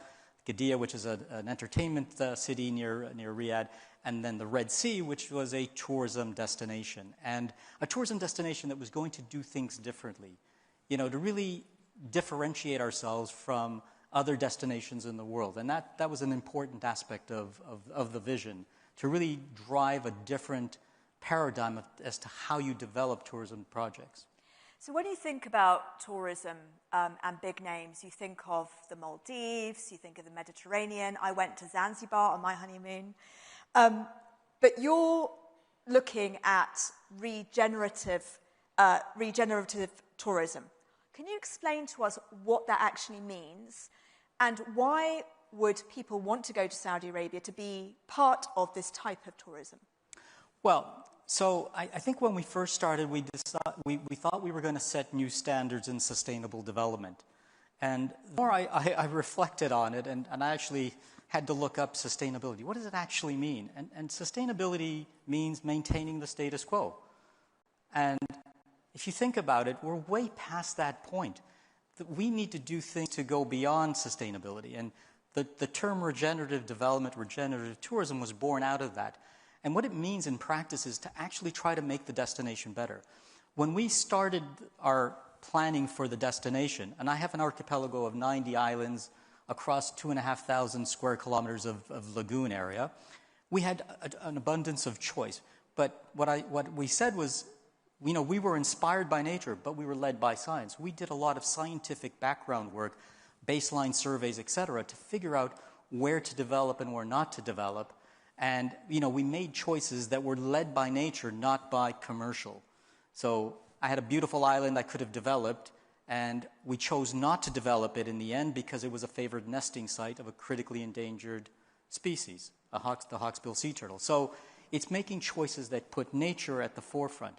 And I often say that nature is our most valuable asset, and I think the UN is now starting to recognize that too. Just to let you know, audience, you can ask questions on the app slide. There's also a QR code. You can go on and just click on it and ask any questions that you may have of John. So as you said there, a lot of people do talk about climate and sustainability. A lot of businesses here talk about it. But what does it actually mean practically on the ground? Because you are building these cutting-edge hotels, but you're trying to also think about being sensitive to your environment too. No, without a doubt. Again, sustainability, regeneration, forefront of everything that we do and guides our thinking. So let me give you some things that are practical examples. So it's not just paying lip service or greenwashing, as some people might say. We've built the largest tourism destination in the world to date, 100% powered by the sun 24 hours a day. Now, we're not innovating, we're not doing something that doesn't exist, but nobody has had the will to do it on this scale. Power by sun, batteries to store it by day so that we can consume that power at night. We're seeking to enhance our habitats. We're growing 50 million mangrove trees. Mangroves are an amazing plant. They not only protect the islands from erosion and sea level rise, they sequester carbon at a multiple of the same area that a tree would. So trees on land would sequester 1 unit. Mangroves will sequester anywhere between 4 and 10 times that. So they're very good from a carbon sequestration point of view. Corals. We're blessed with thriving coral reefs in the Red Sea. Yet they're under risk and threat. We're not taking any chances, so we're investing heavily on growing coral. We have our own coral generation labs. We grow through fragmentation, through recreating the spawning cycle that corals do on an annual basis. We can do it multiple times throughout the year. So it's taking all of these necessary steps to protect our future. It's also building responsibly. When we build, we take every precaution that you can. So, for example, if we're in the islands and working in and around the sea, we have monitoring buoys that are monitoring the parameters in the sea. If we see turbidity level getting too high, we stop the works so that we don't create any issues with regards to the marine life. So we do have some questions from the audience. Before we go to those questions, I wanted to ask you, okay, when I look at your resorts, I think luxury, I think actually beyond my paycheck at least. But how are you going to then attract enough tourists to sort of boost what you're saying, which is this kind of moving away from oil for Saudi Arabia? So I think, and again, apologies, we opened up our most expensive resorts first, but that's not the end game.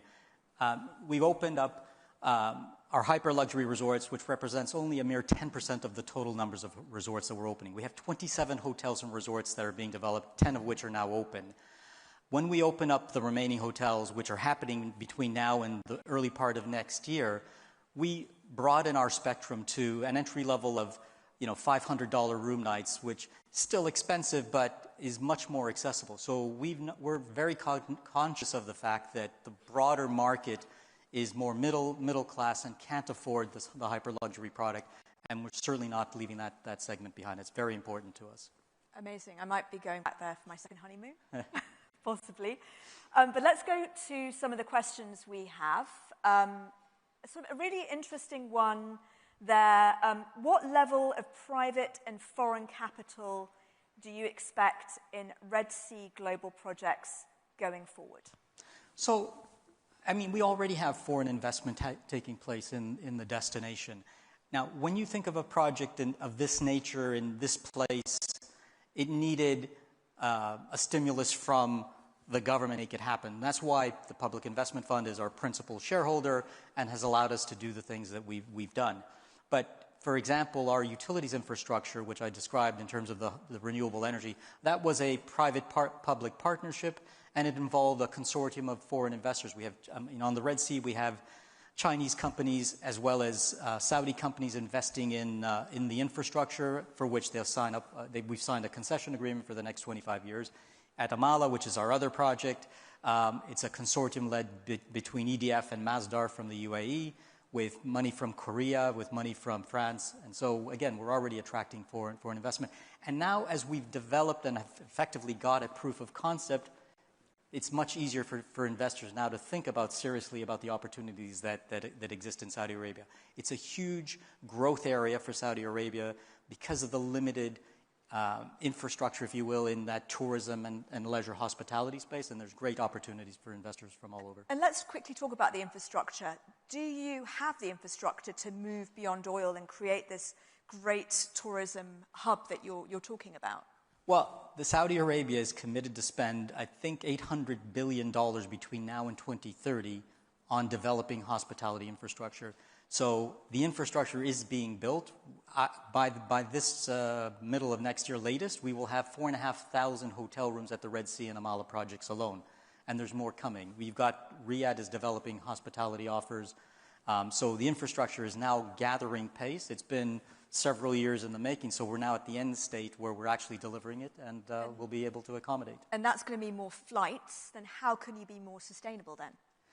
Of course, flights is very important, and that's the conundrum from a sustainability point of view, but I'm proud to say we were the first airport in Saudi Arabia to actually bring sustainable aviation fuel.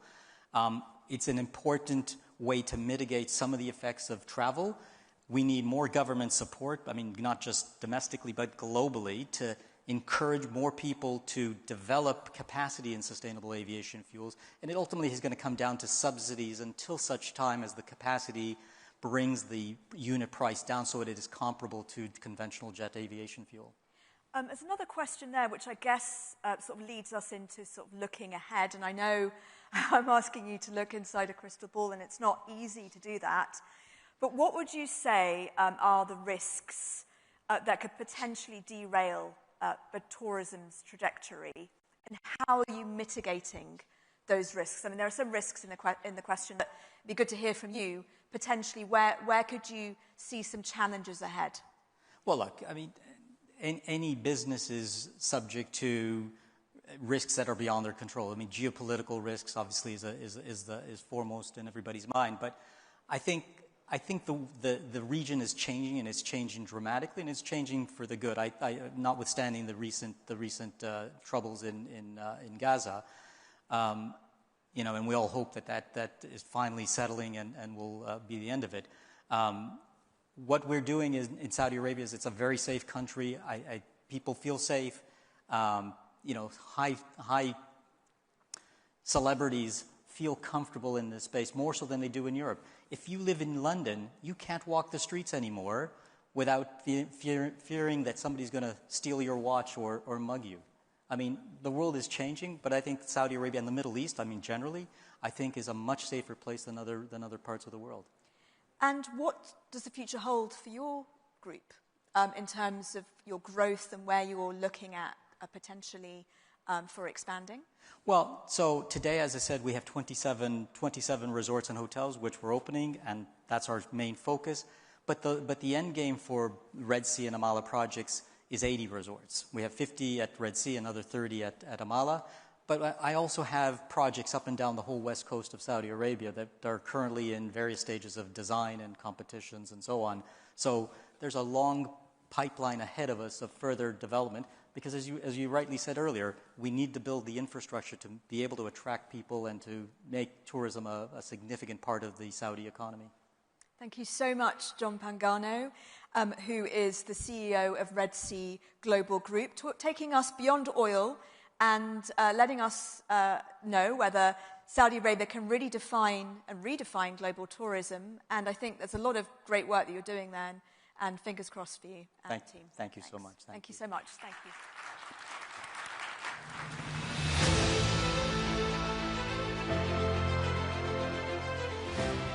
Thank you to John and to Nazanin. Look, one more session before we take a coffee break, a much-needed coffee break, I'm sure. We haven't really talked about the consumer, about how quickly consumer behavior is changing with trends like wellness, instant delivery, and AI reshaping industries, and how, of course, companies need to adapt to and position themselves for this fast-changing consumer context. Please welcome again Richard Dean, who's going to host this next panel in partnership with Al Ula. Richard will introduce his panel once they've set up the chairs, and I think we're done. Come on up.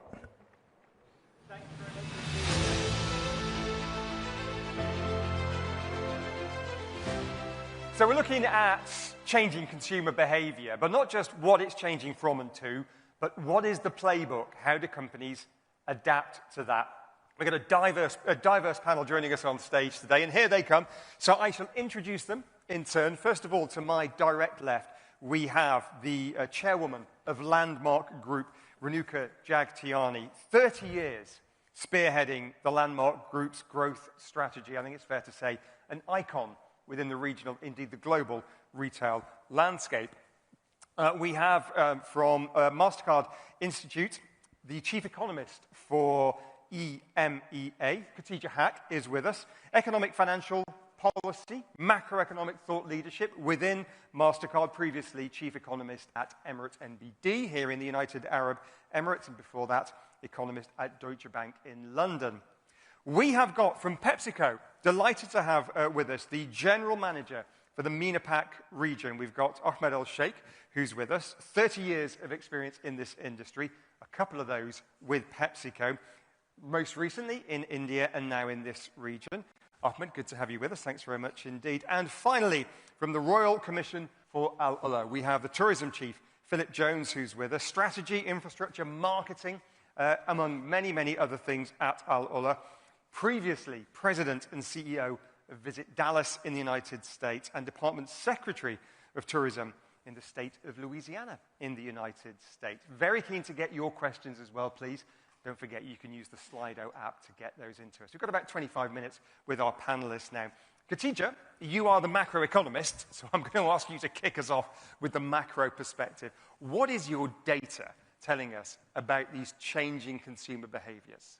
So I think if we look at what influences consumer behavior, we've got the demographics piece. And then on the economic side, it's things like unemployment, wage growth, inflation, the cost of living, interest rates.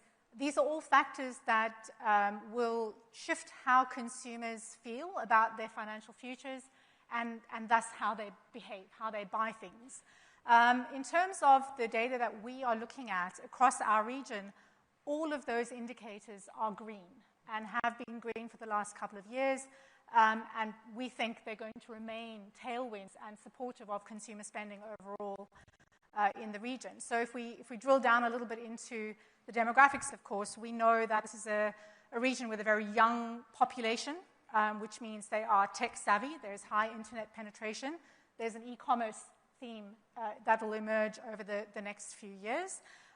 We also have, on the economic side, a tremendous growth in opportunity and jobs in the region, which has pulled in talent from around the world. And I think what we are seeing is that if we compare the kinds of people that are moving to the region now compared to a decade ago, it's a very different profile. We're looking, if we consider the strategic areas that the governments are pushing growth and innovation, it's technology, it's financial services, it's data centers.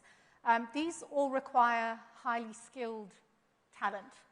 And so that is the profile of people that are now moving to the region, which means they're more likely to be bringing their families with them. It means they're more likely to be spending in country rather than remitting most of their income abroad. And their expectations around the goods and services that they want to consume are also different. And so businesses have to adapt to that changing demand. In terms of the economic indicators, record low unemployment in the region. Wage growth is a little bit of a yellow light, perhaps, rather than a green one, because we have such a lot of demand for people looking to move to the region that it really is an employer's market. And so wage growth hasn't really necessarily risen as quickly as it has in other parts of the world. So we are seeing some constraints on budgets in certain segments of the population. But, interest rates are falling. That's a tailwind. The cost of living is rising again in certain areas, perhaps more than others. The headline inflation rates are quite low, 2%. But within that, we know housing costs are rising very sharply. We know education costs are rising perhaps more quickly than the headline. So again, consumers are needing to make some trade-offs. But overall, it's a fairly benign environment for consumers going forward. Khatija, thank you very much indeed. Renuka, if I can turn to you, you have at Landmark Group millions of consumers across this region, so you have your finger on the pulse. If you can summarize how you've seen consumer behavior change over the decades that you've been with Landmark Group.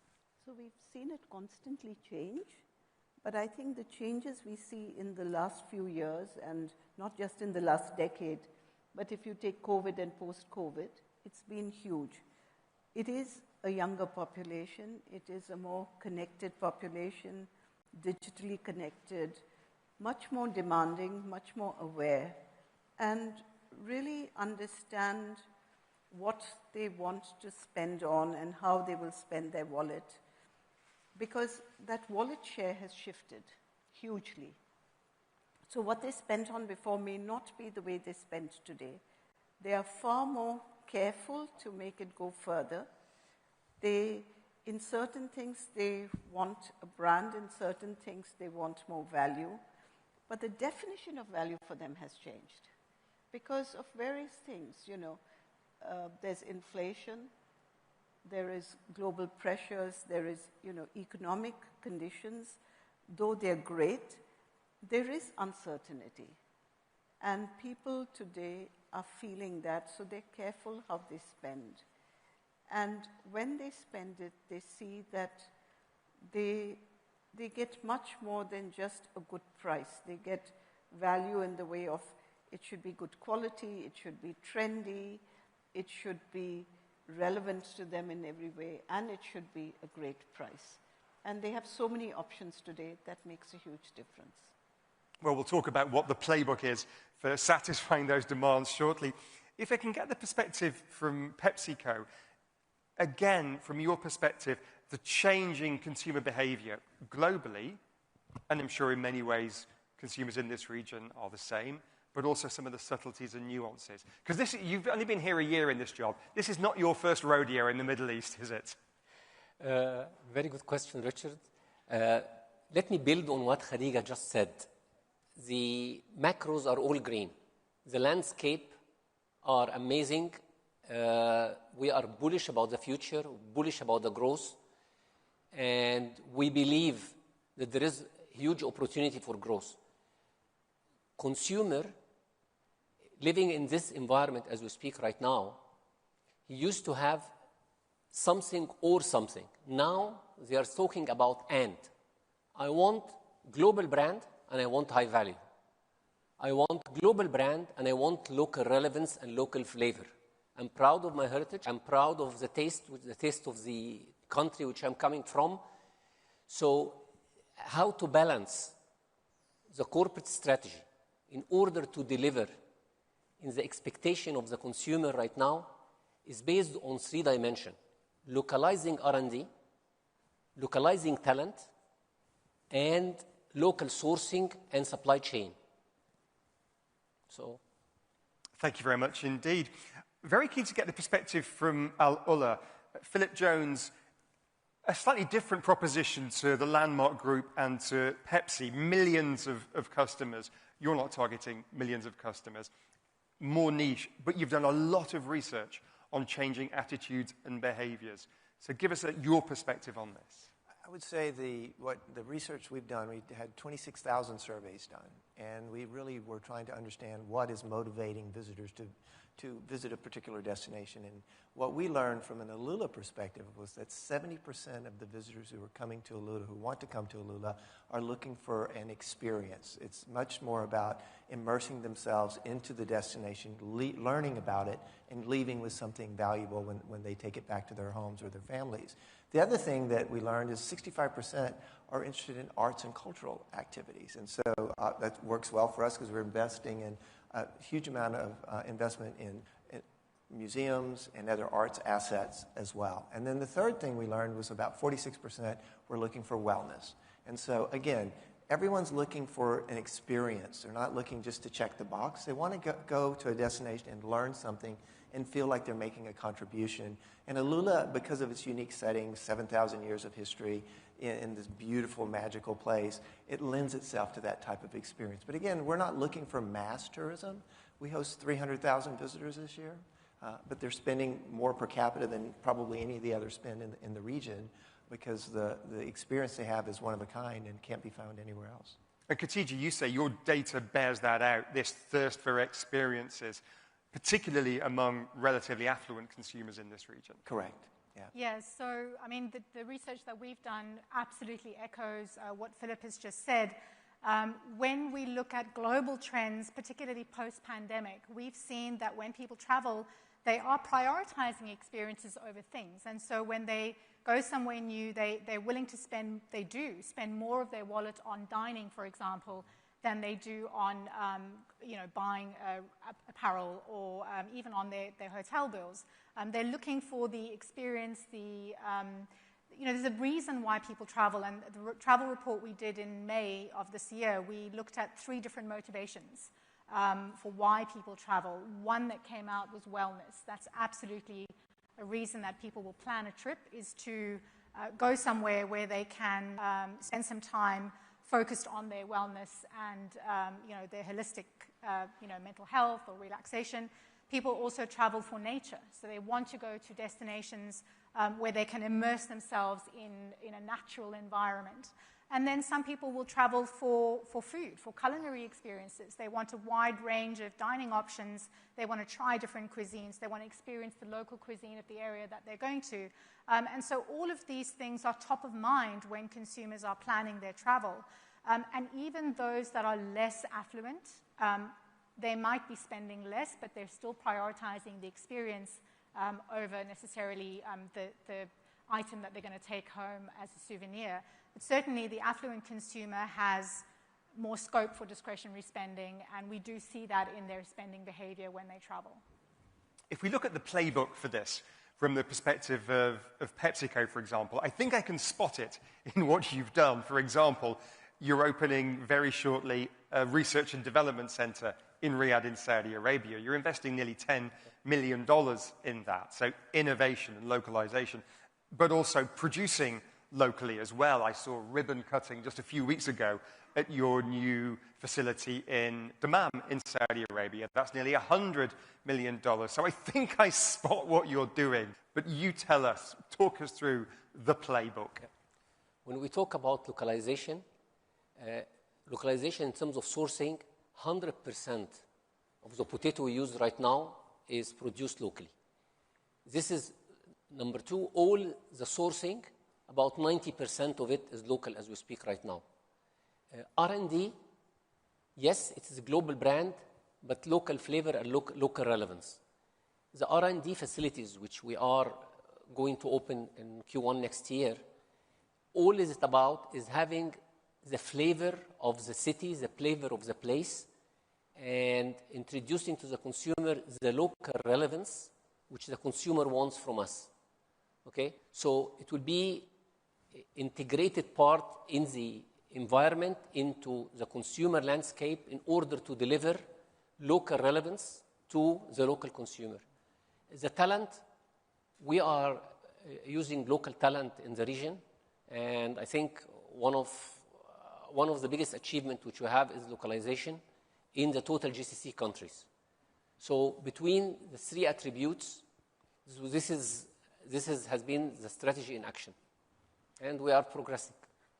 We're getting quite a few questions in. I will get to those very shortly. Do please keep your messages coming, your questions coming in on Slido. But Renuka Jaitiani, if I can turn to you, taking all this we've heard and your observations about changing consumer behavior, I'm wondering what that means for legacy powerhouse brands like yours, like Baby Shop, like Centrepoint, and others that are genuinely icons in this region, particularly for those of us who've been here a long time. But what's the playbook for those legacy brands? So it's interesting. Firstly, we don't look at our brands as legacy brands. Centrepoint is about 20 years old today, 2005. So for us, these are brands which are constantly evolving. And I think to us, legacy is only as good as how it evolves, how it stays relevant. And that's really always what we would focus on. And its relevance to consumer, its relevance with product, with the experience of the store. So we're constantly investing in our stores, in supply chain, in e-commerce, to stay on with the consumer and to be relevant, because today that is a very fast-moving pace. So it also means that you bring in new brands, you bring in new experiences. So if we started our grocery with Viva, it was because we felt that that bit of value was missing in our portfolio, to really do grocery at, nobody really had done own label grocery in the way we did it, you know. So it doesn't mean that, so it meant that we wanted to be in every category which is relevant to the consumer, be it fashion, be it home, be it electronics and grocery. So for us, it is about the consumer and staying relevant. Be it a legacy brand, has to be as relevant. It's in fact more difficult because there is that emotional connect.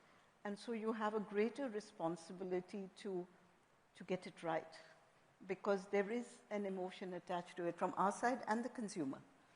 So you have to work even harder to get that relevance right.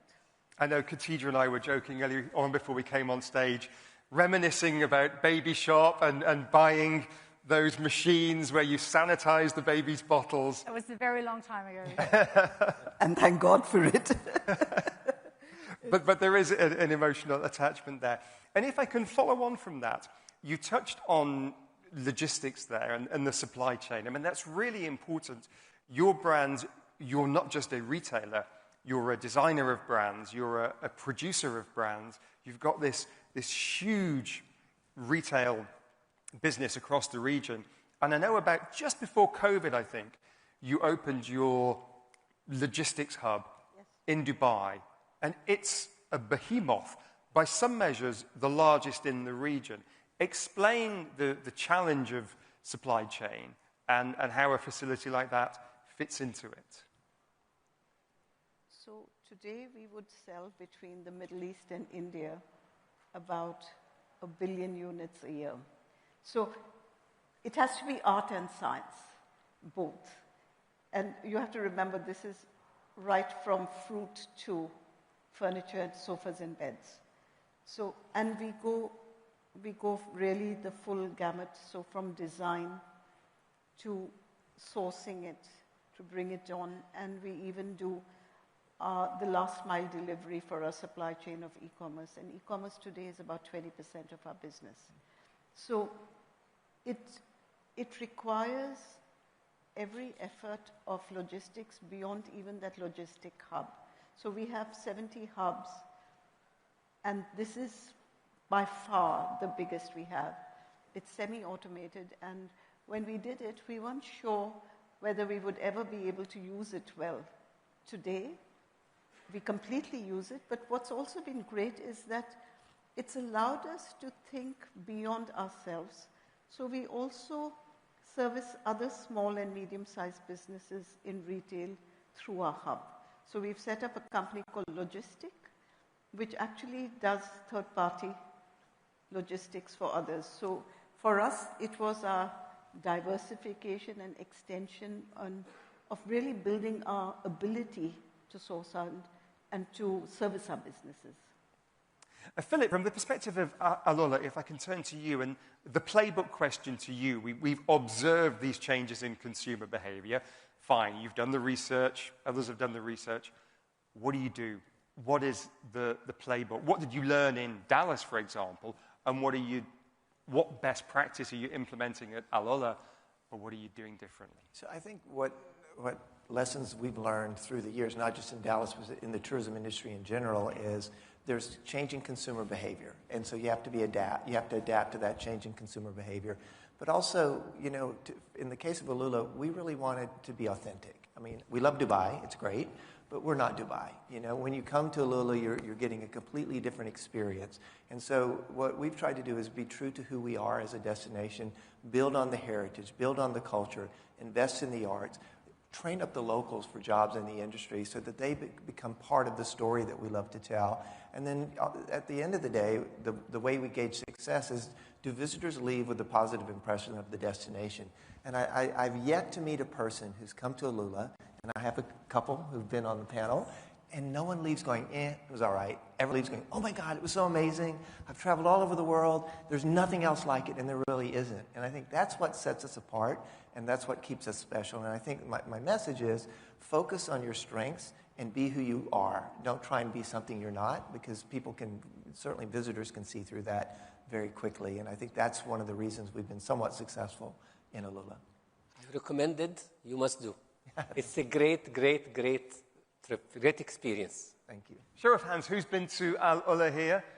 Yeah, I see a number of enthusiastic hands in the audience. Thank you very much indeed for that. Well, let's turn to the audience now. Thanks very much indeed for your questions via Slido. Khatija, one for you. Which macro trends, and three are mentioned, energy transition, fiscal reform, or demographic growth, which of these will most shape corporate strategy in this region, the GCC that is, over the next 5 years? I think all of them are important, but I would say I would rank demographic growth probably at the top in this region, because it's a little bit different to what is happening in most of the rest of the world, where we're seeing aging populations and in some cases declining populations. Here, we're still seeing growth, but again, the difference is it's coming from outside. So this is not a natural population growth, this is immigration. And if we look at the statistics, between 2019 and 2024, the UAE population grew almost 20%. That's a fifth bigger in 5 years. Saudi's population was up 17% over the same period. Qatar's was up 12%. So that is a sizable structural change in the number of consumers that are in this region, but it's also a change, as I mentioned, in the type of people that are now living here compared to a decade or 2 decades ago. And we don't think that trend is going to change. Yes, we may see a slowdown in the pace of growth in terms of immigration, but the nature of the talents, the nature of consumers' desires, that is, I think, structurally different. The other thing that's missing is technology. And I don't think we can ignore technology as a macro trend, because given, again, a young population with high internet access, very tech savvy, AI is going to have a tremendous impact on what they see and how they shop. And businesses need to adapt and use that technology to better target the niches that they want to target and personalize a lot of the marketing and the experiences that consumers are going to have. Okay, Khatija, you've let the AI genie out of the bottle, the buzzword. So, Ahmed, I can see you nodding. Yes, You are perfectly right. I think if we spend time in the company between portfolio transformation, digital transformation is as important as portfolio transformation for us. Digital right now, you cannot live without, as we speak right now. If you take it from end to end in agri, which piece of land you are going to have irrigation, where we are going to take your crop first. If you go to supply chain, which machine you are going to have a maintenance for, and deciding preventive maintenance. If you go to the logistics, your trucks across the city, how you are maximizing your utilization, mileage spent.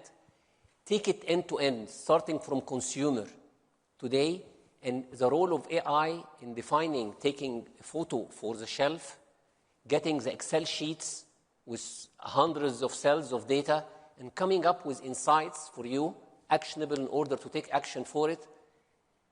Without digital transformation, you are a company of the past, and right now, digital is the reality, and the ability of the companies to adapt with the new world. This is the real, either you are an analog company or a digital company. And there is no place for not to digitize. It's an essential.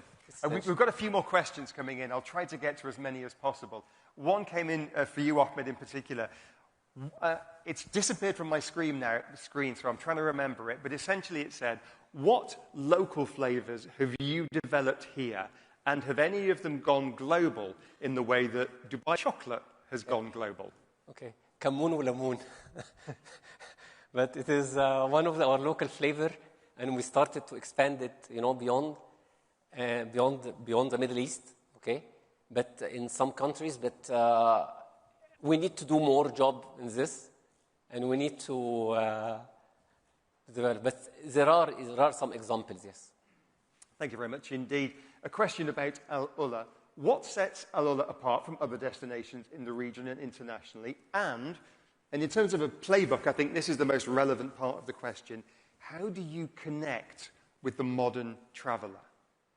So that is a great question. So we try and use digital to communicate and social to our audience. We know, based on the profile of our visitor, who we're targeting. And we know now, broken down by country in our top 10 markets, how many visitors we think are in the pipeline that we can convert on an annual basis. So, for example, we know between now and 2030, we have enough visitors who want to visit the destination that we'll be fine. Now, the question is, as we add capacity, as we grow demand, are we going to be able to keep up with that? And I think one of the challenges we have is making sure that we stay authentic and relevant.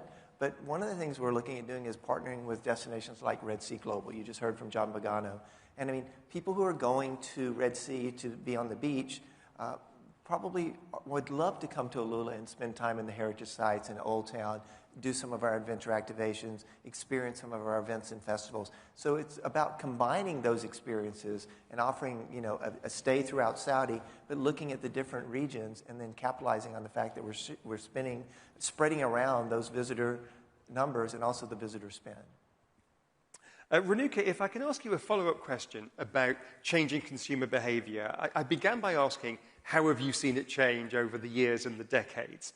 And you talked particularly pre-COVID and post-COVID.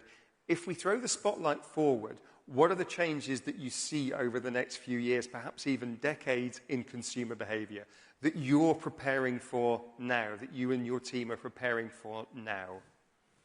Consumer behavior is very dynamic. So you don't look 10 years ahead, because if you had looked in, let's say, 2020, you wouldn't have seen where we are today. So I think the one lesson is that you should always keep up with the consumer. The consumer will always want to stay ahead of you. But that doesn't mean that you don't plan and look ahead. So I think if you had to look at it, we would look today to say, our key challenges would be to say, if there's more AI, if everything is more digital, if the customer wants it more on their phone, how do we actually balance this? Because it's not as if brick and mortar goes away. Today, if we are 20% online, we are 80% in store. But that store experience has to be actually much better than when it was 100%. So if you say that every year you grow your base of online, and you have to grow it with customization, with more relevance, with actually talking to the consumer. We have a very large loyalty base, and it's about servicing that loyalty base, but it's not enough because you have to get new consumers because these are very young markets. So each challenge is a bit different, and you have to personalize each one more and more to be able to actually do it quite successfully. Very different across different categories of home and fashion too. So and very different in some of the different markets you operate in. Different. You know, markets today, Saudi Arabia and here, it would be completely different. And we took a call recently to say that we were in value fashion, but we decided that the customer was, you know, looking so much more at value that we would bring our prices down even more. And we did. And you can see your reaction has been very positive. And we were very nervous about doing it, saying, you know, what will it mean to the consumer? Because we already value, and if you look at it as a percentage, will they see the difference? They see it immediately. So there is a very strong connect, but also a very strong recognition from the customer. What do they really want and what do they consider value? You know, We'll have to leave it there. A fascinating discussion. I'm still trying to get my head around the fact that you sell 1 billion products a year. That is a staggering number, and I'm sure it's only going to grow. Ladies and gentlemen, Your Excellencies, let's show our thanks to our panelists today. To Renuka Jatiani, the chairwoman of Landmark Group. To Khatija Haque, the MasterCard Economics Institute chief economist for this region. Thanks to Ahmed Al-Sheikh from PepsiCo, president and general manager for MENA PAC, and also to Philip Jones, the chief tourism officer with the Royal Commission for Al-Ula. Thanks very much indeed for all your questions. They were great, really appreciate them. And with that, I'll hand you back to our Master of Ceremonies. Ladies and gentlemen. Great, thank you very much indeed. We're going to take a coffee break, and then we're going to head into the last stretch of the day. After the break, we're going to switch themes to technology and sustainability, which I said will close out the day. Coffee's going to be served out there. If you could be back at 4:40, and if you are signed up for the Future of Global Health session, that starts right now on the Catalyst stage. That is the Future of Global Health session on the Catalyst stage at 4:10. Thanks very much indeed.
Welcome back, everyone. This is the final stretch. I know we're waiting for quite a few of you to trickle back in from the coffee stations. So welcome back to those in the room. Welcome to everyone joining us online. Technology and sustainability are the themes to round off our afternoon discussions. The next panel, Deep Tech at Scale, will explore technology as an enabler for solving many of the world's most pressing challenges: food security, inequality, health, climate, to name a few. How are investors and how are policymakers prioritizing where to spend and where to innovate? Simon Robinson is Reuters executive editor and will introduce the speakers for this next panel. Simon.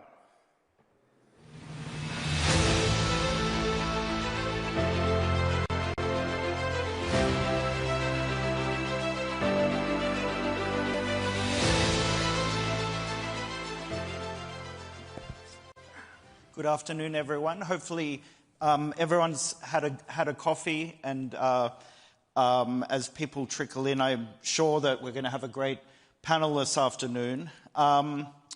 This panel looks at AI, crypto, different technologies, and this region's part in those worlds.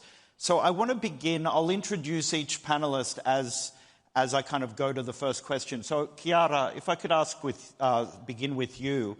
So just to introduce, Chiara Marcati is the Chief AI Advisory and Business Officer for AI71, which is Abu Dhabi's relatively new company that builds AI products and advises other governments and companies. Chiara used to work for McKinsey for 20 years, and has advised organizations and governments across the Middle East. So, Chiara, let's begin with you. What is it about this region that makes it well-placed in the world of AI? I think, in short, first of all, thank you for having me, and welcome, everybody. So I think, in short, is really the leadership ambition. UAE has the ambition to truly transform itself into a knowledge economy. And when I say knowledge economy, it starts to be worldly recognized for its knowledge, in this case of AI, and really export that knowledge. Now, how do they go about that? And I think why it's special is because they have the vision and the power to work across the entire stack of the AI. If you think about it, there are champions that are playing at the bottom of the stack with the data center, with the infrastructure, with alliances with big hyperscaler. And then there are companies and visionaries that even started to work with effort in R&D with the LLM. We had the two foundational models, and we have one, Falcon, that actually had amazing releases and amazing review. And Falcon was created in the Advanced Technology Research Council that was created in Abu Dhabi with the spirit to truly forge R&D. So for me, the vision and the desire and the investment in R&D that we have seen across all the elements of value stack is really positioning the UAE in a special place. And in fact, if you look at all the attention that it's getting globally, it's actually quite significant. I guess also we know that AI requires a lot of electricity, and one thing this region has a lot of is power generation. I think that makes it easy, but I think it's definitely only one of the enablers in place. For me, really the vision and the passion that I have seen and the desire to invest in building local champion and attracting talent, which has been quite hard in the region, to build a local champion that can play globally at scale, I think is quite tremendous. Let's come back to the talent question in a little bit. Aya Badir, I want to come to you. So Aya is an advisor to Mozilla, which many people will know, a free software community founded almost 30 years ago now. And you're also a tech entrepreneur. You've done a lot in your career to kind of break down the barriers between people and tech, including founding a company called Littlebits, which is an electronic building block that is used by millions of children around the world. And you have a kind of scary number of patents to your name. So I'm interested in the spread of AI, thinking about this region, and you do a lot of thinking, I guess, especially in terms of kind of open access, thinking about what models will be used. If all the models that are going to be used here in the kind of growth of AI are based on Western inputs, Western models, is that going to kind of tell us about that? Tell us about how the UAE and the Gulf more generally needs to think about how it builds its own AI industries. So thank you for having me. Thank you everyone for coming. I've been an advocate for open source for kind of my entire career.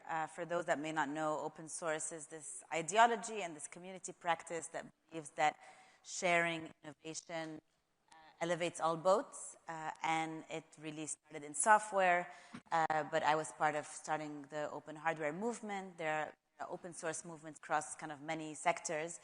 And specifically, I think the UAE had the foresight to invest and think about open source AI. So Falcon, that Chiara just talked about, the large language model that was invented at TII, was immediately open sourced.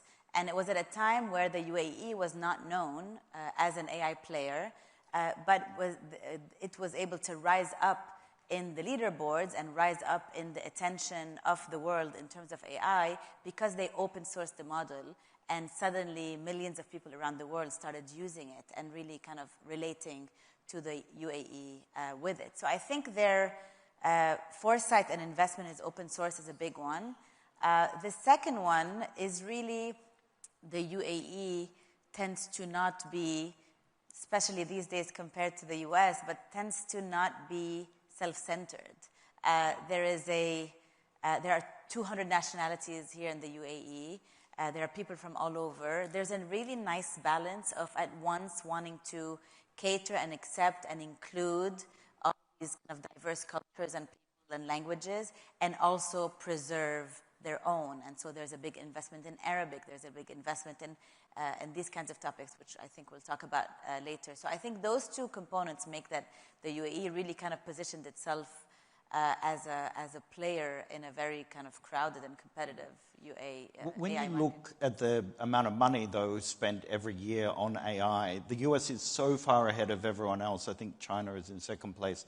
But is there a danger with the kind of the growth of AI around the world that we end up in some ways with it dominated completely almost by one country? It's absolutely a concern, and it is a concern that we are living with right now. The majority of AI systems that we're using were made in the West, made in America.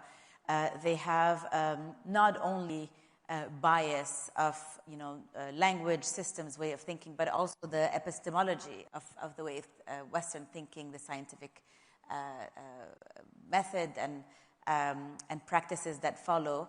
And so there are hosts of regions, countries, cultures around the world that have very, very rich cultures, ancestral cultures, like the Arab world, like the Latin world, like the Indian world, that are centuries of years old, but are not available on the internet or in books in the same ways. And so they're going to be left out of AI if something is not done about them. And so efforts that really focus on those are important. It's something that I'm personally extremely interested in, this idea of ancestral intelligence. Okay.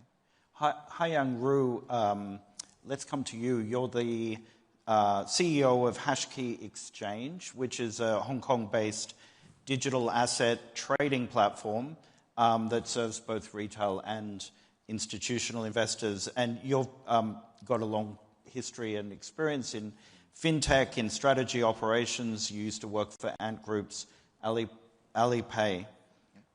I'd like to ask you a little bit about regulation in this part of the world.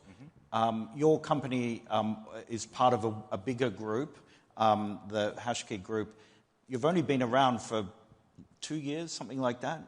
Our Hong Kong exchange is into operation for 2 years. Okay. But our whole group is about 8 years. Okay. We are still a young company, but we are licensed in Hong Kong, Singapore, Tokyo, and Dubai. We are the only group with all, licenses in all onshore financial centers across Asia. So as you move into the Gulf, which is relatively new, what kind of regulatory framework do you face? What are the challenges around regulation? And I should point out that mostly we're talking about cryptocurrency here. Mm-hmm. In terms of regulation or the regulators, I would say overall speaking, the regulators are open-minded, very accessible, and also business-friendly. However, we probably need more clarity regarding the regulations around the stable coins, around the equity tokens, around security tokens, and also the digital assets. Because across the whole region, different regulators have different sophistication levels. And we do notice that going forward, the cross-jurisdiction collaboration could be a challenge. So we are working with different regulators to have some kind of like a joint cooperation to push into a more collaboration model. Because the essence of the business for the asset trading and the custody is all about scale effect. However, the regulators tend to be very fragmented. So that's the reason why we need more communications across the region to push into that direction. So a company like yours, Hong Kong-based, clearly connecting China to parts of the world, I assume including places like Africa, and you see this part of the world as a kind of key pathway to those other markets as well. Would your company like, for instance, a regulator that kind of regulates this market across the Gulf so that all the countries in the Gulf would get together? I know. That would be a slightly challenge, I guess. Right now, we are... Well, a challenge for the governments, but would you like it as a company? It's hard to say, frankly speaking. It's like a double-edged sword, right? It increases your convenience, but on the other hand, it also increases the communication costs to get everyone aligned, especially on the same table, bring people together. And right now, we are moving into Southeast Asia and into, Gulf area as well, to form the regional payment and investment network. We do see different levels of sophistication. So maybe I think the communication between the regulators is more important. They should have more frequent communications on routine basis regarding the asset custodians, regarding the money transfers, and also the money laundering services, and also these kind of activities around the crypto. That will be helpful to the companies to come into the play.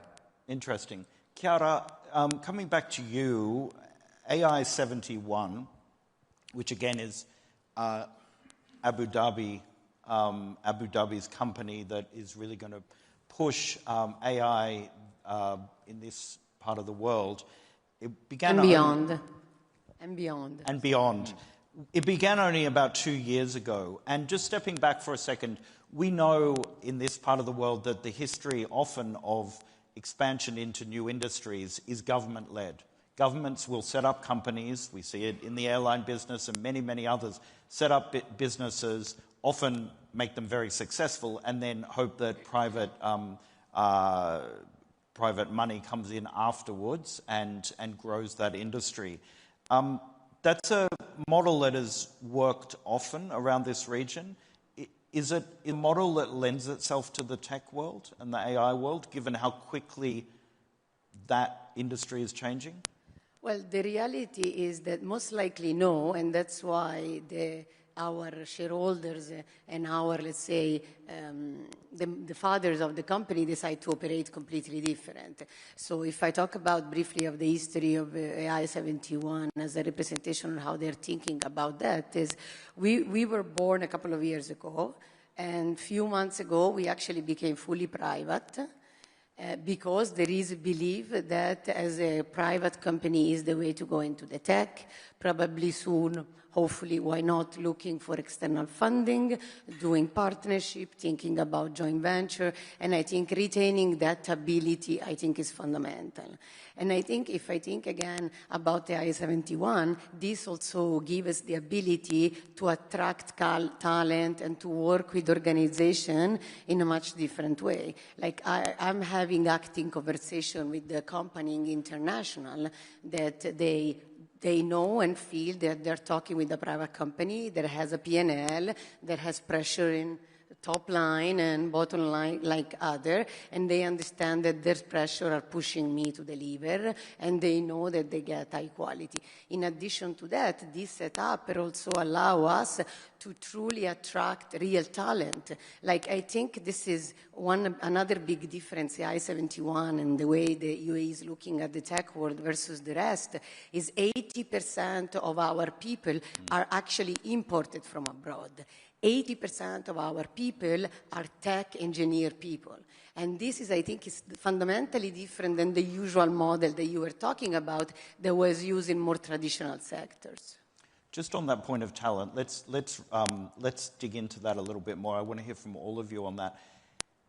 Does the new relatively new U.S. administration's clampdown on visas for people, say, from India or around the world to go and work in Silicon Valley, does that help a place like Abu Dhabi? I mean, definitely we have seen, let's say, an increased level of application from folks from the US. But the reality, I think we still need to work a lot on building a hub to be truly attractive.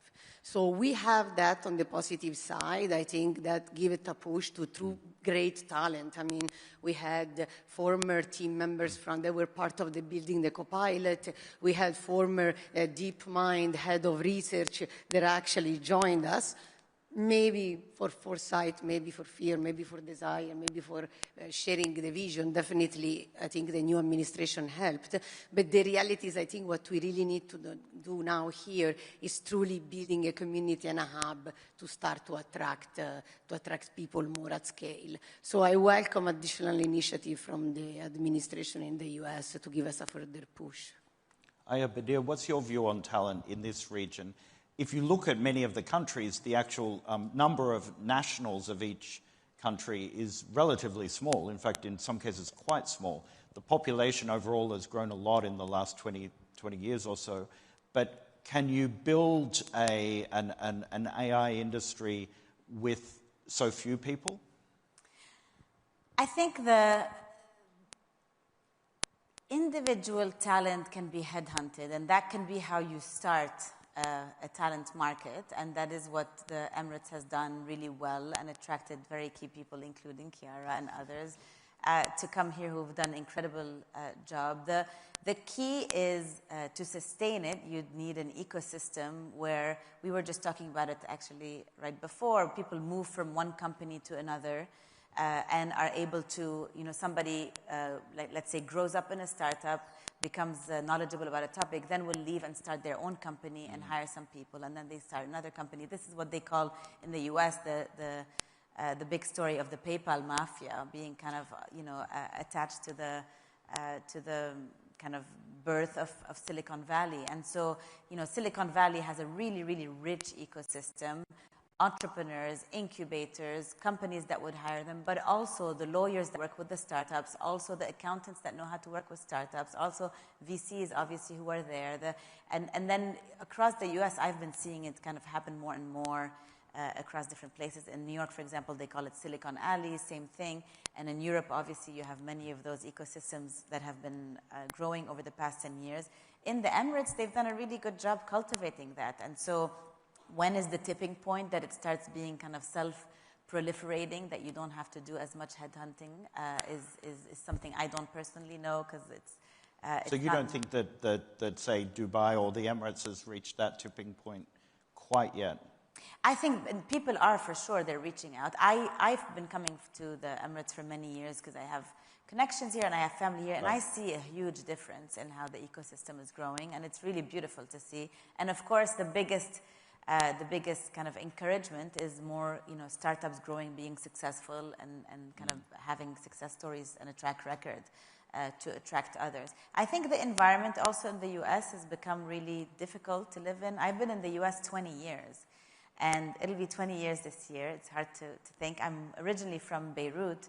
I felt over the past few years being a little bit more uncomfortable and being a little bit more kind of like thinking to myself, like, why should I still be here? Why am I here? And so, I think the opportunity is to capture people who have that thinking and make it attractive.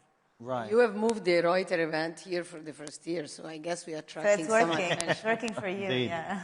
Haiyang Ru, what about in the crypto world? You guys have just been here for a few months, right? So is there talent here, or do you have to import it? To be very frank, I think Dubai has the highest density in terms of crypto talents. In the world. Because, in some other jurisdictions, for example, like Singapore, they passed a new, Digital Asset Act for the service providers. They actually kick out of some of the talents into other places. So we see a lot of people move here, in Dubai to establish their crypto exchange business, asset custodians, security services, a lot of talents here.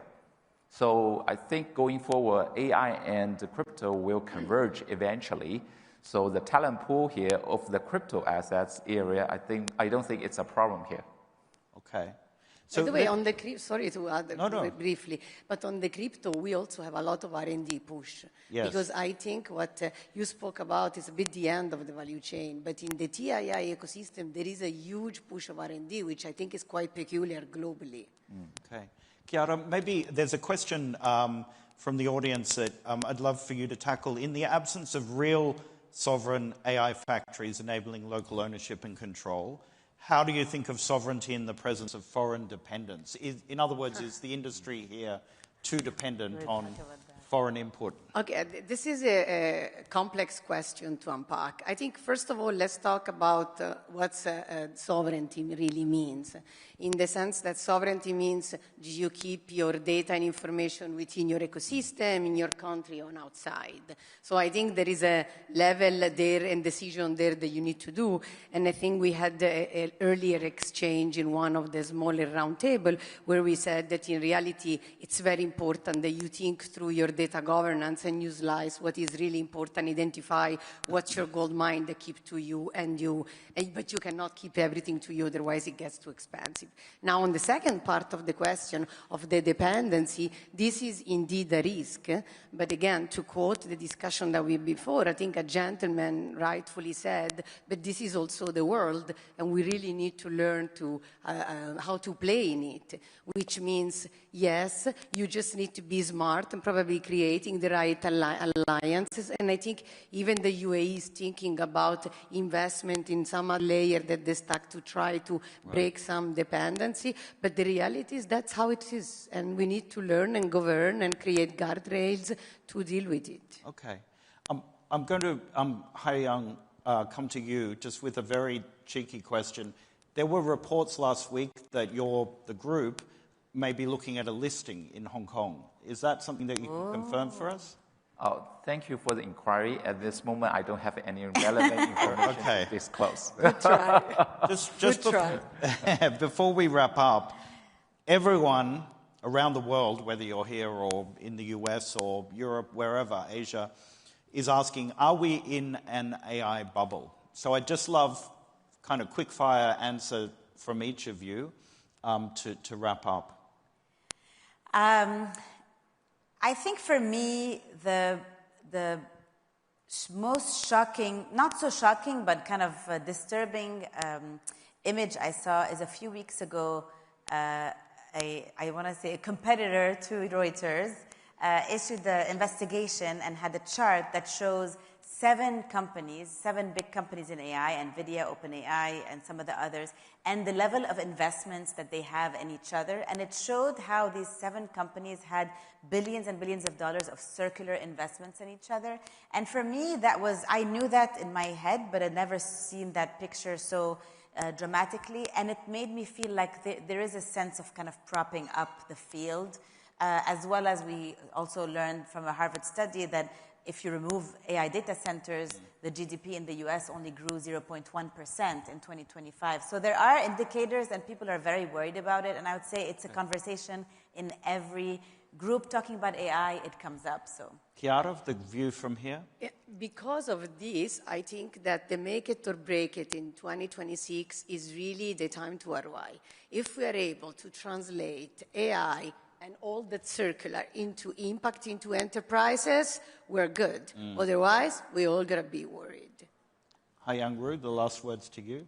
I think for next year, we will see more convergence between AI and crypto, definitely for sure, especially like micropayments in AI interactions. So next year, probably we'll have more panels like this together with the AI talents and the crypto talents to discuss about the future. Okay. Thank you all for being here today. Really appreciate it. Thanks for your thoughts. Thank you. Thank you. Thank you, Simon. Thank you very much indeed, Simon. Super panel. Thank you. And good try with the listing, the Hong Kong listing question, Simon. I guess that's what we do. Right. Mohammed Jamil Al-Ramahi has been the CEO of Masdar since 2016. Under his leadership, Masdar has grown into one of the world's leading clean energy companies, a global leader in renewable energy and green hydrogen. I am thrilled to welcome him to this stage. He will be interviewed by Reuters Middle East energy correspondent Youssef Saba. Just give them a few seconds and they should be out shortly. So Youssef and Mohammed Jamil Al-Ramahi. Many thanks.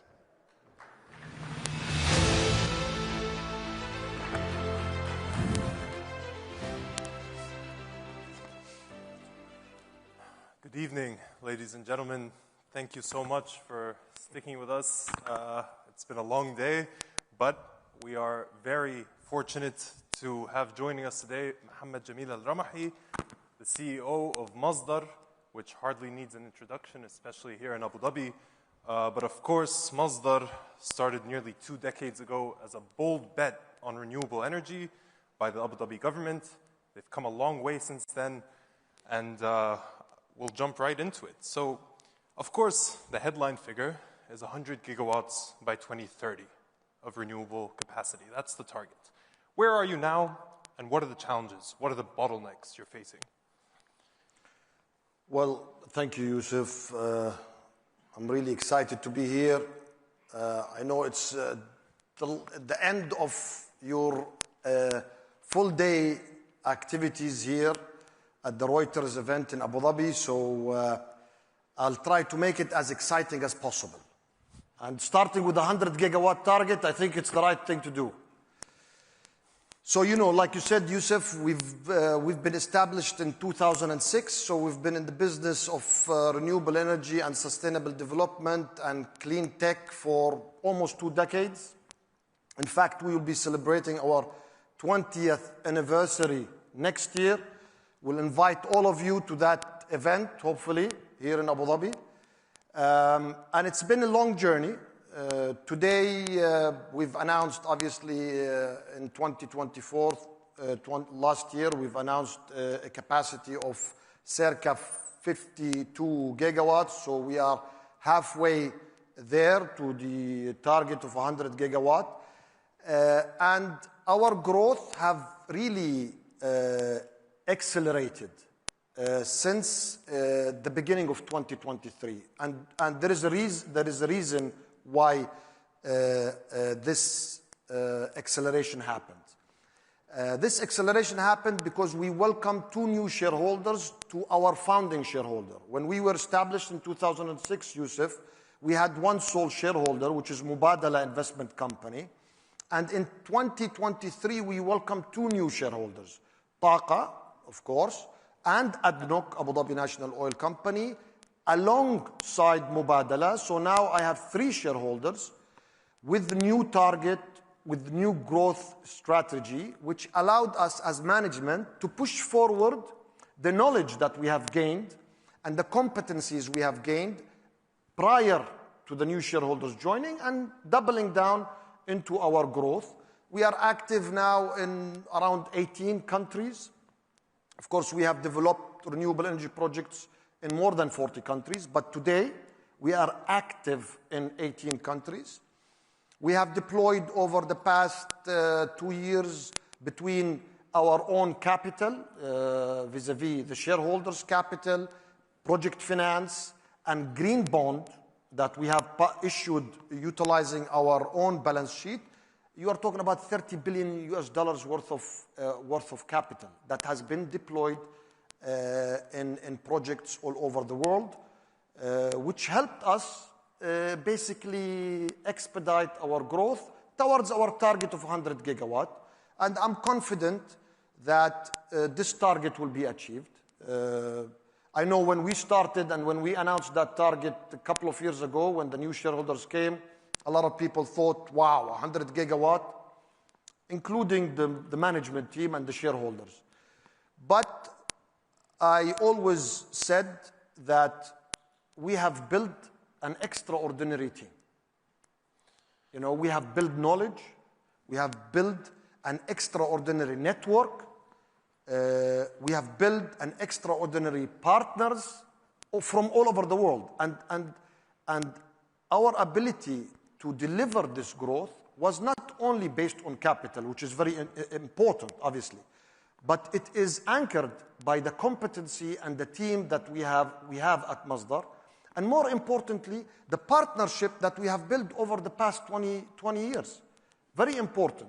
You know, we work with EDF, we work with ENGIE, we work with the likes of Iberdrola, RWE, so on and so forth.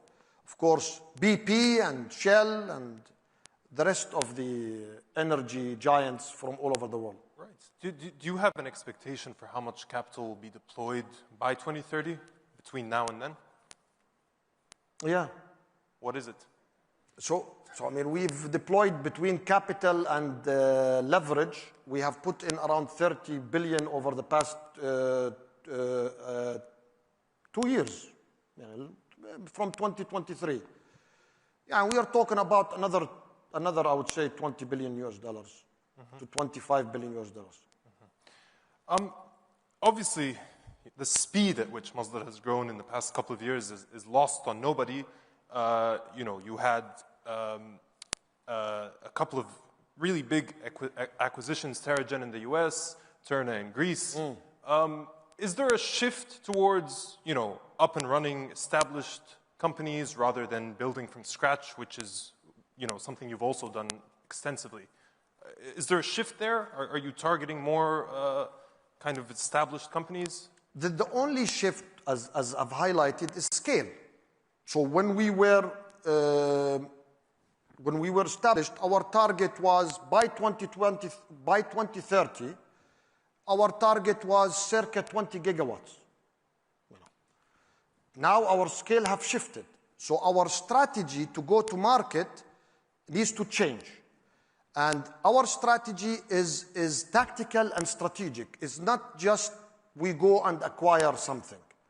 It has to be well planned in a place that we want to acquire not only assets, okay? We are also acquiring platforms, like you have said, because we need boots on the ground to ensure that our portfolio grows and our assets are well managed. So adding on top of the competent team that we have had since the establishment, we've also added, I would say, around 400 new people.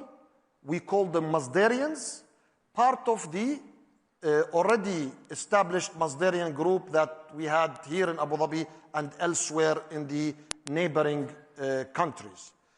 So, how many employees do you have? Now we have around, with the operating and maintenance team all over the world, we have more than 1,000 employees.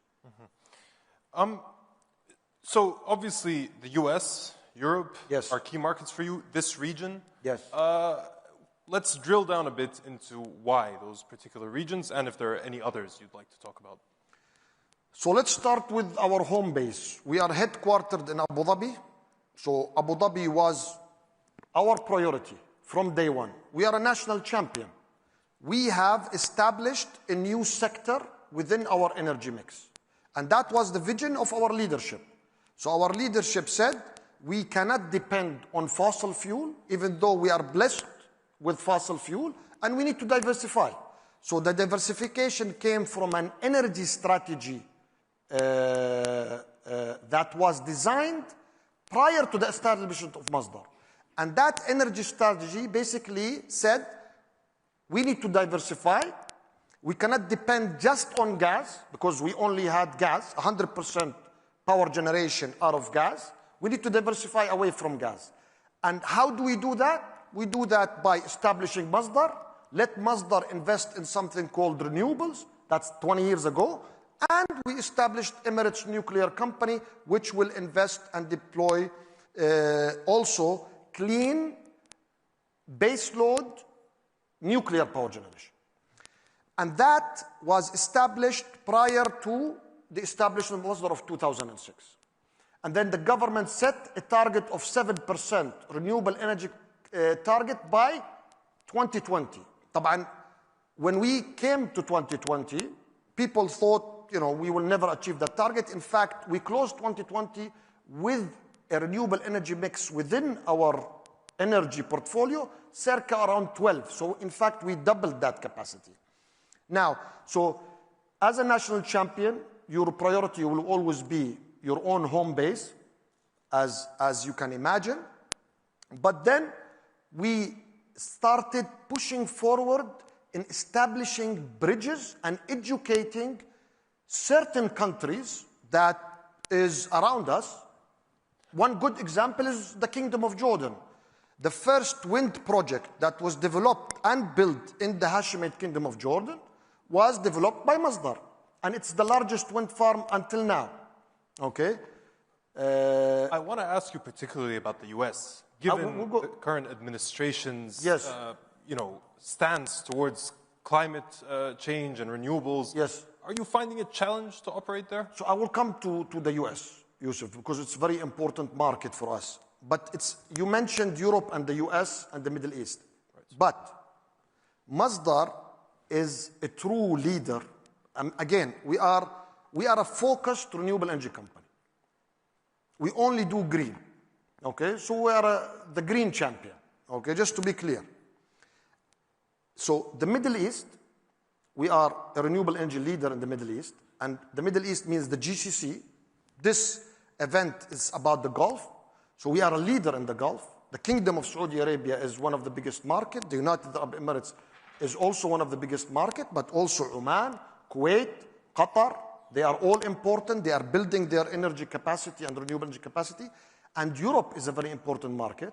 Africa, we established the largest renewable energy platform alongside, of course, as you know, Al Mansour family and AFC, African Financial Corporation, and EBRD as well as a shareholder. Now Infinity Power, which we own 49% of that, is Africa's renewable energy champion.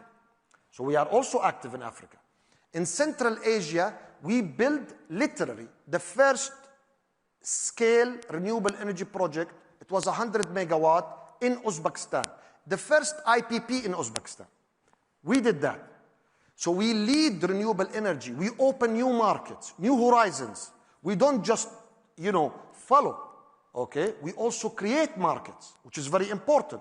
Today, Uzbekistan attracts so much capital, not into their only power system, across all of the infrastructure, which is great. Kazakhstan, Azerbaijan. We did the first project, renewable IPP in Azerbaijan. Armenia, Are you Georgia. still targeting those brand new projects? No, of course. Greenfield development is part of our DNA. So talking about how do we grow? We grow by greenfield development. And we grow through M&A. And M&A is two parts. One is acquisition of a project. And B is an acquisition of a platform. And when I say a platform, I mean people with capabilities can develop greenfield. Ultimately, you go back to greenfield. Okay? And this is how you scale up. Tamam? Now, you want to go to the United States of America. The United States of America is a very important market. The US is the second largest renewable energy market after China. So you have China, renewable energy market, it's massive, it's large, and then you have the US. We have been in the United States of America since 2018, when we publicly announced our first entry to the United States. And since then, we have developed, currently in operation, around 5.5 gigawatt of renewable energy projects that already operates and generate green electrons, mainly in 2 different states, one in California, the other one in Texas. We have 3 key hubs. Our main hub office headquarters in Washington, D.C. as Masdar Americas, and then we have an office in New York, a hub, and an office in San Diego, California, which is our operational hub. And we have a pipeline of around 20 gigawatts, okay? You are absolutely correct. So now what happens? Regulatory changes has a direct impact in anything that we do. So any business is sensitive to policy and regulatory change, okay? Any business. And our business is aligned to that theory, correct? How is it impacting your business? I will come to it. So the system in the United States, kind of every country in the world is different than the other, the way they structure their business. And in the United States, there are several, let's say, policy changes which enabled the adoptions of renewable energy in particular, okay, such as tax equity structures. So tax equity structures is some form of what? Some form of financing, okay? Here in the United Arab Emirates, in the Kingdom of Saudi Arabia, our form of financing is non-recourse project finance. So I have a project that is $1 billion, 80% of that is levered through non-course, long-term project finance structure, financed by commercial banks. I can go to the United States, I have $1 billion project, I go to the commercial bank, I cannot do the same thing. The structure there doesn't allow it. So what do? You have some sort of a tax equity structure which allow you to finance the project. Clear? Mm-hmm. Okay. So now, the federal government decides, we don't like this structure anymore. We would like to change it. Okay. The way I will fund and finance my future project will be different. Today, as we speak, developers like us and financiers who leads the tax equity, like JP Morgan, like Bank of America, okay, are already thinking how they can finance this project. I'll give you an example. If I'm in Texas, I have a wind farm that generates 1 gigawatt of capacity. And you are Microsoft. You have a data center next to me. And you, Microsoft, come to me and tell me, I'm willing to sign a power purchase agreement with you, Mr. Masdar. Okay. Why would the bank doesn't finance this? I have an off-taker willing to buy my electrons that I generate at a nice fixed price for 20 years. So the market, my point, I always say, I am a big believer in free market. The market will adapt. The market. I'm a capitalist, believer in the free, open market. The market will adjust itself. Policies and regulators, of course, we cannot live without regulations and policy makers and all of that.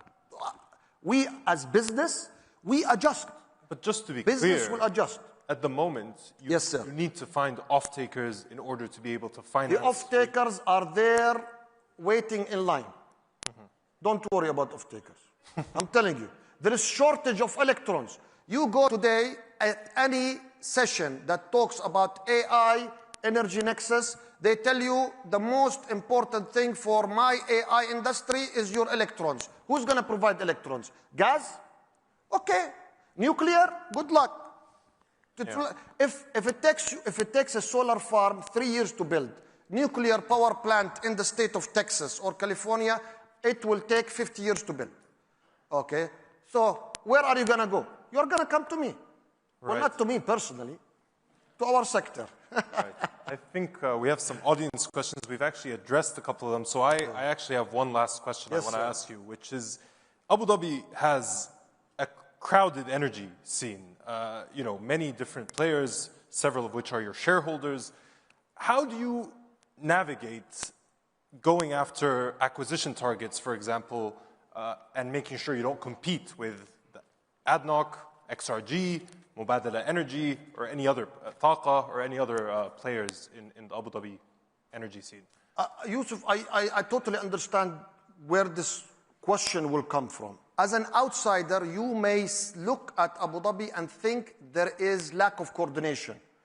Or you think that we work in isolation. There seems to be a lot of overlap. This is how people, I think, see. But the reality is totally different. Abu Dhabi is not only fully coordinated, we are fully aligned. And Masdar is a great example of this unity. When you have ADQ, Taqa, as a shareholder, you have ADNOC, which is also XRG, is a shareholder, and when you have Mubadala, one of our key sovereign wealth fund, as a shareholder, at a platform like Masdar, it tells you that when it comes to our sector, we are fully coordinated. So this assumption that there is no competition whatsoever, in the sense of... Others have renewable mandates, though, as well. Who?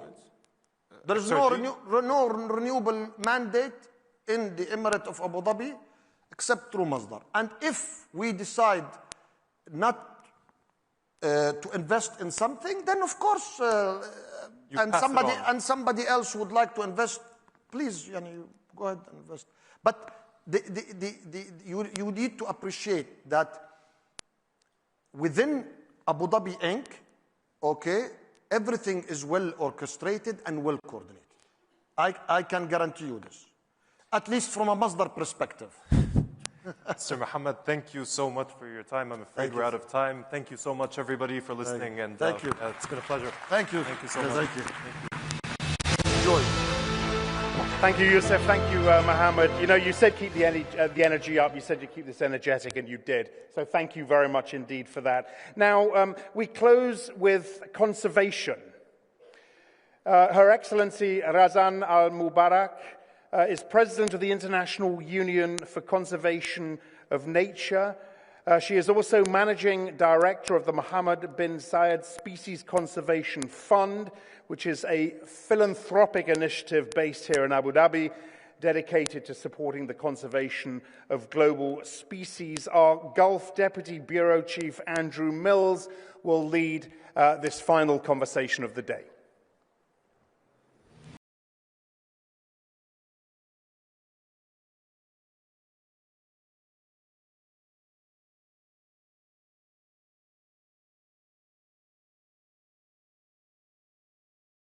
Good afternoon, everyone. Thank you so much for staying through to the last session. And I think it'll be worth your while because we're maybe going to shift gears a little bit here. We're going to talk a little bit about nature. Hopefully we'll talk about animals. I don't think anyone's talked about animals yet today. So, Your Excellency, you have just been elected to your second term as President of the International Union for the Conservation of Nature, one of nature's global guardians. Previously, you served as head of Abu Dhabi's Environment Agency. You served as the UN Climate Change High-Level Champion for COP28, which was held in Dubai in 2023. And you're from here. You're from Abu Dhabi, which, as we know, is one of the world's top 10 producers of oil. So I've got to ask you, is this hostile territory for an environmentalist? Thank you, Andrew. Wonderful to be here. I don't think it is, but it's not. It's not. And kind of let's put things into context. So you use the context of an oil and gas producing country. And therefore, I'll kind of step back and kind of recognize that in the context of climate change, obviously, slashing emissions coming from oil and gas is a reality and something that we all need to grapple with. What is the context? So COP21, Paris Agreement, all countries agreed to limit global warming to 2 degrees Celsius, right? But the aim is to maintain a 1.5 degree Celsius threshold.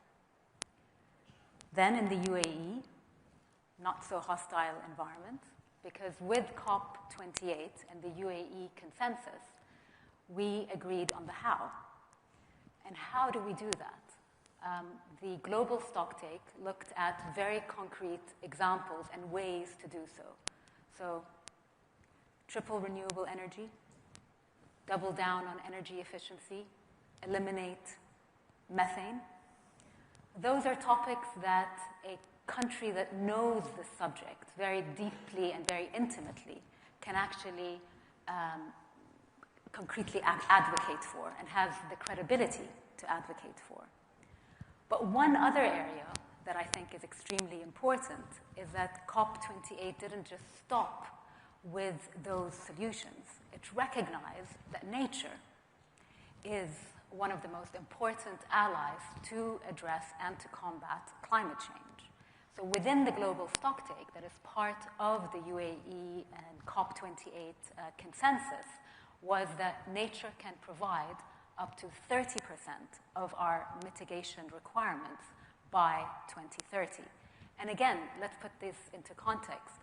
What we need to do globally is cut emissions by 43% in the next 5 years. And so the UAE consensus demonstrated how that could be done, and for the first time, put nature as an important solution to addressing climate change. And as we now move to COP30 will need to demonstrate how this implementation will actually take shape. I'm glad you brought up the UAE consensus of COP28, because that's what I wanted to ask you about next. You know, the UAE consensus, which sort of forefronts nature as part of the solution and, called for this shift away from fossil fuels, it did stir up some serious pushback in the Gulf. Surely you've had some pretty tough conversations with those from the fossil fuel sector. So behind the scenes, what did you say to convince folks from that sector that this shift could actually work in their favor? So really, from a UAE perspective, it was very much part of the narrative. The idea that we have to transition away from a fossil fuel-based economy has always been part and parcel of that narrative. And so COP28 perhaps confirmed that narrative and that commitment. Also, what was very interesting about that point in time is that it also was an opportunity for a new generation of youth that want to be part of a workforce that was excited about an opportunity to transition away from fossil fuels and an opportunity to look at new industries and new innovation. So I think it was very much embraced as a mean to diversify our economy, but also to excite the new generations that will be part and parcel of our workforce moving forward.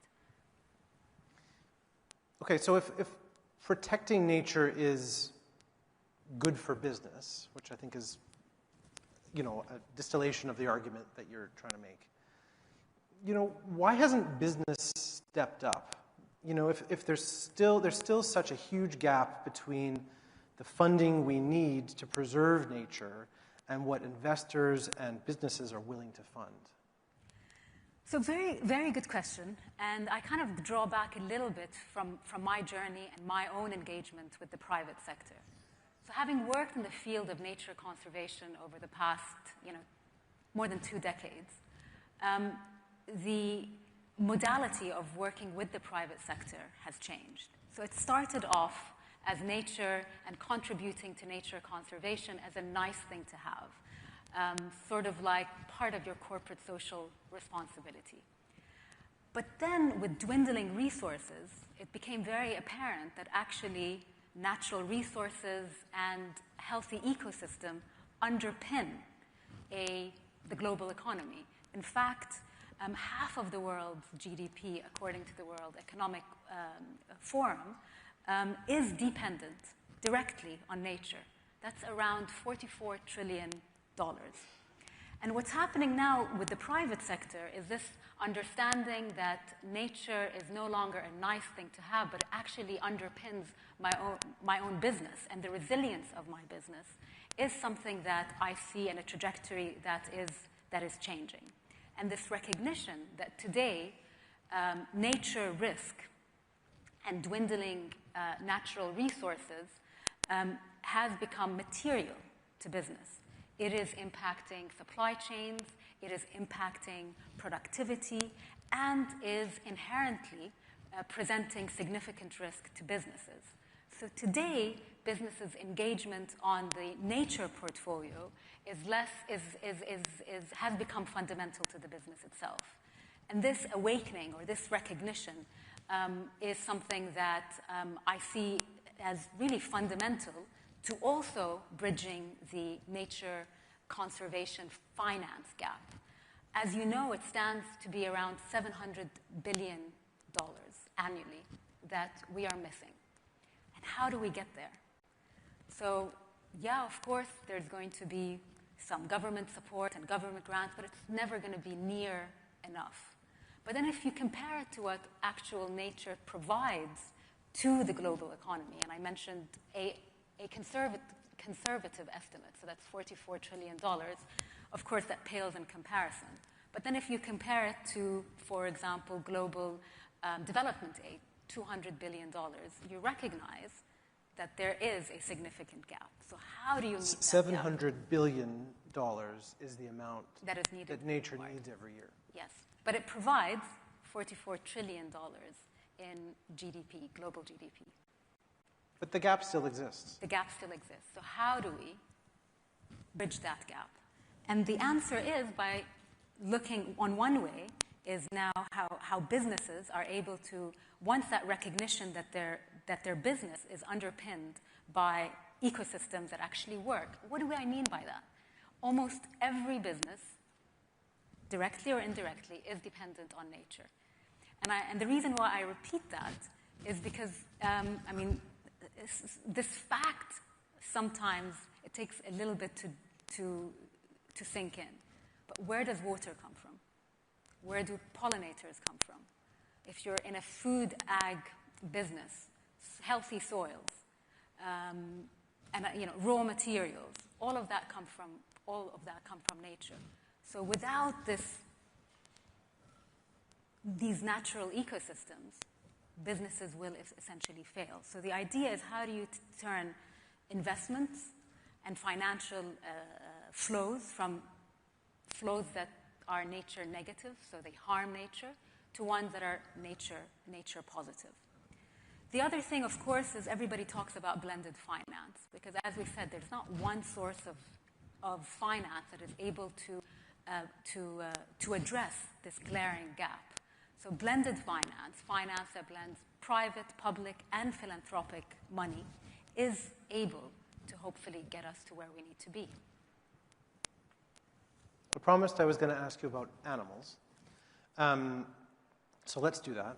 You know, the IUCN, of which you are president, one of the products that you should all go and look at is the IUCN Red List. And it's a list of species and ecosystems that are, shall I say, at risk? Yeah, or sometimes not so much. Or sometimes not so much. Yeah. But it's designed to help a country decide how to allocate resources towards what to save. So I want to ask you a little bit about how this has worked in Abu Dhabi. You know, Abu Dhabi has helped bring back the scimitar horned oryx. That's one of the species that Abu Dhabi has, underlined and said this is a priority.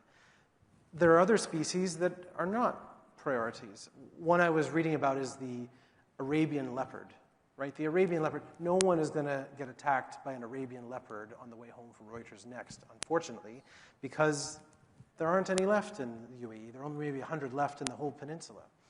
So, I guess the question is, how does a country decide what species to save, what species maybe to reintroduce, and what species that, it's just not going to be possible for?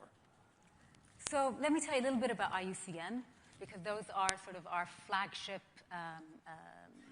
I would say, flagship tools that we provide the community at large. So IUCN is one of the largest environmental networks. It has 1,400 members, both government and non-government. All have equal votes within this union, but also more than 18,000 scientists. So together, this community produces these flagship, almost barometers for life. One of them is the Red List of Endangered Species, and the other is the Red List of Endangered Ecosystems. And those are exactly what I said. If you go to a doctor, they give you sort of a health check. Those are important sort of indicators of where we are. Now, countries go to these large, I would say, the big COPs, and they sign up to targets, global targets. And then they come back to their own country and ready to implement, but how do you implement? Where do you go? What are the ecosystems that you need to protect? IUCN, through these red lists, provide guidelines to governments and civil society on how to implement global goals. And the global goal, for example, on biodiversity is protecting 30% of the planet, both land and marine, by 2030. So then they can come back and develop their own red list so that you can prioritize your resources and your focus on what are the most important areas when it comes to spaces that need to be protected, but also what are the most important species in your territory that also need help. And what's interesting these days, and you've mentioned the scimitar horned oryx, is that not only do we focus on protecting what we have, but it's also about enhancing or restoring what we've lost in these particular areas. And so it's not just land, it's habitat. It's not just trees, it's forests. So making sure that we recognize that these are living ecosystems. You mentioned the scimitar horned oryx. That was a really interesting example where the UAE helped bring back the scimitar horned oryx, which was extinct in the wild, according to IUCN's Red List of Threatened Species, and brought it back from the brinks of extinction to one that is endangered. And how this was done is a story of grit, but it's also a story of, I think, hope and vision. We had a we had some captive scimitar horned oryx that were part of a private collection here in the UAE. We recognized that in Chad, those animals were extinct. We collaborated, another really important part of nature conservation. We need to collaborate with zoos from across the world to breed a healthy population, and then we brought them back to the brink, back to nature in one of the, a significantly large protected area in Chad. So what, there are species that really just can't be brought back as well. Of course. Once a species is lost, many times it's lost. And that's why we use this list to make sure that we are able to address species lost before they are lost. And conservation actually works. Working together through protected areas, doing research, working with local communities, indigenous communities. These are all recipes for conservation projects that work, including, of course, sustainable finance. There's some questions from the audience. This last question is a version of a question I have. How committed is the UAE to environmental preservation as it pushes for more mega-urban projects and accelerates urban development? I kind of want to ask that in a little bit different way. This country has developed so rapidly in the course of your lifetime, right? And it continues to grow and grow and grow. So when it comes to conserving nature, what mistakes are still being made that get under your skin here, that you see, that you think, we can't keep doing that? So having grown up in the UAE and having had the privilege to be the Secretary General of the Environmental Regulator, I can say that from the get-go, nature conservation was very much seen part and parcel of our development story. So early planning is extremely important. Making sure that environmental protection is not an isolated discipline, but is integrated within your economic development plans, your social development plan, is an important part of ensuring that it's not forgotten. As countries develop, priorities creep up, and it's really, really important that you have a system that ensures that the environmental integrity and environmental action is part of development and not seen as completely separate. And I think this is the big mistake that countries do, as well as nature activists. Ultimately, one needs to look at things from an integrated manner, whether it's climate change, nature conservation, development, they have to go hand in hand.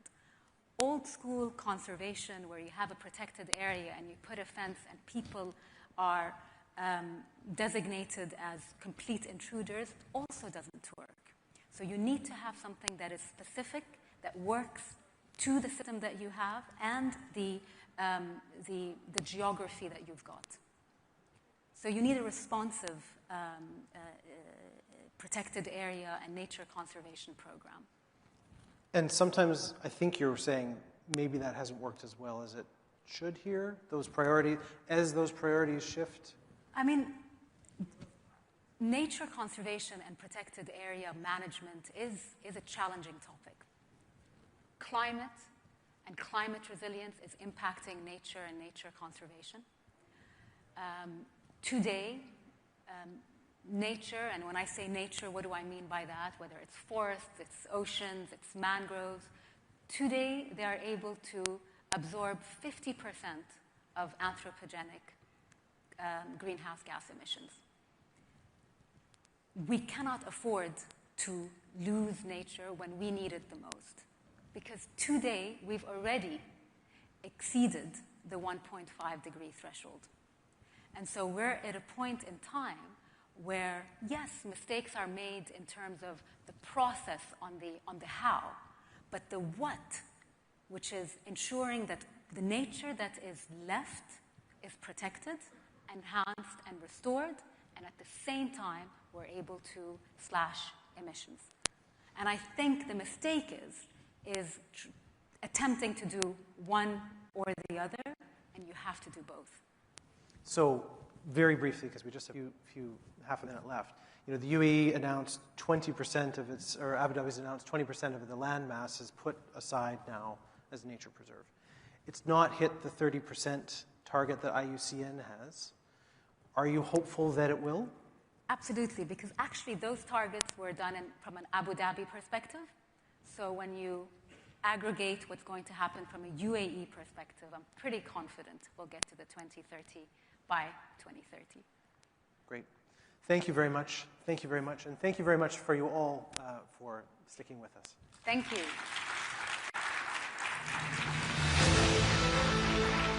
Thank you very much, Andrew. Thank you, Your Excellency. You know, we started the day with war and a fragile ceasefire. I'm thrilled we have closed with nature, with conservation and protecting the planet that we all share. That is it. That is our program for this first Reuters NEXT Gulf. I realize you've been talked at, you've been patient listeners since 9 o'clock this morning, so I will keep this very brief. It's been a day of rich conversation. I started out by saying that in putting together a program like this one, the difficulty we face is not finding things to talk about, but deciding what to focus on and prioritize. I do hope you feel we have made the right choices today. Do let us know. It will inform how we do this next time round. I do like to think we found a healthy mix of geopolitics, of finance, of technology, AI, and sustainability in this context of tremendous change. Many of us focus, of course, on the unpredictability, the fragility, the chaos, the tragedy, and are in many ways right to. But there is also much excitement, much dynamism, and much hope. And I hope that we got that balance right for you as well. That was Reuters NEXT Gulf. It's been a pleasure having you join us here in Abu Dhabi. Safe travels home, and we look forward to seeing you next year. Thank you very much indeed.